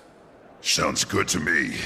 Let's shut him down before he's responsible for anyone else's death. We don't want to rush in blindly. And if I'm going to be joining you again, I may as well make myself useful. I'll scout the main camp, see what I see, and report back. The main camp? On your own? Seems risky. Nah, his dick and balls will keep him safe, it's fine. Not alone. I'll go with him.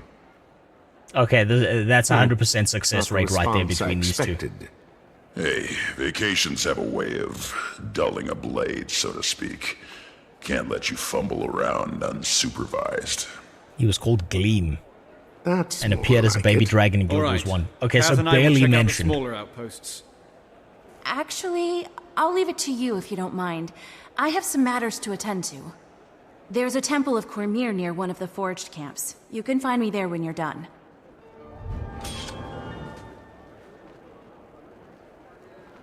That's valuable. I really need, I'm just gonna be honest with you. I really fucking need... I need Thingy to show up.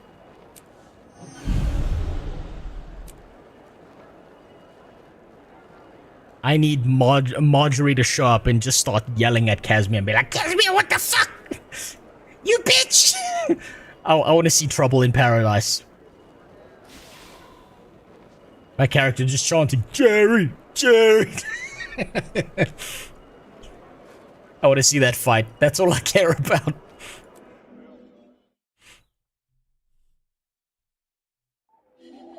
Same thing happens with the Asura lore. If you don't know Snag, you mean Snaff, right? You can't understand 100% of the core story. Yeah, but that's fine. You can kind of fall into it, right?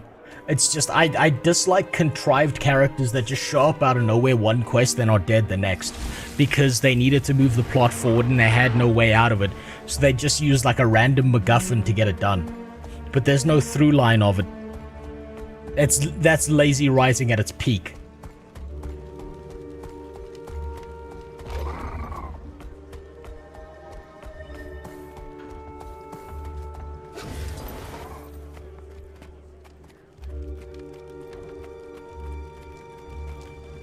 Captain, Let's see how Raheem's doing. Hi, Commander. It would seem you survived the Den of Vipers in Zalambor's casino. Zalambor was reluctantly helpful. He said the Forged had set up camps in the area. My team is scouting the main camp, but I need to know where any of the smaller posts might be. This is so Actually, distracting. there are 2 Forged outposts outside the city walls. They mostly provide reinforcements and tactical support for the main camp. It would make sense to take those out before attacking the main camp then. Kill the cavalry before they can come to the rescue. And it might cut back their raids on our city. You'll find one outpost to the north, and the other to the east. I've posted my cavaliers outside them. They can fill you in on what to expect inside. Wait, biggest story issue of Guild Wars 2 story was having season and expansion, in my opinion. Since for a newcomer, you'll just take the expansion and be like, who the fuck are you all, without knowing about the seasons. I think you're fine with the seasons because the game kind of tells you to do the seasons. The game points out, hey, you want to do this Living World Season 1. It gives you like little markers, it sends you a mail. So it's trying to get you to do it in order so that you understand what the fuck is going on. So I don't have a problem with that, actually. I think the game gave a pretty good guidance on what to do if you're looking to focus on that. So I don't see an issue there. Cavalier? Cavalier. Okay, speak to both of them. Might and glory. And the race is underway. Man, I can imagine so many people on launch of this expansion immediately getting the Raptor and just running around with the Raptor, not giving a fuck about anything else. Just the sheer joy of a good feeling mount that does stuff. Even if it's minor.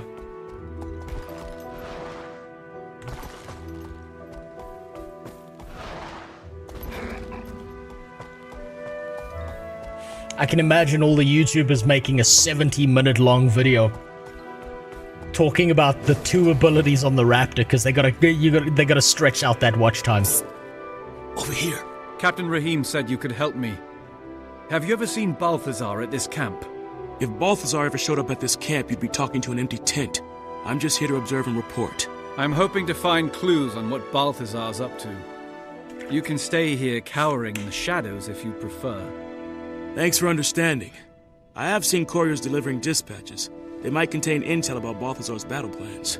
I should have sent Ritlock to this camp. Saved myself some trouble. I'm just saying, like, I can see it already. I can see this expansion launched. People got a hold of the Raptor mount. And there is some fucking guy somewhere out there who made an entire tutorial video of 30 minutes plus about the timing on the leap. Well, actually, if you leap and then you let go and you let it fill up again, you can do a double leap, and that'll get it to the exact point that you can do a 3rd leap. Faster than if you let it drain the entire bar. Let me show you. I can see that video is out there somewhere. There's an 8-year-old video of a guy doing exactly that. And just fucking nerding out over the most basic thing. Trying to optimize the shit out of it. Where is that intel? What's this? Hello? Oh, Jesus. Alright. Okay, go time. I got a turret up. Oh shit, I'm dying.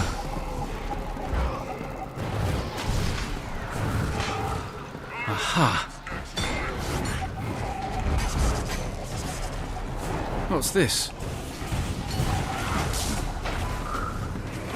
Come on. I'll be fine. I'll be Safe fine. from harm. There we go. You'll fall soon enough. Might and glory. Okay, there are laser beams on the ground. Shit. Aha. All in formation. Patrol the area. Okay, I'm gonna die for this. Fuck. Okay, let's get that guy nice and close. Get him in there.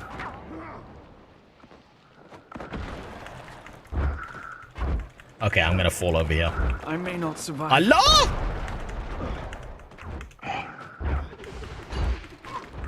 No, I'm not gonna kill him quick enough.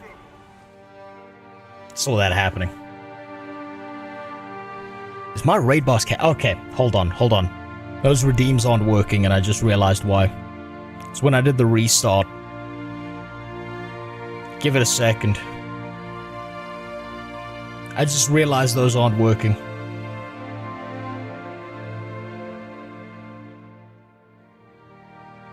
There we go, it should work now. When I had to reset my crashed ass PC. Where's my kick Tangier? There should be a link to the kick Tangier. Shame Banatu's trying to fucking get me back up. He's just jerking me off continually. Oh yeah, jack me off. Ignore the fire, jack me off.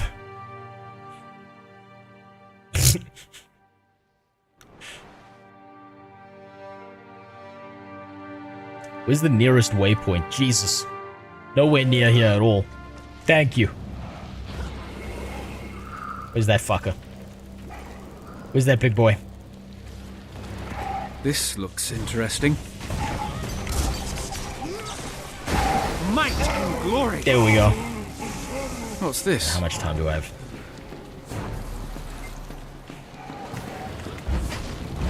Examine the Safe shots. from harm. Although these branch. Okay, fuck, I didn't get to read that. This guy does damage. This looks interesting.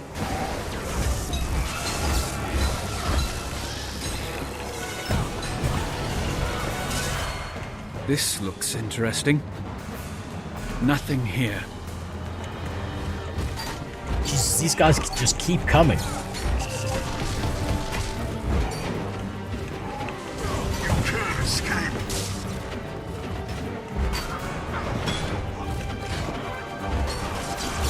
Balthazar, safe. Do I have to investigate this? No.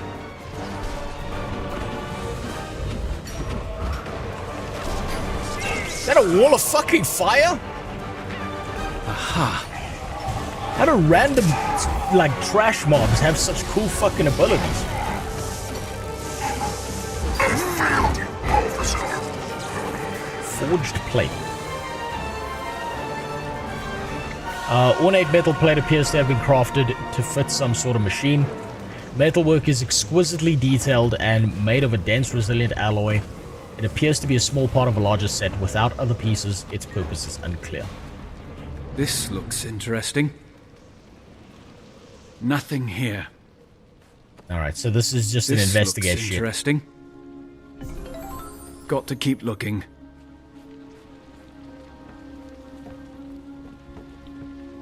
I think the music might be a little bit too loud. Yeah, I figured.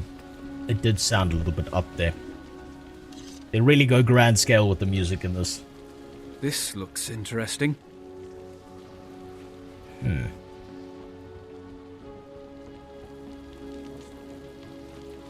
This looks interesting. What am I investigating? Oh, Fort Scrap. Examine the armor No scrap. sign of Balthazar or his herald, and no clue as to why he's hunting Vlast. But at least I know a little bit more about the Forged. Maybe I'll have better luck at the other outpost. Right. Nah, let's just get the fuck out of here. Run away from these people. Imagine ladders working in an MMO. That's lost technology. It doesn't work. Like, that's impossible. Don't you understand? Like, have you ever seen a ladder really work in real life? You always see people on top of ladders or at the bottom, but you never see them climbing it. It just doesn't work like that. Sent me a raptor skin. Well, thank you. Stop wasting your money, though. Jesus Christ, do you know what an animal I am? I'm liable to fuck that up. Let's see what that looks like. You know what? I've forgotten where to check skins on raptors. Wardrobe mounts.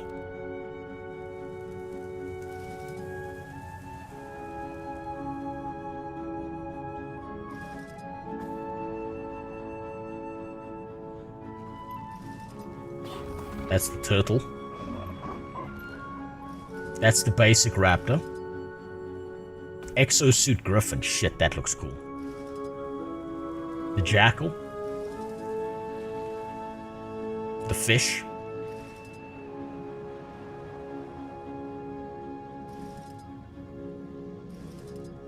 Yeah, let's go for that one.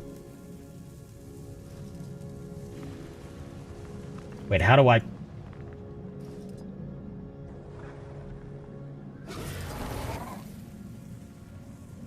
Swift and steady.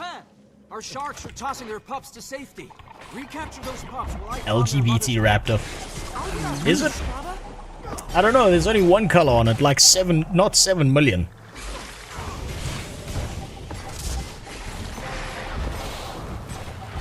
How do I... I hate stunning the Safe poor from pups. harm. They'll get away otherwise. Oh, for fuck's sakes. My pain is easy. I don't know what... Oh. Oh, okay, it's not a normal mob. I'm like, well, how is this thing murdering me?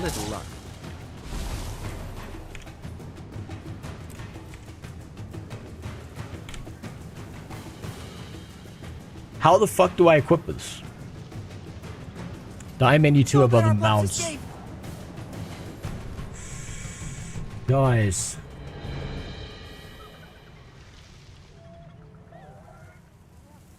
It is equipped, hold on. Oh shit, that's so fucking cool. Okay. That's a lot bigger than I expected. Holy fuck. That's what she said. That's one thick ass tail. This reminds me of those leopard geckos people own. Help protect our pups. Hold on. We're gonna change the colors on that. That's not right. We're gonna change the colors here.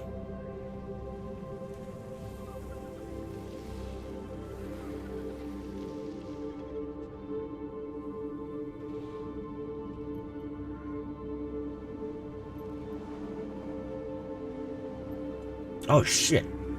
This thing has like 4 things. That's so cool. I'm gonna be stuck here all day if I keep looking at mount skins.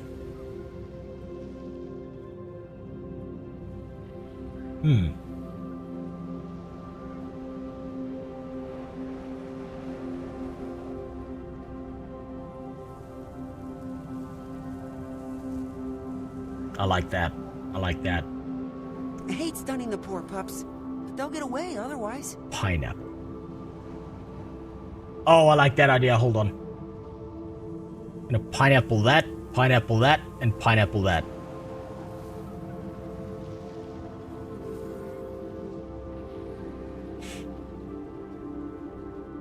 Yeah. Make it look like a fruit. Don't let our pups escape. Randomize is really good. Yeah, I'll fuck with randomize later. Mexican leopard gecko. Actually, you know, wait, hold on. What color's on the Mexican flag? We're wearing a poncho. Let's be culturally sensitive here.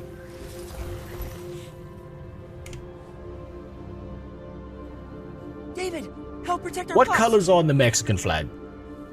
Red, green, and white. Okay, perfect.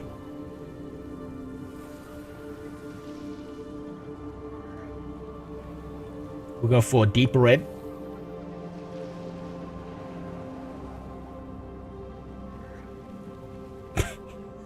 They're gonna look dumb as fuck.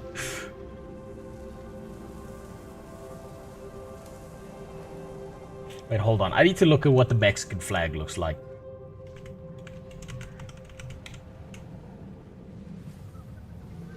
Okay, so it's equal parts red, green, and white. And then an eagle in the middle. Well, I'm not sure we could paint an eagle on this. So we'll go with the green on that part there. There we go. That's better. Okay. Now I just need I really need a sombrero. I hate stunning the poor pups, but they'll get away otherwise. Hey, there we go. Now I just need to find some people to walk up to with a Mexican mustache on and be like, is this culturally insensitive to you? Does this upset you? Because you're in university.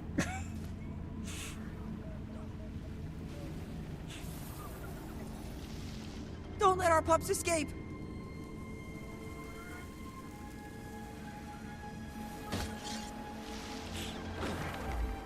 Oh, fuck. Ah, leave me alone. Okay. Hold on. This is really important. This is fundamentally important to gameplay. I can't play the game if I don't do this right. Yeah, that's better. David, that's better. help protect our pups.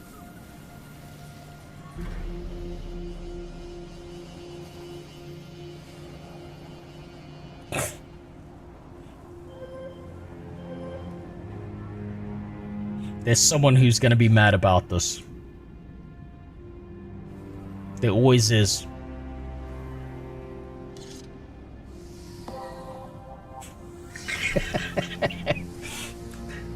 That's fucking fantastic. Is it a Mexican or a Santa outfit? Same thing, they come with presents. There, okay, that's the closest we're gonna get to a fucking sombrero hat. Okay, that's for the... No, okay, the Ching Chong hat's for later. That's for a different expansion. Yeah, that's for a different expansion entirely. I hate stunning the poor pups, but they'll get away otherwise. Oh yeah, oh yes. Oh, that's perfect. That's absolutely fucking perfect. Holy shit, hold on. Hold on. There we go. I am Mexican man. Don't let our pups escape. Next patch update. We have removed a specific hat from the game for cultural insensitivity. Some people don't know how to respect other cultures. I'm gonna be honest, the Mexican hats are based as fuck though. If anyone's actually worn the Mexican hats and like gone out into the sun, sombreros are so fucking good.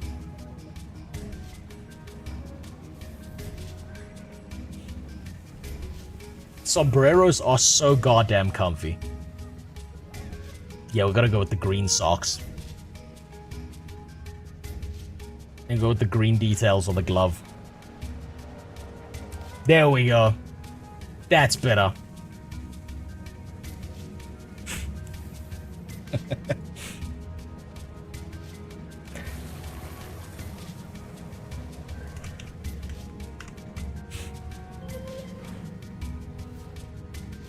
The Mexican cosplay is complete.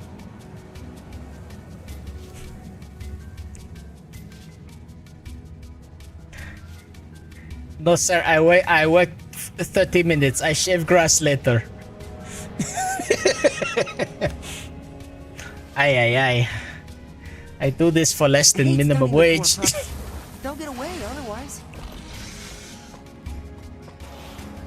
You equipped it so you lost your stat. Hold on. Did I equip it?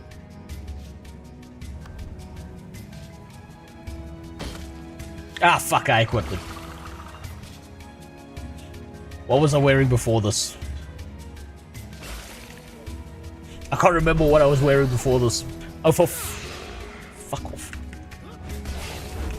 These coins won't gather themselves. Jump on your mount and work together.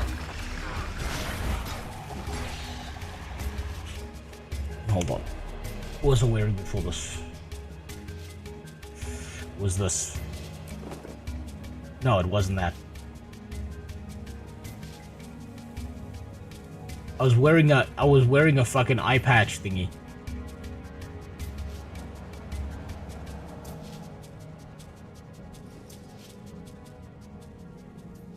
That's what I was wearing.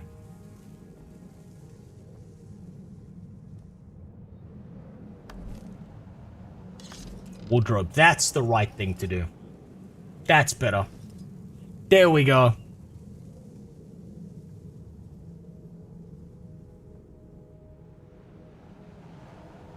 Purchase via the black line. Are you telling me I can't have my Mexican hat?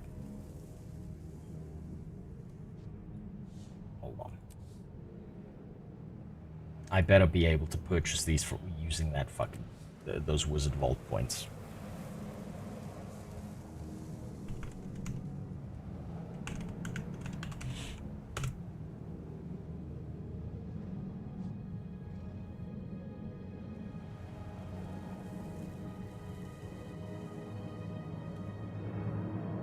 Wizard Vault.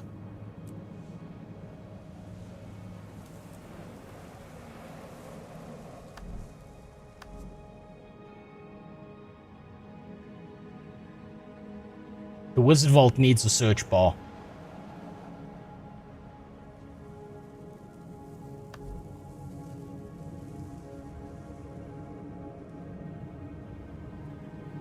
Transmutation charge, there we go. That's better.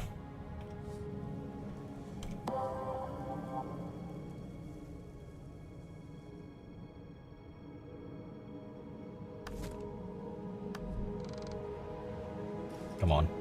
Where is it? There we go. Now I just need to dye it again.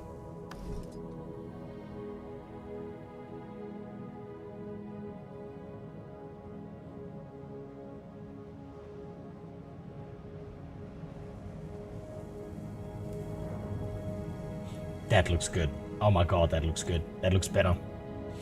I'm the Christmas Mexican. El Santa Clauso.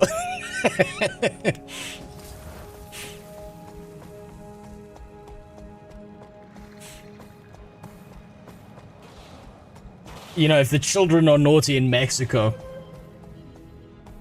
they don't get coal in their stocking, they get Taco Bell. Hi, stranger. Be cautious if you're heading north. The Forge have set up artillery at their camp just ahead. The casino owner in Amnoon told me the war god Balthazar rallies his troops at these camps. Ah, fucking shit. Zalambor. Are you sending me now? I haven't seen Balthazar come around here. What is the but shit? The Forge Oh, are not nasty transmutation enough on their charges, own, okay. Especially now with the cannons and all. Well, I can put the Forged and their cannons out of commission. Maybe you can leave a couple standing. I really need to keep this post. Wait, I think I have the skin already. I think you just wasted your money. Ah, it was nothing. There we go. Okay, wait. Wait. This is important. Mount skipped. Wait, can I not dye the weapons?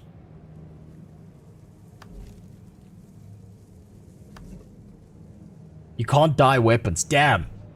That's unfortunate. Oh, well, this is good enough.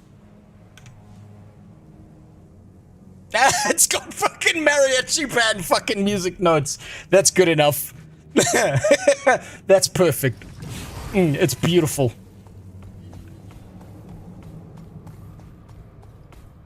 Tune in next stream as I dress up as that guy who shot 3 Mexicans who were getting arrested by ICE.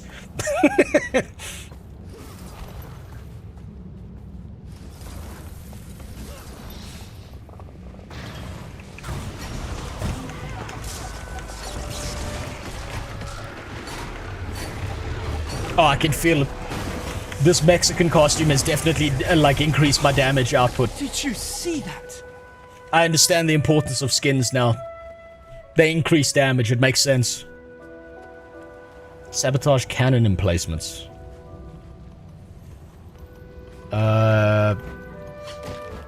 There's cannon emplacements? Man, they put so much into this game. You know what's gonna be such a fuck up? If there ever is You can't escape. a Guild Wars 3. How the fuck do you compete with everything you've already put in Guild Wars 2? How in the hell?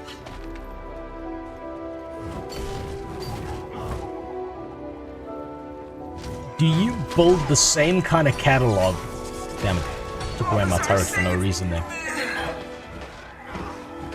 Guild Wars 3 better graphics. Yes, but what about the feel? Because it's not about what she looks like. It's about how she feels inside. She can look like a top star model, but if she lies there like you're fucking a tranquilized mattress, that's not nearly as good as the 5 out of 10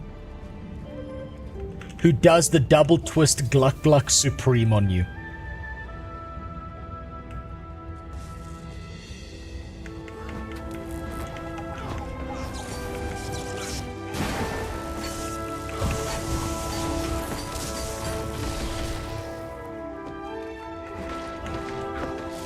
Who the fuck keeps mailing you stuff? No idea. Oh, fuck yeah. I'm not... fucking loot. That's perfect. Okay. There we go. That's it. Save your shit. I don't know why you're wasting all your money, but this is great. Hold on.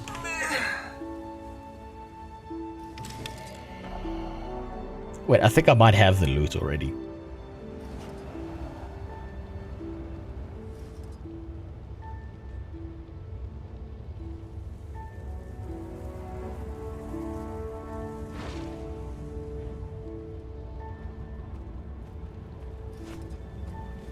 That's perfect.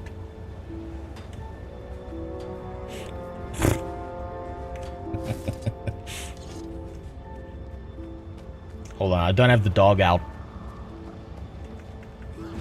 My dog ran away. Senor, have you seen him?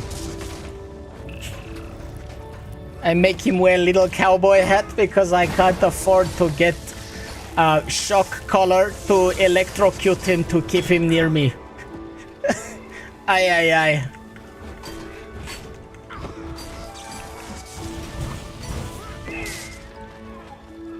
aye. Guild Wars 3 would probably flop at first because people won't want to start again. I think people are usually excited about starting something new. I don't think it's about not starting again. I think it's about how do you build up the gigantic catalog of things that would keep enough people interested that Guild Wars 2 becomes the new great thing that people want to play. I don't think starting again is too much of an issue. If it was, then people wouldn't play, like, multiple MMORPGs. That just wouldn't be a thing then. I was expecting African jokes at this arc, not Mexican. Well, we're going in a different direction. You know, there's that one Mexican streamer who uses a shark collar and then pretends he doesn't. 2 camps and still no sign of Balthazar. I believe his name is Hassan. Leaving our flanks exposed, but it's the same as, like, you know how you say Jesus. Had more luck scouting it out.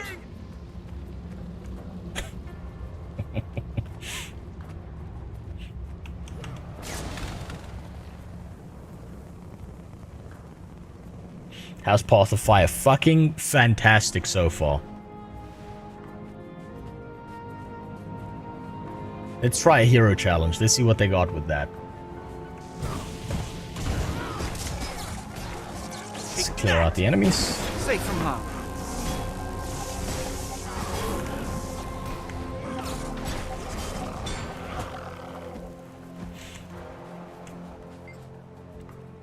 Somehow this bottle has survived the torches of time. Open it.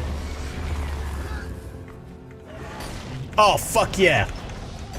Undead Lich in a bottle. Swift and steady. What the? Okay, that's a Hydra.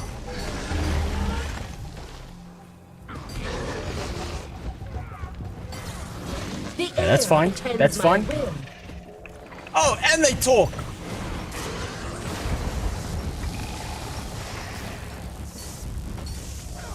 See how this goes. Even the power of water is at my command.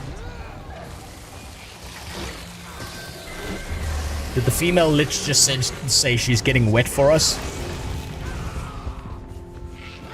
Ah, this guy's big fucking dog is getting in the way.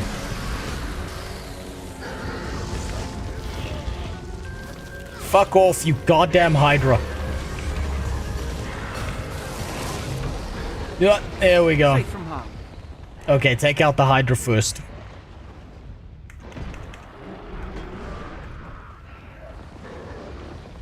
Alright, just kill me. Just fucking deep sex me. I want to try that again. I want to see if I can kill that, that lich by myself. I'm trying to gauge how much more of a threat is everything versus Heart of Thorns, or did they, like, dial back the difficulty and just give everything a huge health bar?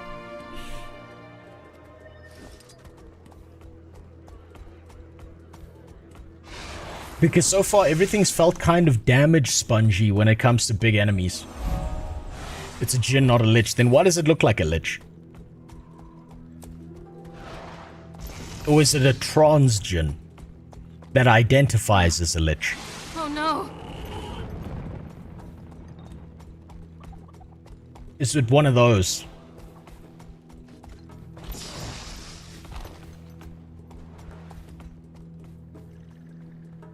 Yeah, it's north of me. Man, this raptor looks so cool. I hate stunning the poor pups. They'll get away otherwise. Heart of Thorns has the hardest. No, I'm not getting in a group banner 2. I want to try solo this. I want to try solo the hero point because I'm trying to gauge... I'm trying to gauge how difficult it is. Reward earned? Fuck. Now someone else must have killed it then, while I was dead. Damn it. Damn it, I was gonna try and use that as a gauge. How many hero points did that give?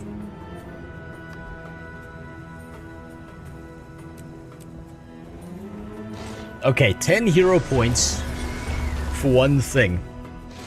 I'm gonna find another one. I wanna try and I really wanna try and like gauge the Sweet and steady.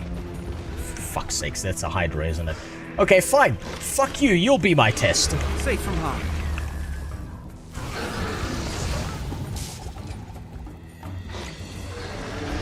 Come here.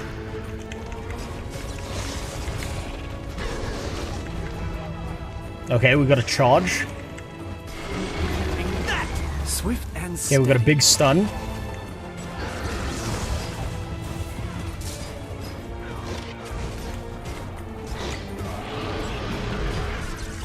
Okay, stay out of the fire breathing.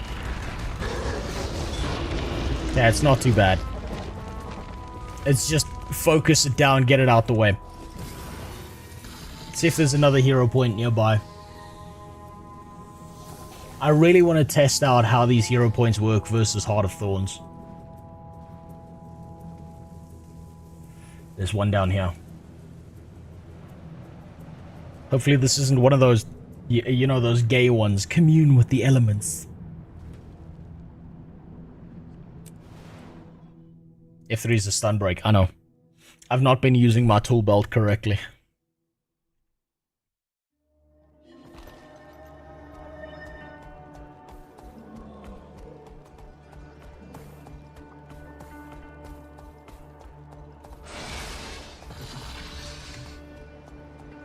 Well, I'm not gonna get there from here, am I? Out and down. Or just over the wall. That'll work too.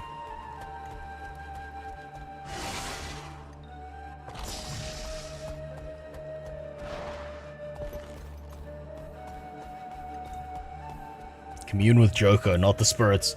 Yeah, but like, hey, yo. What do you have to say about Cormier? We're running low on water. We need to resupply. Cormier is blind to the troubles of our assist world. us, Cormier's moved beyond us. When are you gonna release the Asura files? Serve him. Joko just gets him. Are we still talking about the Asura files? I can't believe we're talking about the Asura files. Just let it go.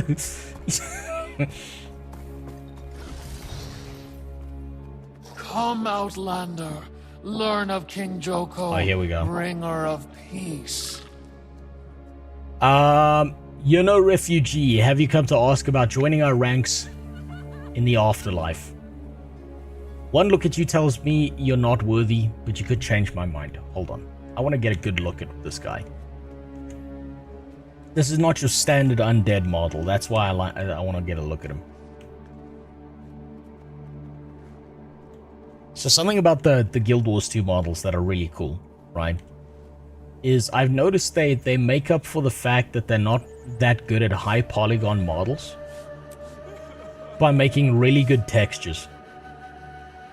And their textures hide a lot of the mistakes in the polygons. Like that right there. Or this right here. It's a very unique looking undead in comparison to what you'd see in another game. All hero points of the first map are either veteran mini-boss or guarded by a veteran mini-boss. Well, let's see. Okay. What do you have to say? Why would I do that? Immortality. The honor of fighting for the great Palawa Joko. Or maybe you don't care about joining the Awakened and simply want to prove me wrong. The last one works for me. Cool. Give yourself to King Joko. Let's see what you got. Something tells me this one is not going to be as much of a fight as the gin in the bottle in the desert. Then again, I am losing a lot of health here. By not paying attention to whatever's on the fucking ground.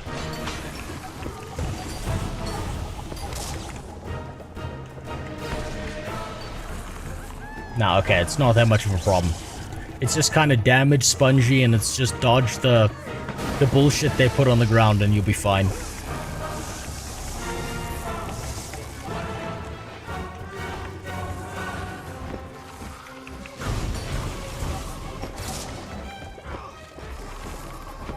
Not bad, Outlander. Maybe worthy of awakening.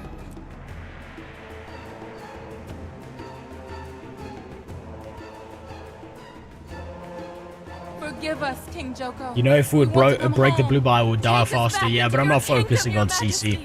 I'm playing like your average DPS because what I'm trying to do in my head to try and make this make sense, right? I'm trying to compare something like that to where is it? To something like the hero point that was somewhere over here underground where you're fighting the shiny golden guy.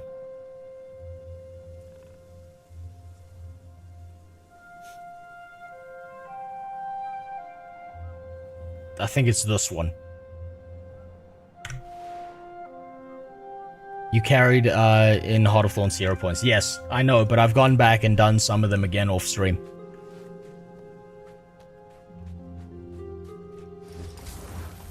Why would I decide to ignore it now? Because I'm trying to get a direct comparator to how I did against, again, this one here, where I didn't use the break bars and I didn't focus on it.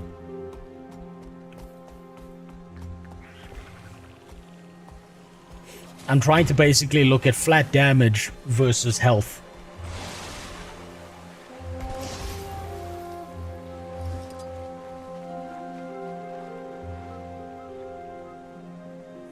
Let's go here. Damn it. What's fighting me? Who knows? Path of Fire hero points are just plainly easier than Heart of Thorns. Heart of Thorns was the only expansion with hard hero points. Your gods have turned their backs on I'm kind of getting that feel. come back to save us all. But it seems like... How do I say this? I'm trying to figure out, like, is it because I have more experience with the game? Or is it simply that these did more damage? Right, the Heart of Thorns hero points, some of them did a lot more damage. Whereas these feel like kind of damage spongy. Where it's got a big health bar, or at least a decent sized health bar. But it's more about its time commitment of just standing and swinging until the thing falls over.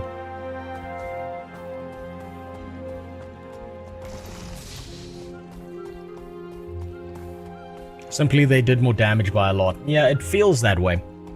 Like, at no point did I see my health bar just delete itself. Have a look northwest of the map. There's a mine with a hero point slightly. No, I'm not going to go out of my way to hero point hunt now. I just wanted that comparator. So I have it in my head for later.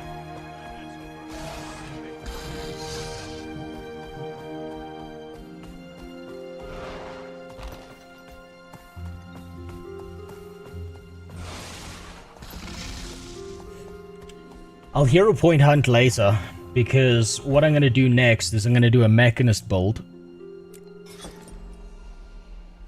Which I'll probably do off stream. Just because then I don't have like an interruption between it, so I can just kind of figure it out. And then what I'm going to do is I'm going to go back and I'm going to do a bunch of hero points in Heart of Thorns, just so that I can have like a more direct comparison. Also, then I can have a bunch of clips sitting next to each other. And I can do like a direct like video analysis of it.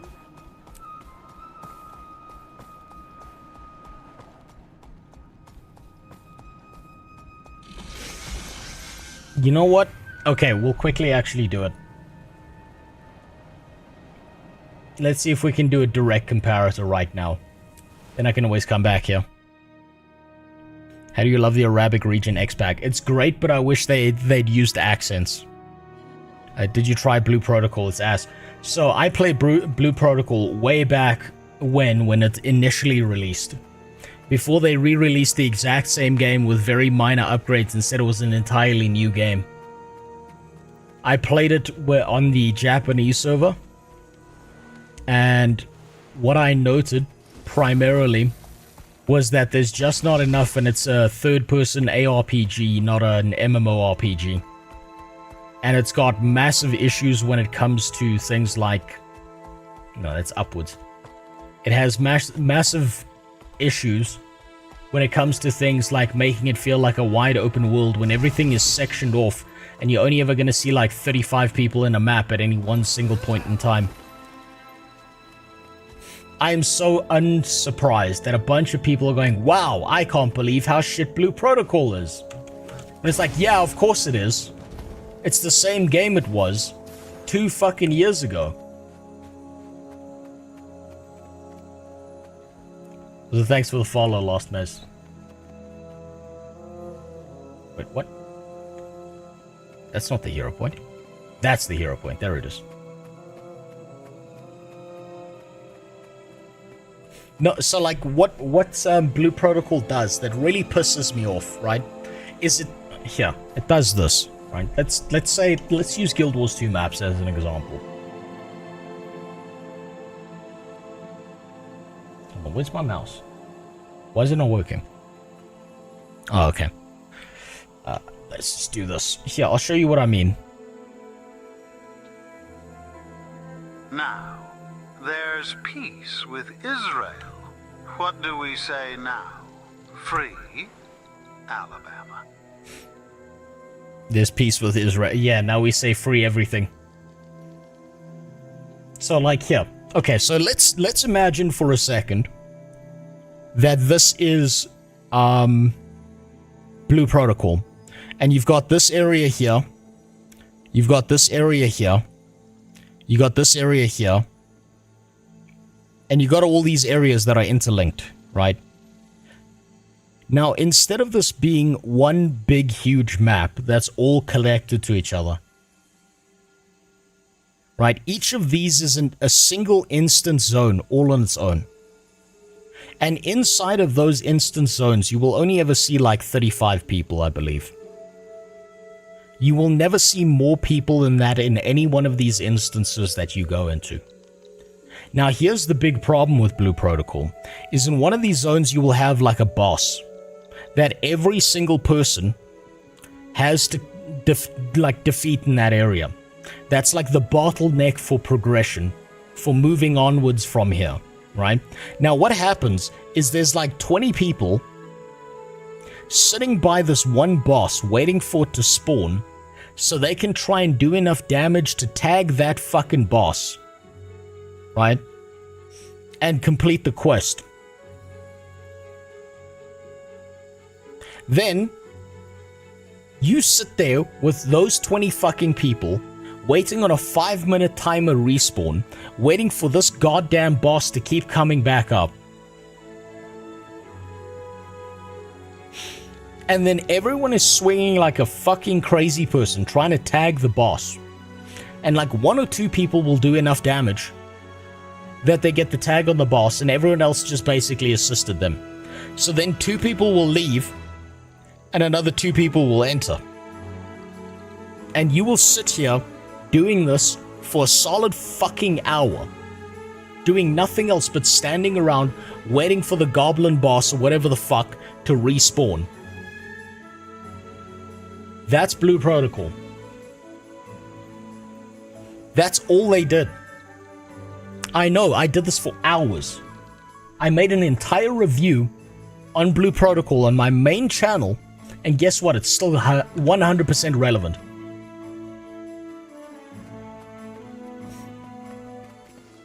Sounds like New World release farm near the tree. Yes, exactly. But worse. But much worse. Right, let's do a comparator here. Let's see what this man's got. I must stop you! Sorry, I misgendered you.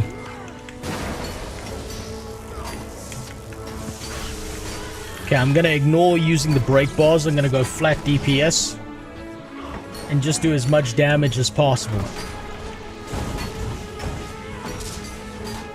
I'm just gonna use whatever I can to my advantage so that I have a fair comparator. I'm not sure if this even is a fair comparator, because this is, you know, a gold border versus a bronze border.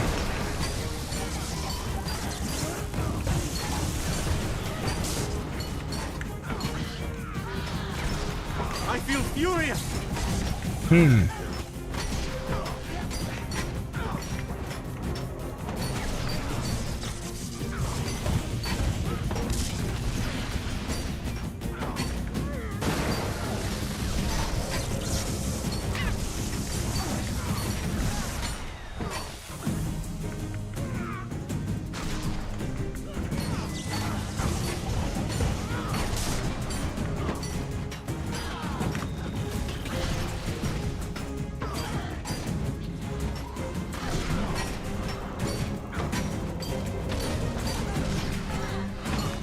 I don't actually feel that much in danger.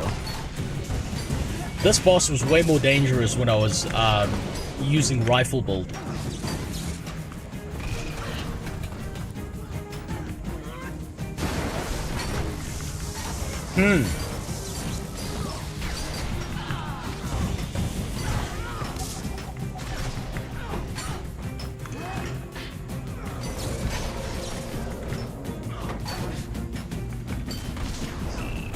Yeah, there's the damage drop.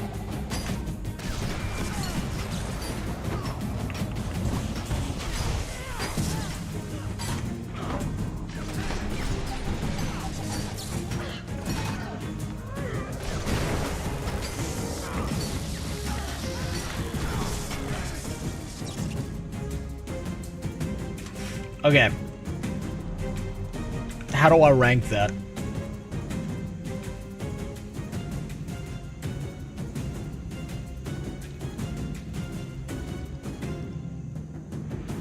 How do I rank that? Damage on this one, it felt a lot burstier. What kind of gear you got? I am running primarily power as a main stat and Dragon Hunter.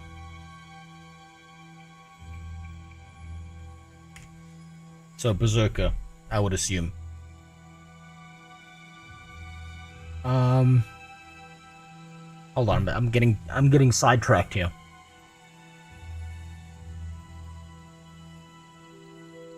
Champ Frog would Okay, so you think the frog would be a better comparator. I really want to figure out a comparator here. Where's the frog? I can't remember where he is. Not there. Frog boys aren't there.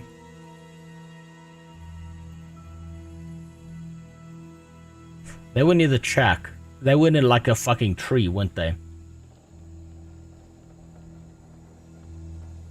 Bottom left of Verdant Brink.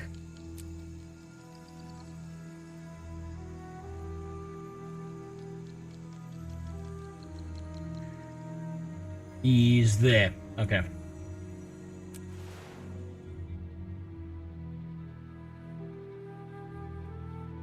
Why is your damage so low in Berserker? It's probably because I'm not using it correctly. I'm not focusing on the combos and I'm not doing it right. Also because I don't know what I'm doing. Yeah, there's the frog. Do I help this person? Or do I let them do their thing? Yeah, fuck it, I'm gonna help them. I feel furious.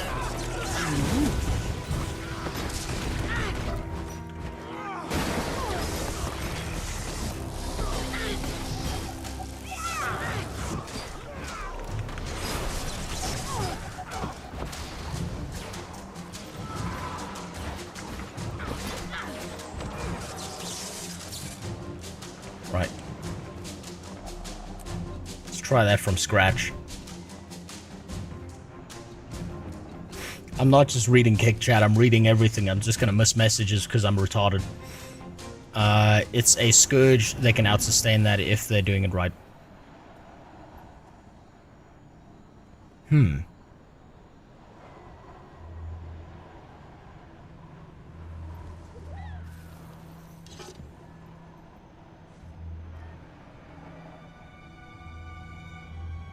So I'm gonna try and ignore the break bar. I'm gonna try and retard DPS it because that's the fair comparator in my head. Yeah, okay. Where's that frog boy? There he is. I'm renewed. Wait, fuck. I may not survive. Breathe deep and die. Come here. Fuck. I got my shit pushed in there. Back into the fray.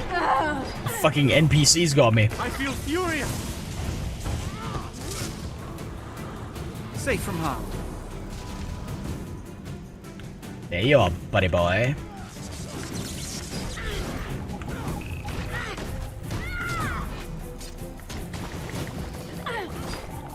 Okay, I'm gonna die to this thing. I'm gonna die to this thing because I got distracted. I'm renewed. Yeah, there it is.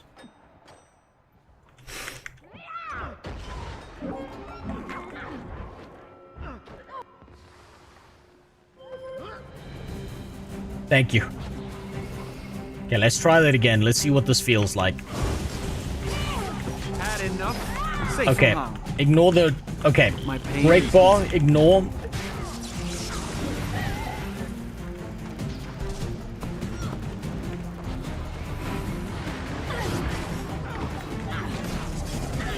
Yeah, that's what it is. Okay, I see what it is. The big changeover, Swift and steady. if we're looking at like just flat output of how enemies behave in Heart of Thorns versus thing, is it's less bursty. It's way less bursty in Path of Fire, at least so far. Thank you. That was a good comparison. That's also, yeah, those are champions, gold border versus bronze border, but maybe there's a gold border somewhere here. What God, where was I? There I was. The problem is this was bronze, and that was gold. Both of them.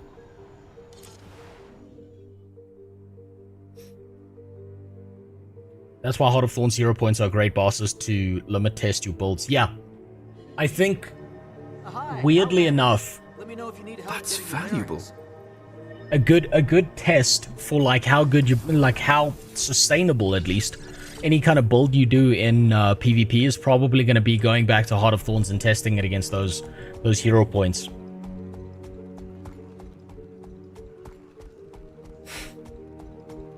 They made a song about this HP with one special. Oh, hold on.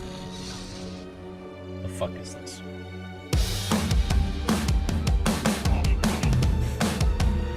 I gotta wait before I start.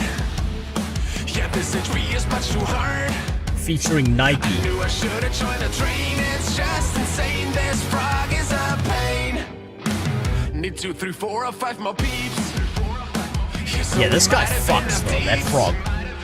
Got 30k, V2 boots, 6 different runes, taking skills like a noob. This goes beyond my comprehension. This girl is more than intelligent. Can't deal with all this condescension. Center of amphibian attention. High stakes, no exaggeration. This story ends in devastation. My frog and me, no lion, no KP. Elitism is not for me. Snowcrows.com doesn't exist. I must insist you let me play Snowcrows like doesn't this. exist. Hey, why are those guys watching me? At least my gear they cannot see. You respect the 1v1 they say. Come on, why are they calling this fun? This is definitely fucking limit testing shit. Beyond my comprehension. This girl is more than intelligent. Can't deal with all this condescension. Center of amphibian attention. High stakes, no exaggeration. This story ends in devastation. My frog and me. What do I think? Some people say I'm toxic, but she is the one who gatekeeps Oh, news no. from her own specs. The frog's the most dangerous and fearsome NPC in Guild Wars 2. Her short stature, amphibian features, and off-meta dagger build Protect your wares. The Troy are running wild. Joy is What the fuck is this? And when she crushes you, you're just another notch on her bow. I think Got a stampede. This goes beyond my comprehension. This girl is more than intelligent. Can't deal with all this condescension. Center of amphibian attention. High stakes, no exaggeration. This story ends in devastation. My frog and me. I gotta wait before I start. very nice. Actually, very well done. Well played. Oh shit. Okay. Fucking cactuses, get out of my way. Yeah, no, there's no way that Mukluk hasn't seen that, but it's got Nike in it, and I'm willing to bet that Mukluk would want to give Nike as little attention as possible, because Nike's kind of been a little bitch to him, so he probably wants nothing to do with the fucker.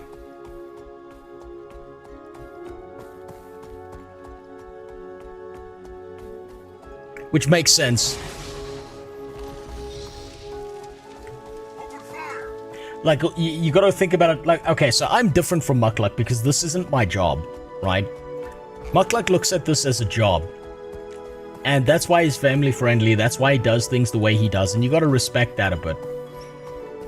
And one of the things he doesn't want is to deal with drama and deal with bitches, right? He doesn't want to deal with little bitches who cry about him on Twitter, but then, like, mention him in this very obscure way where they won't say his name directly, so they can then make a 30-minute video going, "What do you mean? I never mentioned your name. Oh, it's very interesting that you came out and you said you thought I was talking about you." when it was pretty fucking obvious he was, right?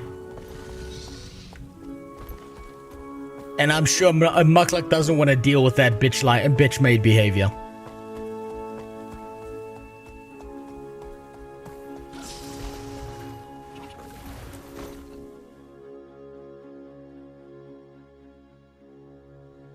We discussed this at length in the old days of 2024. Nike's a bitch. Yeah, we did. Commander, glad you're here. I was getting tired of listening to him complain about the weather. Oh, All I Kanak. said is that I find this arid climate to be less than ideal. I think he's wilting. What have you learned about Balthazar's camp? I'm wilting. I'm told this is the main forged camp in the region. It has an extremely heavy troop presence. Then I say we charge in and take him out before they know what hit him. Fast and The fuck are you people sending me? Or, given that will be staggeringly I'll take a look at all of this later. I suggest we use finesse to engage a few at a time. I'll take a look at that later. I'm kind of going over time already. Let's go meet a god. This will be the last quest for tonight. Then I'm gonna fuck off to the gym.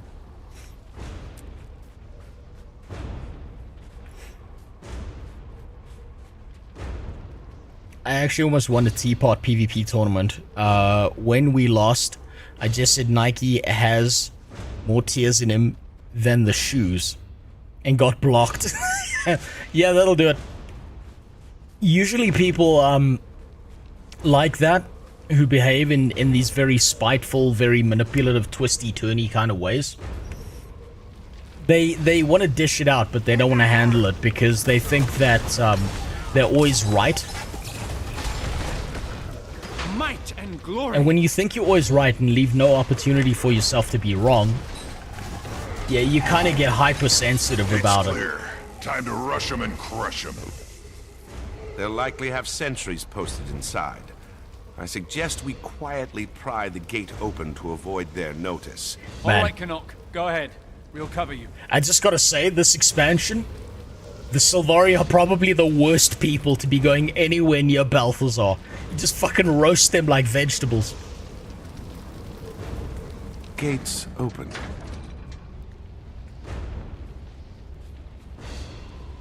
Can you do the rest of the stream using Nike's voice? No, it hurts my throat. Also, haven't sucked enough dicks.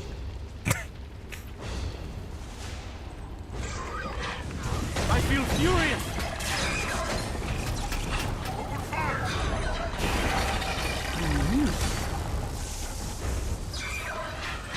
Like, seriously, pussy behavior like that really annoys me. I would have respected Nike more if when he made his little tweet storm then, and he cried about Muckluck, if he had just mentioned him by name, if he'd put his dick on the table. Because I'm a neutral party in this. I might like Muckluck, but I'm still a neutral party.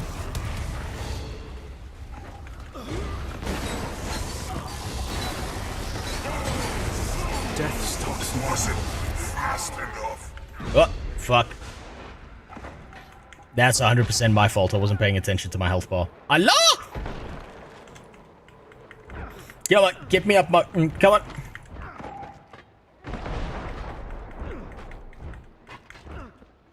Ritlock, what the fuck are you doing? You're just watching me die, bud. Ready, willing, and able. There we go. Come on, come on, come on. There we go.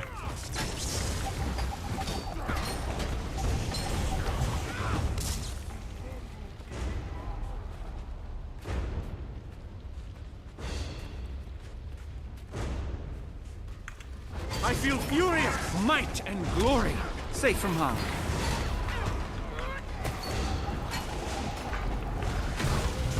I want to run into one of those walls just to see what it does.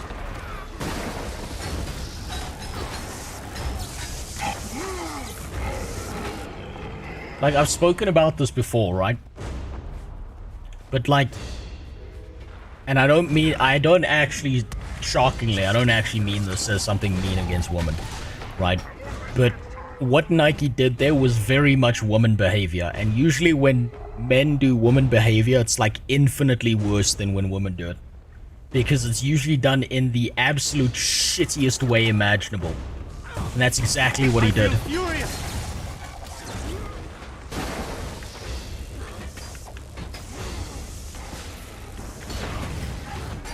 Like, usually seeing a woman do some shit like that, there's some finesse to it. There's something impressive about it, but that was just sheer spite that I saw there. We've been spotted. That sentry reaches the alarm, will be swarmed. Ready for more. Come on, where's this guy?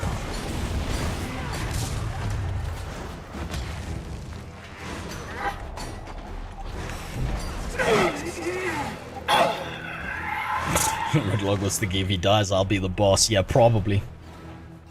Bum rush the sentry. The sentry hit the alarm. More Whoops. incoming. Oh shit! Okay, he's all the way up there. Swift and steady.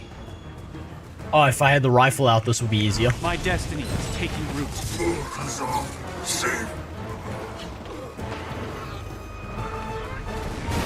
It's fine. Me, I want problems always. It is fine. Yeah. We will beat them.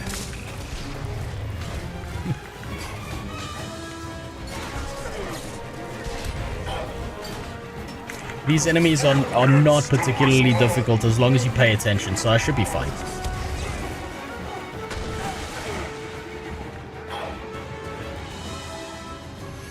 It's amazing to me people give that much of a shit about what others are doing. Whether if you hate, dislike me, enjoy that in your own little corner of the world. Yeah, no, it's interesting to me. Like, it's always a fascinating thing to me to see the amount of attention someone will give to something that they hate. Now, I think there's a space you can have for criticism of something you dislike or you find reprehensible. But if you're making your entire life about that one thing, you're just kind of fucking yourself over. I do not like these fuckers.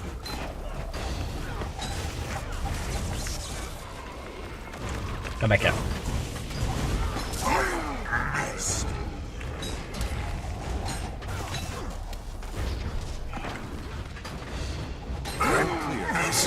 No Balthazar. No telling what's on the other side of this gate.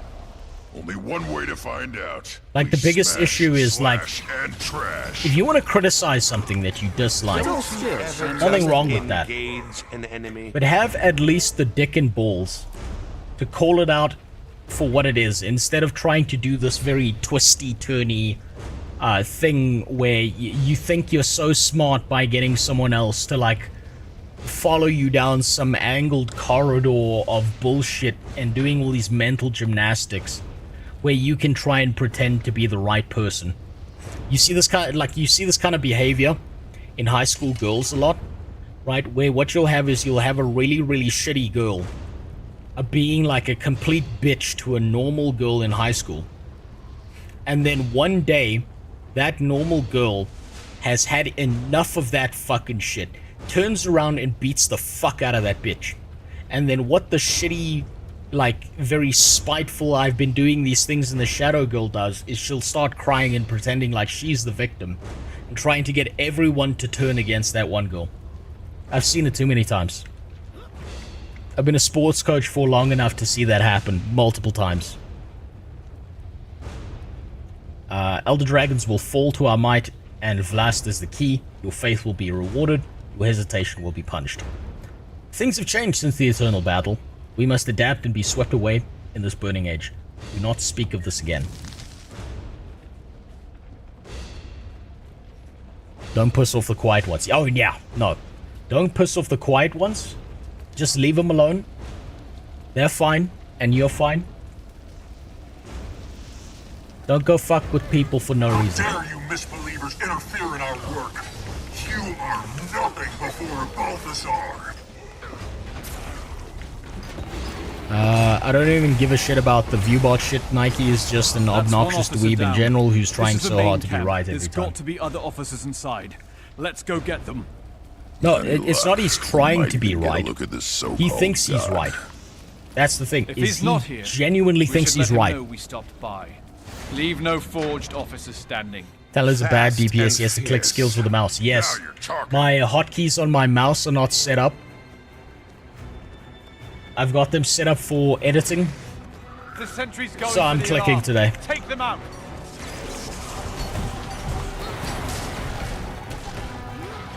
You're gonna have to deal with it. 100% a skill issue, yes. I feel furious. But you know what? It's working. Ready for more. Yeah. Okay. Alarm's been sounded. That's trouble. There's a sentry. There's some fucking sentry. Yeah, it's this bitch right here. God fucking damn it. Okay, fuck. Holy shit.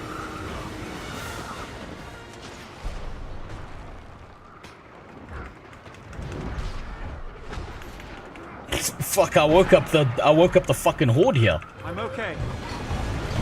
Jesus. I feel furious. Yeah. Okay, that was gonna happen.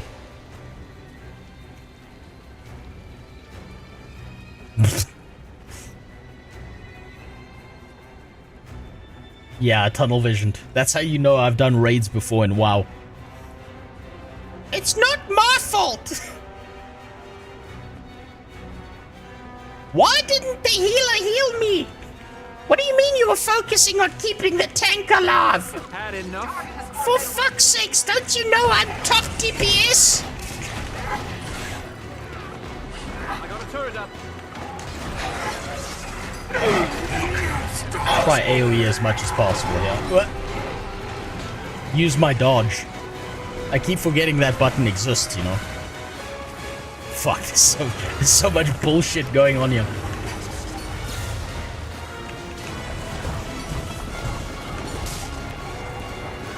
Deal with the ads. I'm fading.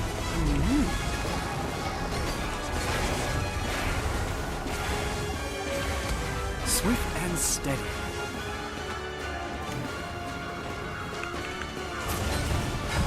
There we go. Now we're okay. Even if we drop.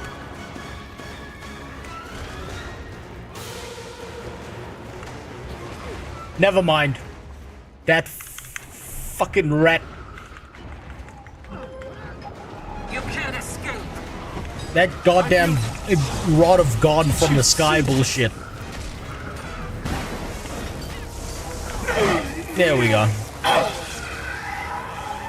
Okay, this is what's targeting me now. Yeah, that was not a good decision. Let the sentry go, let him summon a whole bunch of shit. That was stupid as fuck.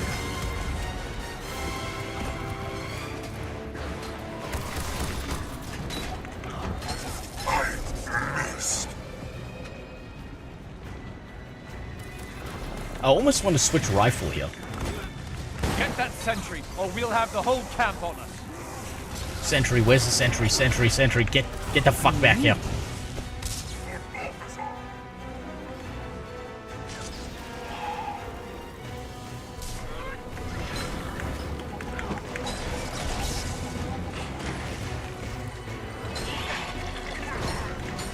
There we go. My pain is easy. I feel furious. There we go. Yeah, I keep forgetting the dodge button exists. I get it, like I've noticed, I've got this real problem where I get into like a pressured situation and I forget I can do this. Safe from harm. There we go. When you need to run fast, 6, 8, F3, F1. Don't worry, I'll forget that within 3 seconds.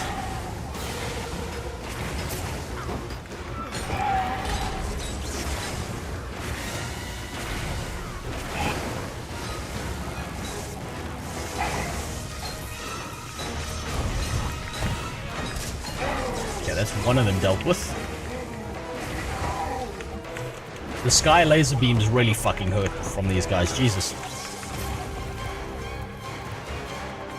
And you know what the worst part is? I can tell that this is a me problem because these enemies are not that difficult. This is I'm not paying attention and not doing this right. This is I'm just being a fucking moron and standing in the fire.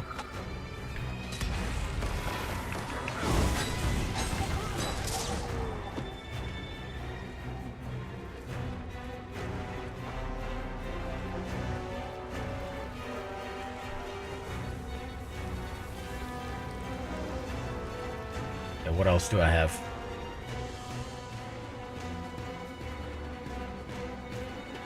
I think this is the last one, right?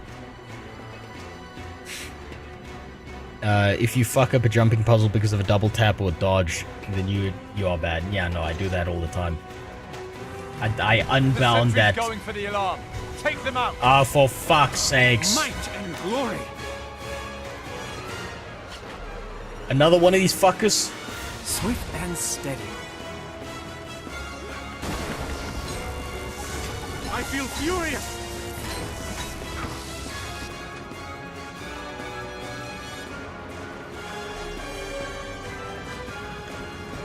There we go. Last guy.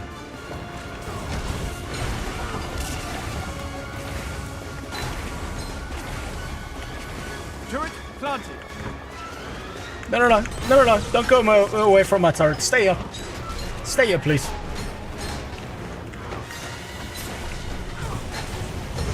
There we go. What is that thing? There in the central hub. Well, I haven't had a moment to look around here. Oh shit! Okay. A proper enemy. What the? Come back here. This guy's just fucking running non-stop. Is he a threat or is he just like running for his fucking life?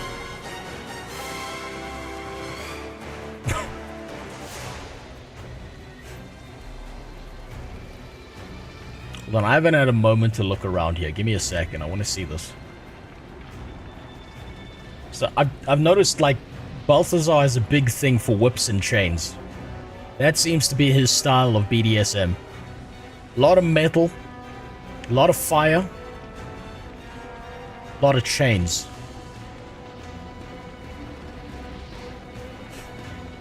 That looks just like the Mechanist mech.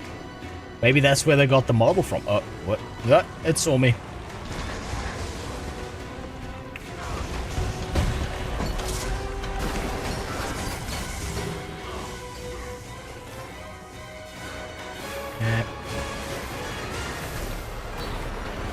I feel furious. Ah, fuck, I'm gonna die. I saw that death coming. I saw that coming. That was so fucking stupid. I'm gonna die again. Okay, that's fine. That's fine, I can get up from the dog. Okay, let's pay attention to actually seeing what this thing does. Never mind. No! Fuck! Oh, fuck, I clicked at the wrong time. Oh, fuck.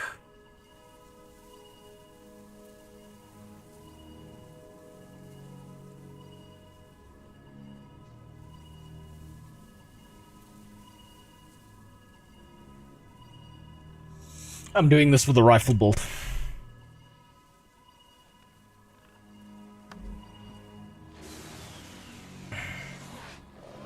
Fuck, I don't think I saved the rifle bolt. Oh, for fuck's sakes, fuck off.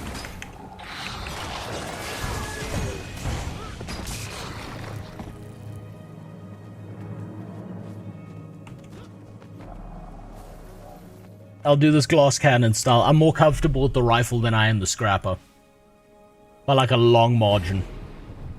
And I didn't save the fucking bolt, so now I gotta try and piece it together.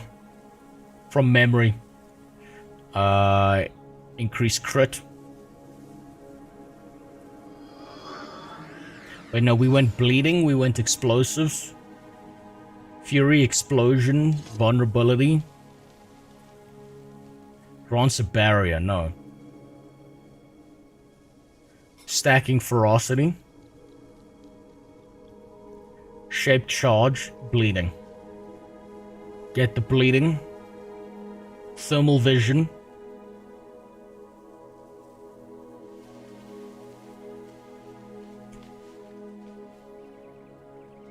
Okay, no.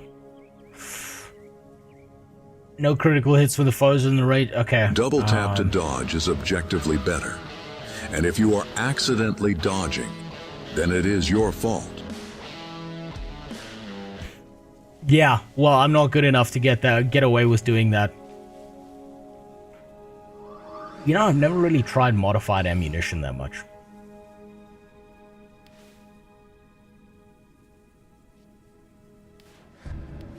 What was I using? I don't think I was using inventions.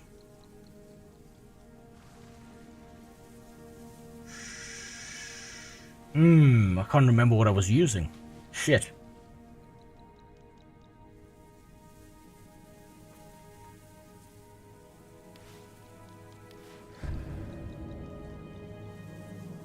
Damn it. Mech Rifle is the second lowest intensity build in the game. Only the second? Don't stop!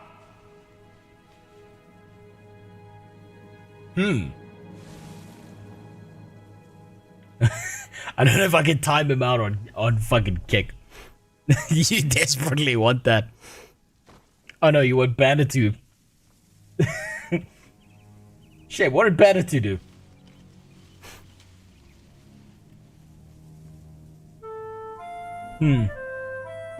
Yeah, there's your Tangier dungeon. Deal with that.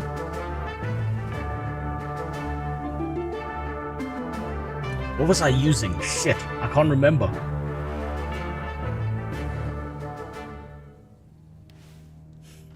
Give me a second here. I think it was alchemy, actually. I kind of remember my old build, so I'm gonna go for this.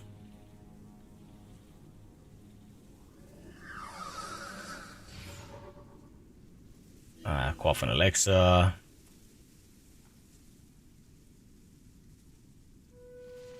It was...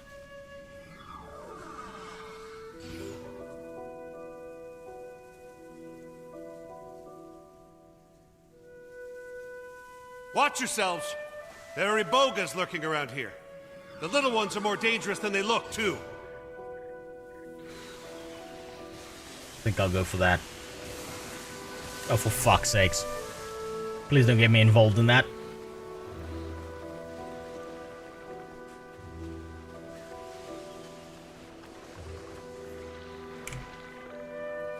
Give me a second. I'll do the rest of that shit later. Hold on.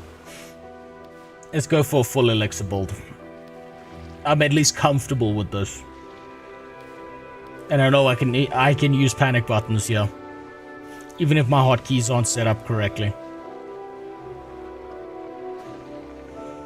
I actually had this here. And I had C for conditions. And then I used the supply crate.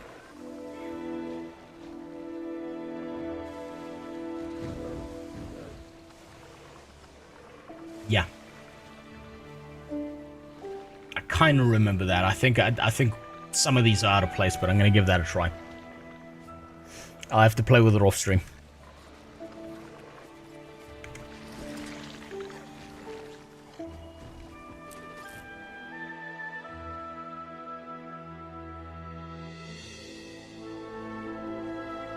Commander, glad you're here.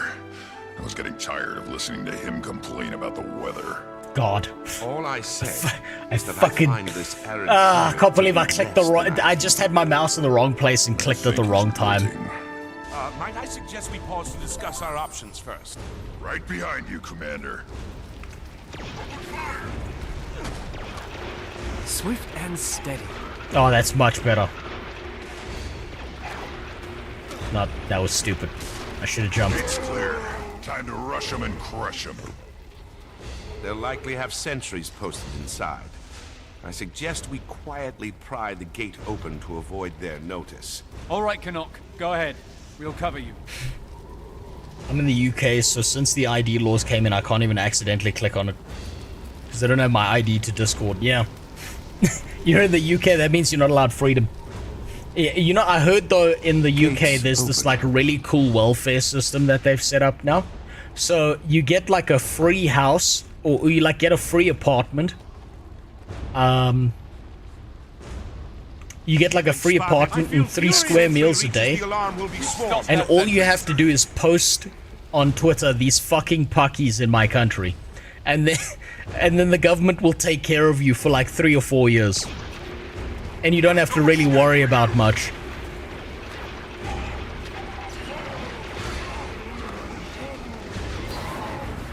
Had enough enough? That's better.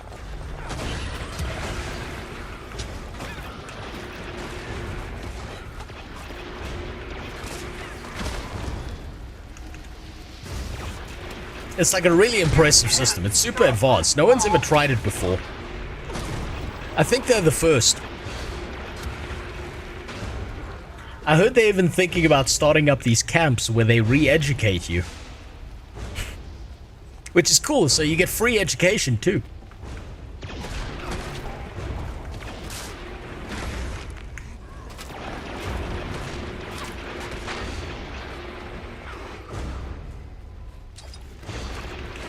Oh yeah, that's much better.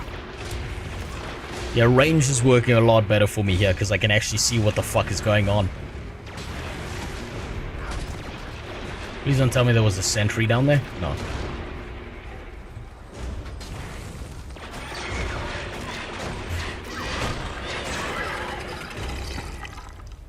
You don't get to go outside anymore either, though.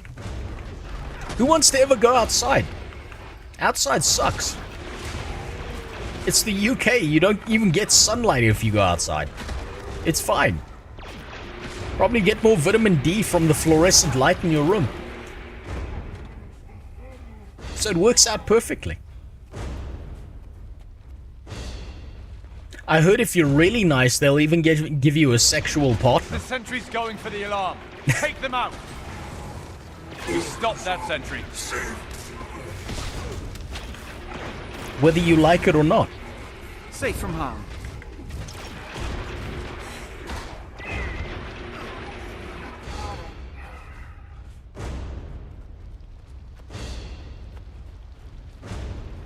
Right, I can. You see what I mean? I can just, like, even though my specs are wrong, I picked the wrong things, I can still burn through this a lot easier because the range allows me to pick shit off and decide what's a problem and what's not. I'm so much more comfortable with range.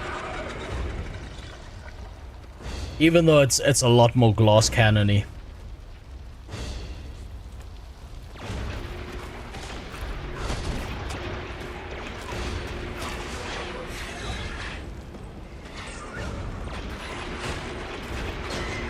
Fun is being able to theory craft and do your own build in the end. Yeah, I really have no interest in doing someone else's build. I'll figure things out for myself, or get my shit pushed in for myself. But this whole thing of, you have to play it this way is fucking retarded. That's how you get a bunch of idiots who never figure out anything. They never make the mistakes that would otherwise teach them the lesson in a far more experienced manner. And it's kind of fun. It's kind of fun to just not do what everyone's telling you to do. It's very enjoyable. You can't stop us all. I'm renewed. All clear out here, but no Balthazar. No telling what's on the other side of this gate. I read that. One way to find out. We smash, slash, and trash. It only matters to use a meta build in raids anyway. Yeah, no, look. If you're gonna be using meta builds or whatever, you're gonna be like min-maxing the shit out of the game. You've already decided that you're doing like high-level content, or you're doing content that affects other people.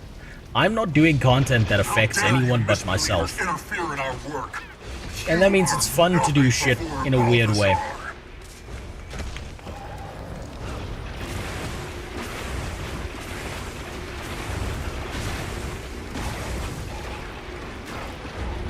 That's one officer down. This is the main camp. There's got to be other officers inside. Let's go get them. With any luck, we might even get a look at this so-called god. If he's not here, we should let him know we stopped by. There we go. This is a lot easier, even with a shitty rifle build for me. Fast and fierce. Now you're This is why I'm looking forward to rifle mechanist. Sentry, or we'll have the whole camp on us. Got that sentry in time. There we go. Jump, 2, 3, heal.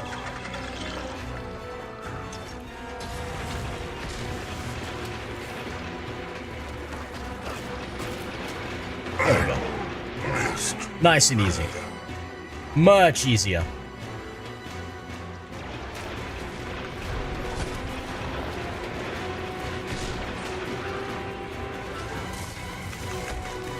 Oh, for fuck's sakes, as I jumped in. Safe from harm.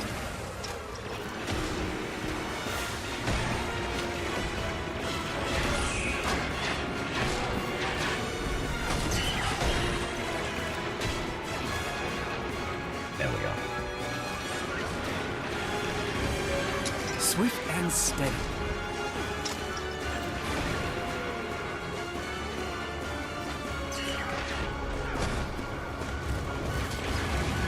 Safe from harm. Oh, that feels better. Oh, rifle is my safe space.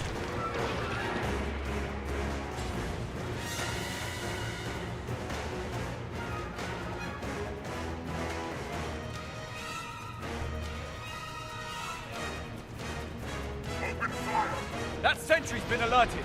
Get them! Nah, the fucking sentry.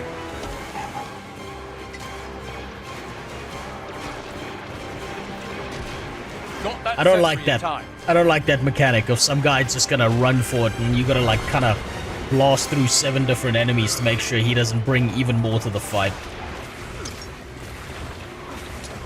Whoop. Shrink. The fuck out of there. Yeah, never mind. I thought I was gonna last long enough to get away from him. Safe from harm.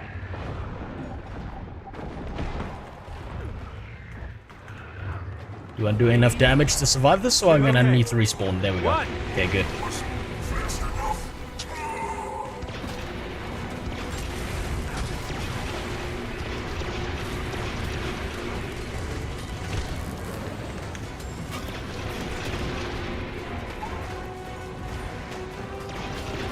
Oh, that's going much easier.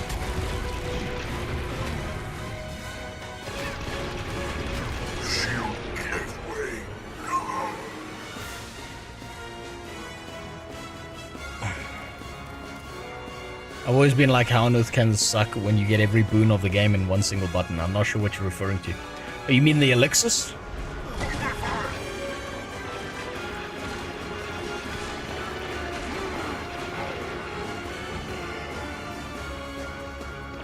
I'll let them deal with that.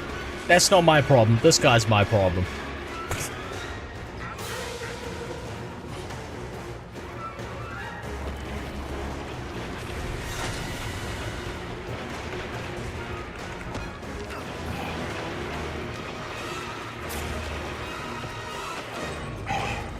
Wait.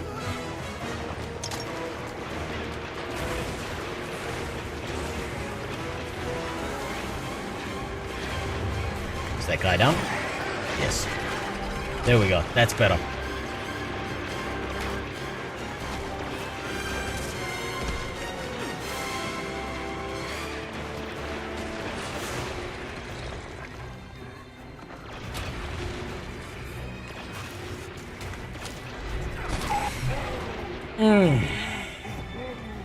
If you're in a full-on battle, they still need a sentry to notice you. Yeah, well, I mean, think about it this way. If I'm a tunnel visioning idiot who misses complete details, these guys are probably no better because I fight like just barely above the level of an NPC.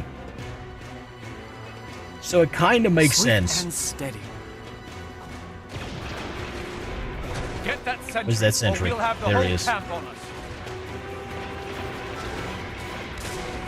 We stop that sentry.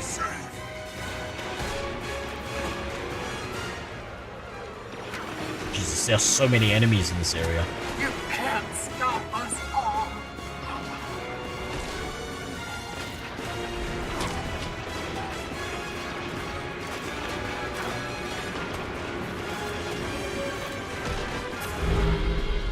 What is that thing? There in the central hub. There we go. We got you a lot faster.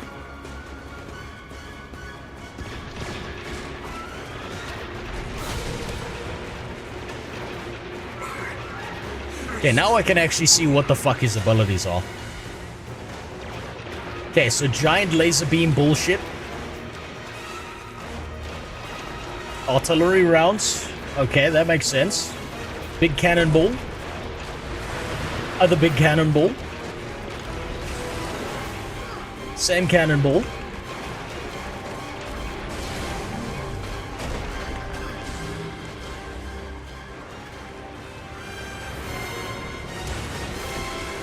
Swift and steady. This is what I mean when I feel like maybe this is just me, but I feel like ranged DPS have such a huge advantage, at least when it comes to like boss mechanics and shit, to some degree in Guild Wars 2, because you get to stand a little bit further away, and the big giant thing that's making weird movements on top of you, you can actually see what the fuck they're doing.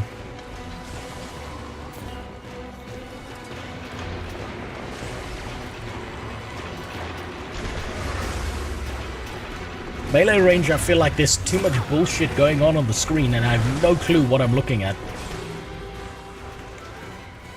But maybe that's also just inexperience.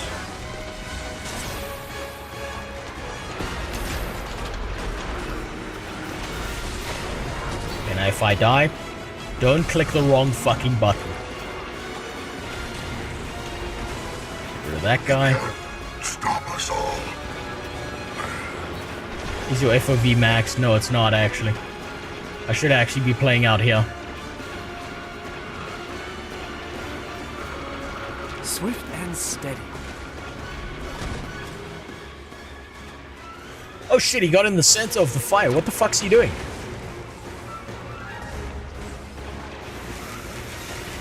Oh fuck!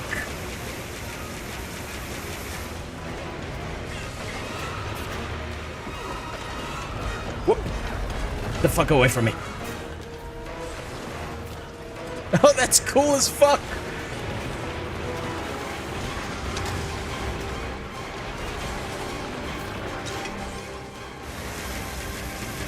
Whoop. Fuck, I dodged late there. That's so fucking cool.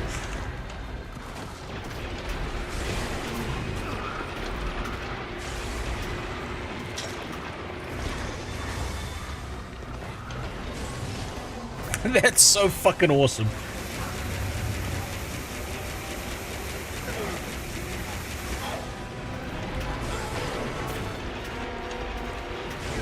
That was fantastic. Oh god, that was so cool. That was cool as shit. Balthazar's tin soldiers are getting bigger and nastier. I've seen worse from Iron Legion cubs. You can tell him that in person, Tribune. But we've got to find him first. Camp's clear, but no sign of Balthazar. Oh, that or was his so herald. cool. That was cool as fuck. The so-called god of war seems to be better at hiding than fighting. Careful. Graveyards are full of soldiers who underestimated their enemies. We should meet up with Casimir and decide where to go from there. The Temple of Cormyr's right up this hill. The Temple of Useless is up this hill, apparently. Oh, that was fucking fantastic. I love those mechanics in that fight. If that's like a precursor to the kind of things to expect from like boss fights and stuff, that's like really, really good. That was cool. He extinguished the flames to get his own arena. Yeah, he did. He like ran in the middle. There was a whole fucking song and dance there. They had other enemies running into the area. That was hot shit. That was good. That felt fantastic. I like that.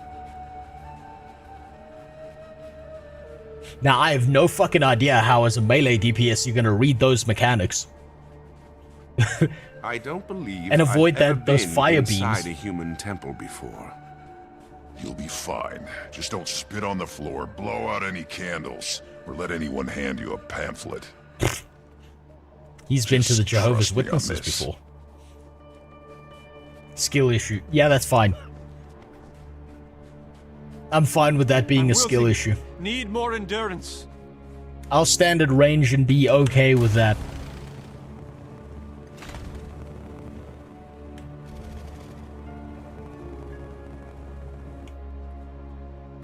This kind of looks like that one guild hall.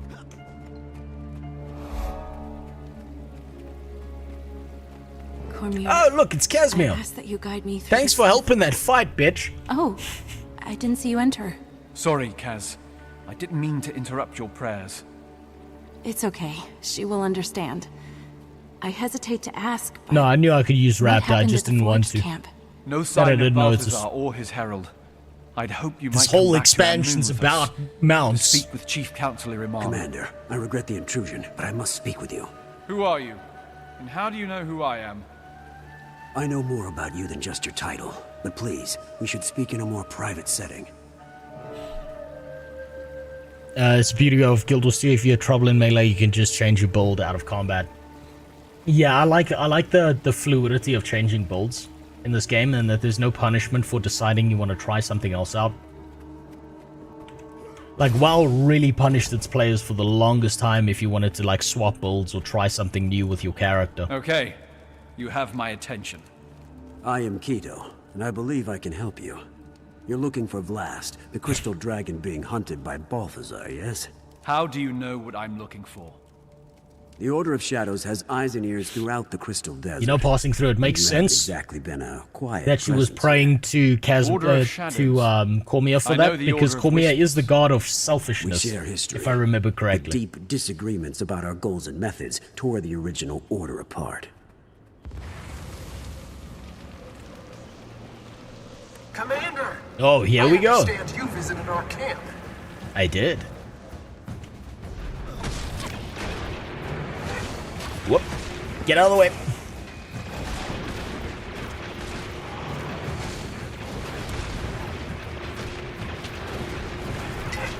Fine.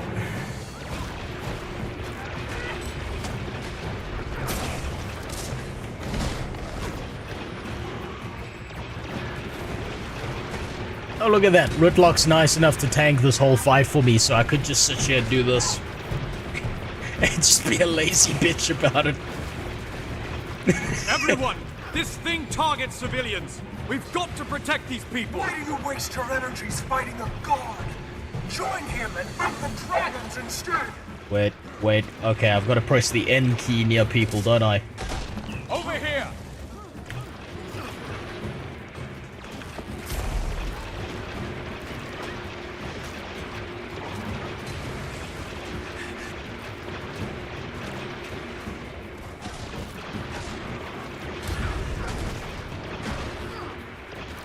This way. Hurry. Come on, get back here. Whoop! I think it's gonna kill those civilians. Because I fucked up. Come to me. I'll protect you. Oh, for fuck's sakes.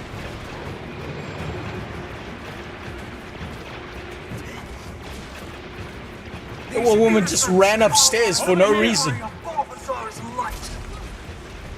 I send them all to be made worthy, to be strengthened, to be forged. I won't let you. Come to me. I'll protect you. Yeah, there we go.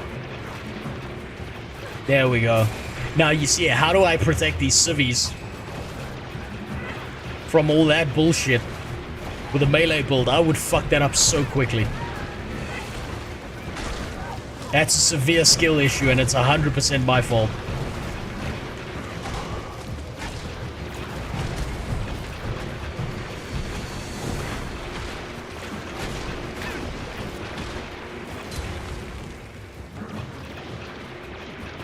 Swift and steady. Just yell the N-word I'll protect you. at these civilians. Jump over here. Come here. Get out the way. Dare defy the god of war. The fires of Balthazar will consume you all. Look out. There's 5 damage to enemies who enter it. Don't let her escape. Wait! We have to revive the faithful before the fire gets them. The Herald can wait. Fair Damn enough. it. Nah, kill that bitch. She's coming back. No, now we gotta revive some priests. How did they help in that fight? Aside from being a problem. Okay, so not only has Cormier proved to be useless, Cormier's followers are fucking retarded because they see giant robo flame bitch coming at them, and instead of leaving the building They just stand there until you talk to them. I'm sorry, but these people are fucking lemmings. She's nearly as strong as a god herself. What the fuck? She sees your determination to protect the innocent as a weakness, one she can exploit. The path to Balthazar runs through his herald. We can't give up the chase. Commander, our goals are aligned. The Order of Shadows wants to work with you. Meet me at Macaulay Outpost, north of here. I can help you track the herald from there. There we go. Right.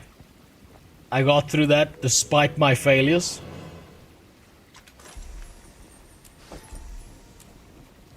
What a good piece of story that was. That boss battle was fucking fantastic. That was beautiful. So compared to the start of Heart of Thorns. Once feared and respected, now hunted. Will you be the one to end her reign? Okay, I'm gonna stop there, because I have to go to the gym now. How do I take that beginning in comparison to that of Heart of Thorns? The word that comes to mind is it's a lot more exciting than the beginning of Heart of Thorns. Primarily because I can see from the way they've constructed the start, it's meant to give you an idea of the mounts, which must have been a huge fucking deal to players back then. But also it feels more impactful. No heirs were killed. No heirs were killed for no fucking reason whatsoever.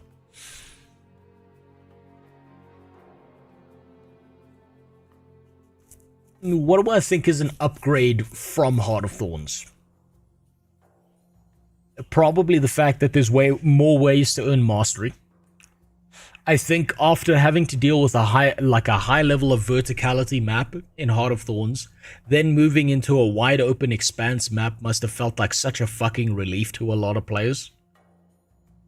Because it gets rid of the problem and the frustration of having to deal with months of falling off one cliff and then just dying for no reason at all. Hold on, Devona was the old hero of Tyria and Guild Wars 1 who praised Balthazar as a warrior. The Forged of Balthazar keep their will, memory, etc., but they can't control their movement and their word because Balthazar's puppet to them. So they're basically just robots that don't get to do what they want.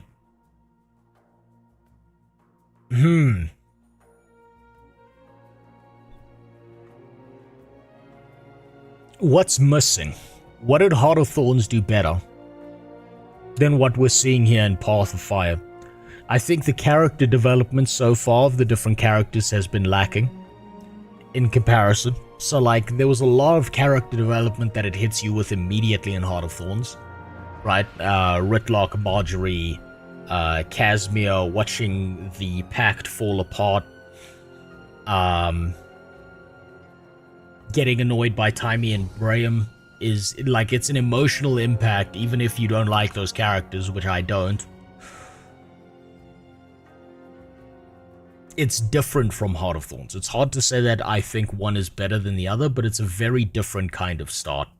Because Heart of Thorns start is you are going into the apocalypse.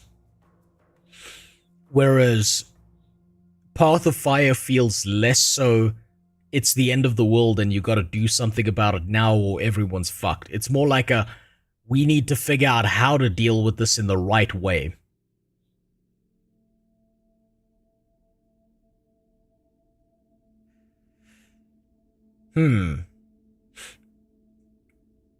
I think character development's lacking.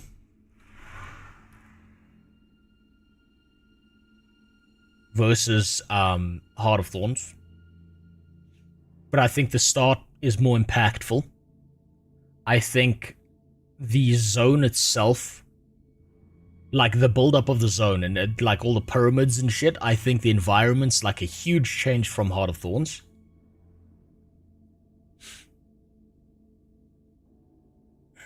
I would rank currently, I'd say Path of Fire I have a preference for over Heart of Thorns,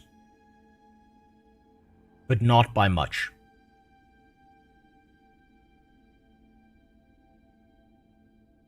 I think the scale of the plan is bigger than just survive and kill. Yes, it is. I'm curious to see what they're gonna do with the characters that are now directly involved with us in Path of Fire versus what happened in Heart of Thorns. Because I'm not seeing Brim. Timey is a voice in our head, which I wish she wasn't. Ritlock's back in the story. Kanak's in the story. The city, the main city you enter into, in Ilona there, feels really fucking cool. It's really well designed, and it feels like what was missing in Heart of Thorns is that there was no direct character hub. If that makes sense. There's like nowhere in that expansion that you're gonna go and hang out. You're all just gonna go back to Lion's Arch instead of like sitting in some part of Heart of Thorns and you're gonna see like 200 fucking players run past you at some point. Heart of Thorns felt so like content dense where it felt like it forgot to give you downtime along with all that uptime. The frog kind of villages kind of sucked in comparison to a lot of the central hubs that I've seen so far in Path of Fire.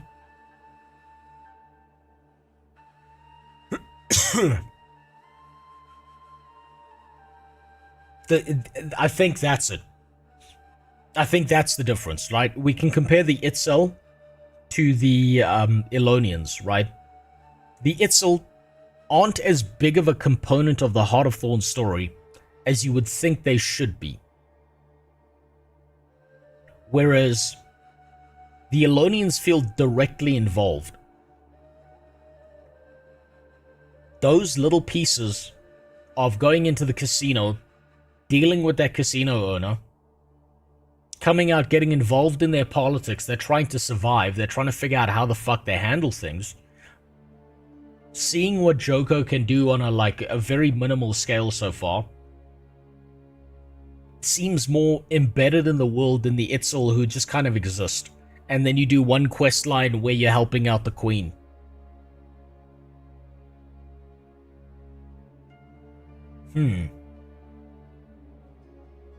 Heart of Thorns was all wreckage scrambling to survive in primitive structures until you got to the second map, so nothing grand for a while.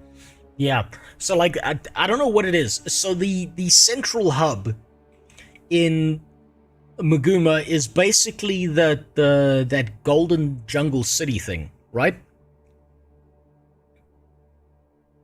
That's like the closest thing I can think to being a central hub.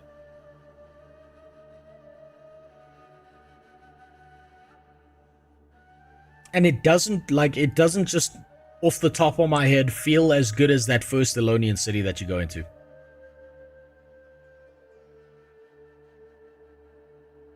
Both are unique in their own way while being designed like Metroidvania map design. A map require you to mount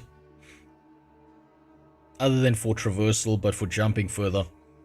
Which has this effect like, God, now unlock that and I can do that. Oh yeah, and that. Yeah, but that's both maps. I felt that way in Heart of Thorns too.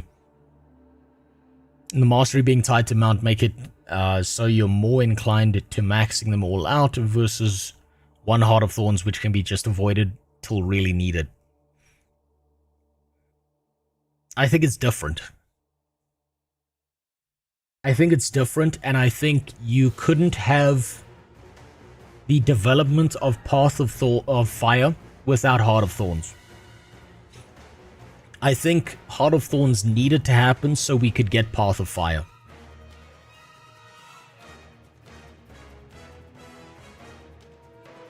Not really, I don't think it's a place where people, where a bunch of people hang out and gather. I think it's the closest thing you've got to a central hub, and it is part of the meta, yes. But it's the closest thing. I think what makes Heart of Thorns good is it's just a flat-out revamp of what Guild Wars 2 should be based on the core story. And then Path of Fire feels like they directly built on top of that. Path of Fire was like, okay, great, we're moving in the right direction, so let's take it 5 steps further. Overall, obviously, like Path of Fire, because it came out after Heart of Thorns, it's going to be way more developed. and way more, you know, well thought out, because now they've got more of an idea of what things should be.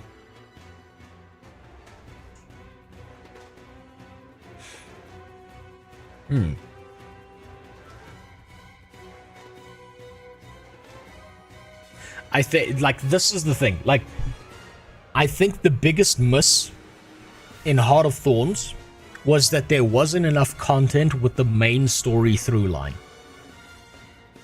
Where what you would do is the main story through line, and then there's all these added parts that you would go and do outside of the main story through line.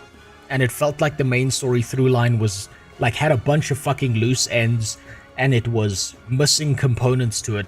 Foul Lane wasn't as big of a threat as she should have been. Air died for what felt like no fucking reason whatsoever. Yeah, let me turn it down. There you go.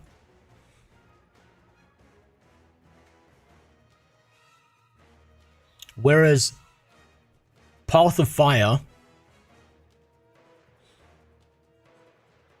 I'm not seeing loose ends develop just yet.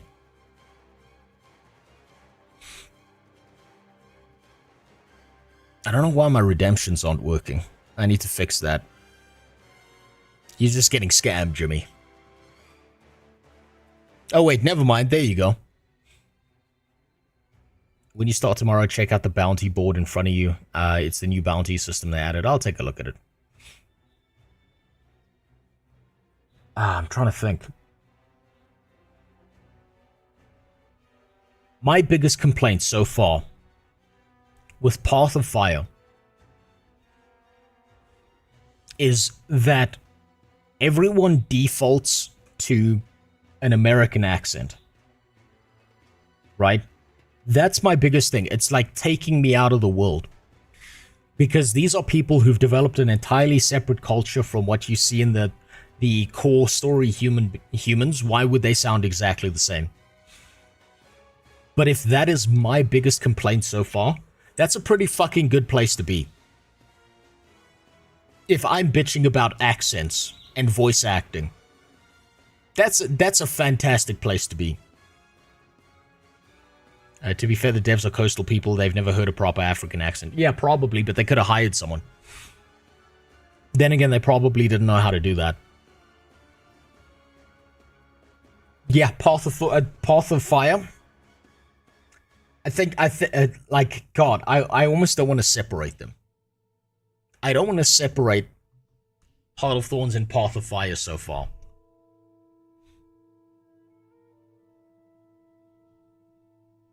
Didn't humans migrate from Kryta to Elona? Maybe it's an Elonian accent after. Then the people in Kryta should sound different. Either way. Because they've developed an entirely different culture. All their buildings are different. All the ways they behave are different. They didn't have raptors. They have a completely different structure of society. Why would they sound the same?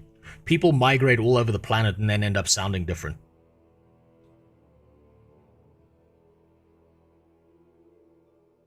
That's just how it is. Regional accents build over time. You can come from one area and you'll end up with a million different regional accents.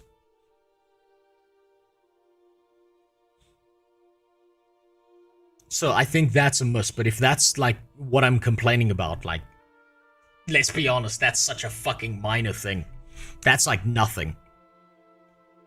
I've yet to see anything major to bitch about. Also, I really, really like that boss fight I just did.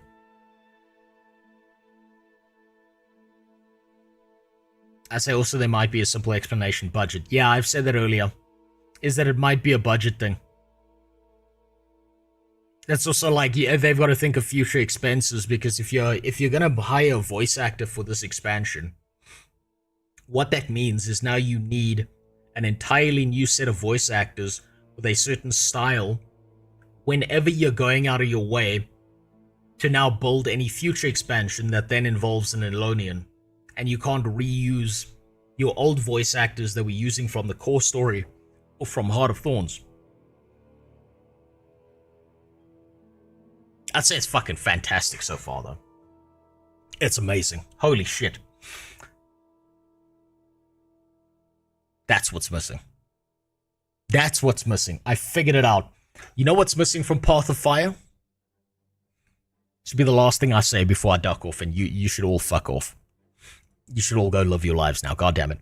You know what's missing from Path of Fire? It's a gigantic, unbearably huge, massive pair of big fat Norn titties.